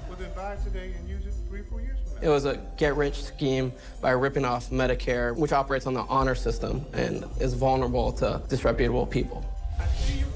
While they keep up their appearances at their church, they no longer keep up the facade of the medical supply company. It was a medical supply company that had no walk-in clients, no cash register, not the type of thing that you would expect to see if they had a legitimate business supplying medical supplies to the public. It's a complicated scheme that works in 2 demographics. First, the couple lies to potential patients, conning them into buying wheelchairs that they don't need. They would tell community members that Medicare was going bankrupt, and so that they would not be able to meet their immediate medical needs, and they may want to go ahead and buy a wheelchair now. Some patients did receive the wheelchair. When you would go to their house to look at it, it would typically be parked in the garage or a corner of the house, collecting dust and never having been used. And if their targets can't be persuaded to actually purchase a chair, they pay them for their personal information. A lot of times they would also, just in exchange for their name and social security number, buy them things that they needed. Even worse, they're taking advantage of the same group of people they claim to be helping, poor immigrants, many of which are members of their own congregation. There's a number of things that made them so easy to convince. There was a language barrier. They're immigrants. They're not really familiar with how processes work. They're pastors in the church, and that they're from a vulnerable population. Someone that is very respected in your community asks you, then of course you're going to comply. In phase 2, Christopher buys up bogus prescriptions from shady doctors to submit to Medicare. Doctors are being paid who are signing off on these false prescriptions. Once people start getting large amounts of money from Medicare just by filling out some fraudulent paperwork and delivering wheelchairs, it's a lot of money really quickly, and it's hard to stop. And it isn't just Christopher getting his hands dirty. Connie is supporting her man's illegal deeds every step of the way. She was just as involved, submitting the documents that she needed, which means that she's fully aware that she's paying a middle person for the prescription. In Connie's mind, she can justify what's going on with this illegal activity. They're sending money back to family in Nigeria, and they're making a difference in their community. Over the next 3 years, the couple continues to preach about sin, but committed on a regular basis. And it's their blatant disregard for appearances that finally puts their medical supply businesses on investigators' radar. As you dig into some of these companies, indicators of fraud become apparent. For example, a company that's only delivering one type of equipment, as in this case, the most expensive possible equipment, power wheelchairs, and not delivering manual wheelchairs, canes, walkers, other types of things that you would expect to see a legitimate company to supply. They were finding trouble with the billings, and they were questioning the necessity of the wheelchairs that they were being delivered. The investigators begin looking for proof, prescriptions, that all of these wheelchairs are attached to people who truly need them. With investigators hot on their heels, Connie and Christopher will stop at nothing to protect their lavish lifestyle. It was too late now for Connie to back out. She was now entangled in a web of lies. I don't think she was willing to get caught. Pastors Connie Ikpo and Christopher Iruke's Medicare scam has made them millions of dollars. And the couple is desperate to keep living the dream in Los Angeles. Chris Iruke and Connie Ikpo were greedy, and they wanted to get as much money as possible, and they weren't going to let the Medicare rules and regulations or anything else get in their way. Connie's got a lot to lose. She's worked so hard for everything, and she's afraid of losing all of that. But more importantly, she's afraid of losing Christopher. And that's why she's gone along with that scam. Look, we got to do something to help ourselves. Alerted that Medicare officials are on the lookout for them, Connie and Christopher try to stay one step ahead of investigators. Because if we don't, we're in trouble. They begin to now understand that they are really being scrutinized and that they now are going to have to begin to do some things to keep themselves out of jail. Panicked, the couple closes the businesses in an attempt to throw investigators off their trail. But they aren't about to turn their back on their millions. After shutting down Pascon and Horizon, Christopher opens up 2 new stores and just picks up where he left off. They know that they can't put the new companies in their names, so they cover their tracks and recruit others into their scheme. They use 2 names from members of parishioners of their church. They open a new storefront and get back to business as usual. It's a cat and mouse game. They're trying to avoid getting caught, and they do that by operating under different ownership. Medicare would have no way of knowing, based on the paperwork, that these were all Christopher Iruke and Connie Ikpo's company. They would appear to be other people's companies who don't have the same issues. And that, again, is another scam. Connie really should put her foot down, but instead, she's just going to blindly follow along with this scheme. For the next 6 months, the plan seems to work, until Christopher gets a call from one of his employees. An investigator shows up to the medical supply store asking for Chris. Of course, the folks that are there give him no information whatsoever, but do get word to Chris that there is an investigator that's looking for him. Christopher calls an emergency meeting with their co-conspirators in a park down the street from his house. He's got to figure out how to cover their tracks. What I do know is that we're in this together. They give them instructions about not to talk to the police. They give them what we would call throw phones. They come up with code words. Christopher orders everyone to use their untraceable phones and not to tell police. But what he isn't aware of is investigators have been digging into the couple's lies. Myself and the agents would go interview some of these beneficiaries who bought wheelchairs, and they would do jumping jacks for us. And so these aren't the types of people that need the power wheelchairs. A week later, investigators prepare to strike. And Connie and Christopher realize the clock is running out. So they try to erase any evidence connecting them to the scam. At some point, the medical records were all moved into the church. Connie spearheads the shredding party. She gathers parishioners and pays them to begin shredding files. If they get caught, not only is she going to lose this lifestyle that she's become accustomed to, but she's going to lose her man, and that's something that is not on the table for her. But the feds are waiting. After months of watching them, with a search warrant, they raid the church. And they seized all the records, including the shredded documents. Finally, Connie Ikpo and Christopher Iruke are arrested and charged with Medicare fraud. Connie and Chris have never admitted to their crimes. They both have maintained their innocence. 6 months after her arrest, Connie is convicted of conspiracy to commit fraud and sentenced to 3 years in prison. Christopher is also convicted of conspiracy to commit fraud and 17 counts of healthcare fraud. He's sentenced to 15 years in prison. They both are responsible for $6.7 million, I believe, to reimburse the government. Connie took a vow to honor her husband for richer and for poorer, and she took that oath very seriously. Christopher is the one that led her down this path. He introduced her to the business of Medicare fraud, and I don't think she would have thought of this on her own. Everybody loved Connie. So obviously this would be a grave shock to the community that she supported for so long. She certainly at any time could have stopped. She could have shut the whole thing down, but she chose not to. I think the true victims are, unfortunately, the community members of their church and the government.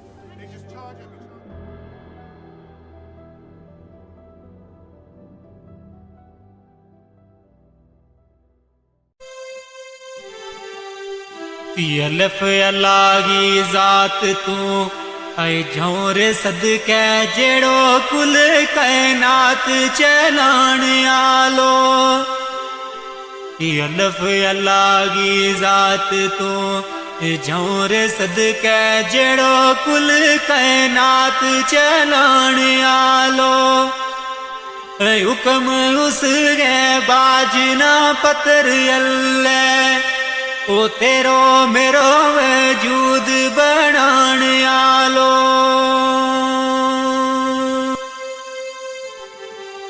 18,000 मखलूक गो ऐ मालिक सुनो रब सुनो जमीन आसमान आलो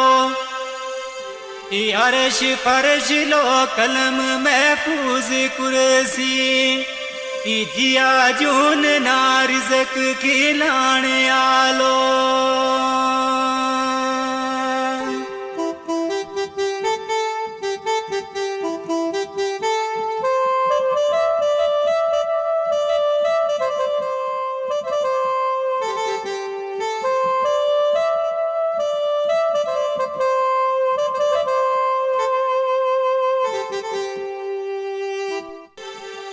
दाल दुखांगी गल सो नौरे तमना एक बच्ची मासूम रोलाओ गई है दाल दुखांगी गल सो नौरे तमना एक बच्ची मासूम रोलाओ गई है ओ उसकी मारे गुलनाज है बहुत दुखिया ये मारा सीना माँ बर छिलाओ गई है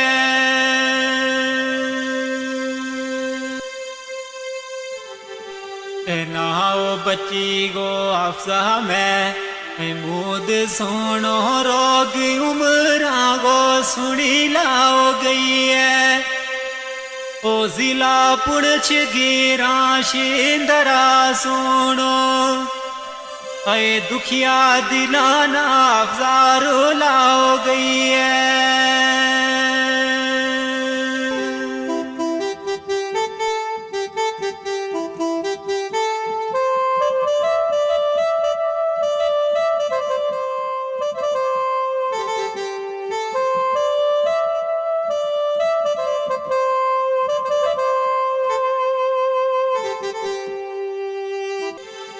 दाल दर्द जो दयागा ऐ बोते ओ खाए पर बचागी नारे जो दई ओवे दाल दर्द जो दयागा ऐ बोते ओ खाए पर बचागी नारे जो दई होवे ओ माना सबर करार फिर नहीं रहा तो दफ्ते जिगर की जद जो दई होवे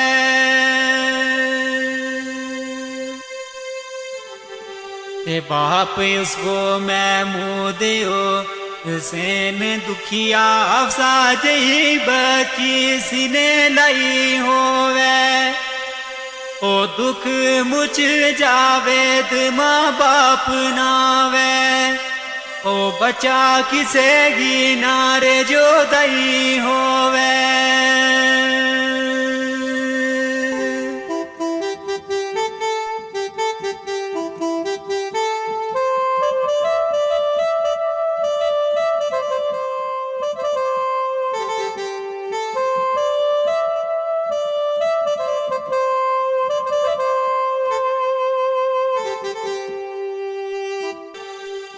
रिहो रब गा करम तमाम होया 17 अप्रैल ना खुशी भरपूर होई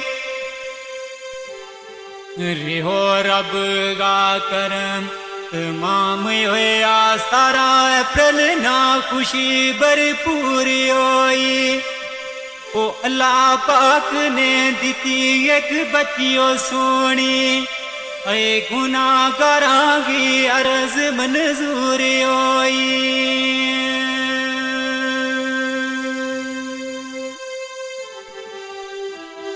दिन मां दाखिल रही महारात ऐ 10 बजे ऑपरेशन होयो ते टेंशन दूर होई ओ दीती खबर फिर आनी उन डॉक्टरां ने हो गई बची पर बड़ी कमजोरी होई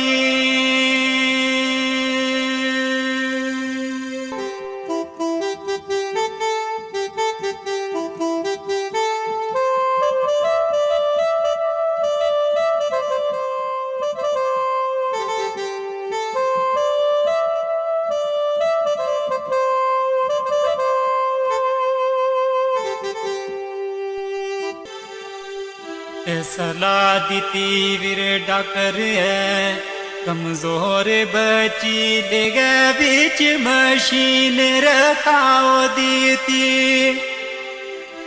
सलाह दीती डॉक्टर है कमजोर बची ले गए बीच मशीन रखाओ दीती 18 19 भी तक रखी पुणछ अंदर और पर इकी नर जोरी कराओ दीती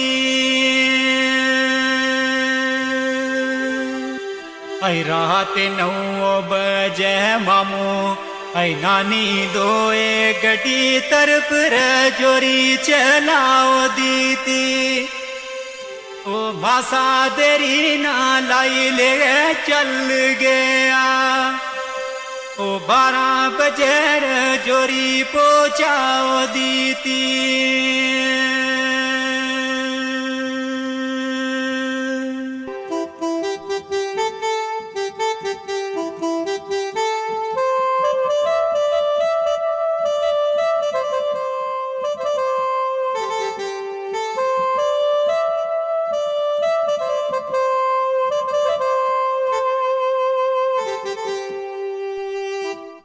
किसना चैन सकून फिरे आई उस दिन तो रास्ता बिच डाडा परेशान होया आई किसना चैन सकून फिरे आई उस दिन तो रास्ता बिच डाडा परेशान होया रात 12 बजे ले जोरी पुजया कि जल्दी डॉक्टरां कोल रवान होया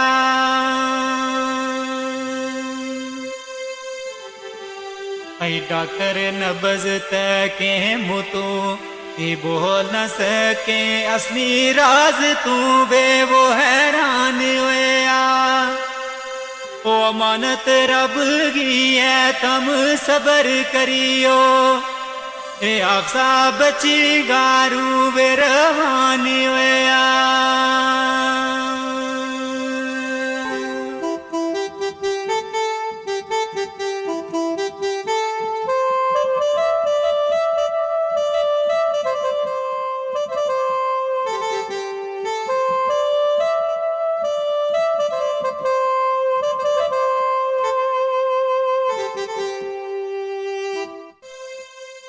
किसना होश रे ओ सुनी ये खबर जिस दम आया है आप जायमना छोड़ गई है ऐ किसना होश रे ओ सुनी ये खबर जिस दम आया है आप जायमना छोड़ गई है ये एम्बुलेंस करी वापस पुणछ चलना मारी किस्मत अज मुखरे मोड़ गई है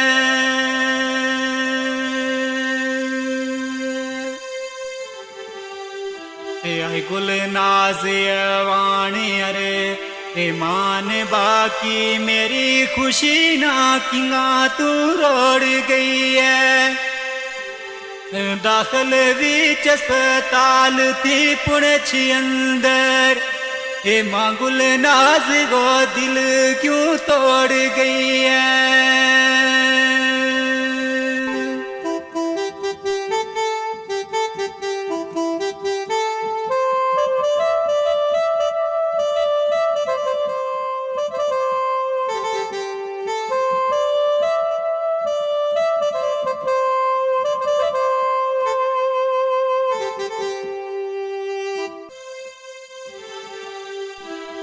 अप्रैल बईना सुबह गए आई 5 बजे वतन शींदरा पुजे आयान सदके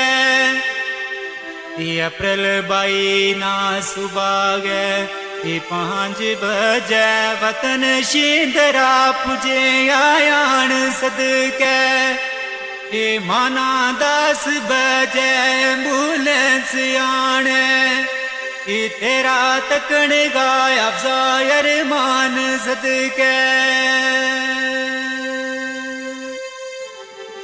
ते कितना दुख था महंगा ऐ काल जामा जाने वाया रब रहमान सदके और वे बाप महमूद परवेज नानी नाले रोवे सजाद यमान सदके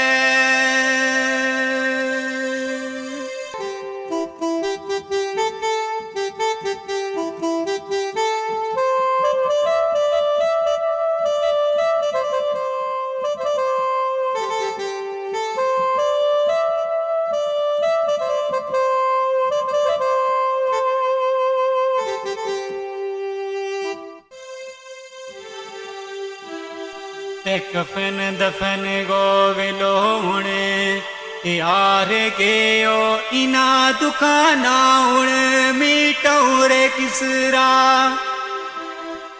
कफन दफन गो विलोणे हार के ओ इना दुकाना उण मीटौरे किसरा ओ जीता मांगे बचा गो टूर जानो इस शेर बर कलम चनो किसरा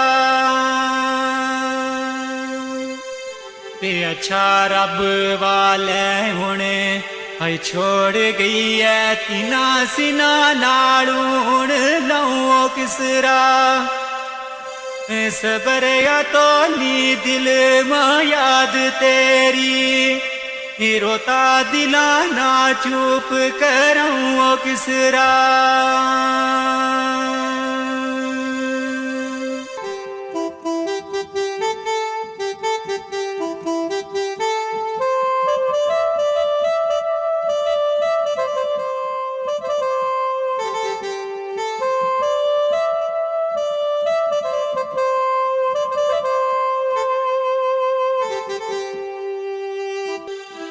फिया मान इना दुखाने आई मुकणो नी 4 बजे रे आपका दफनाओ छोड़ी आई फिया मान इना दुखाने मुकणो नी 4 बजे रे आपका दफनाओ छोड़ी वतन पुणछ गिरा शींदरा अंदर ओ सोनी निकी जी कबर बनाओ छोड़ी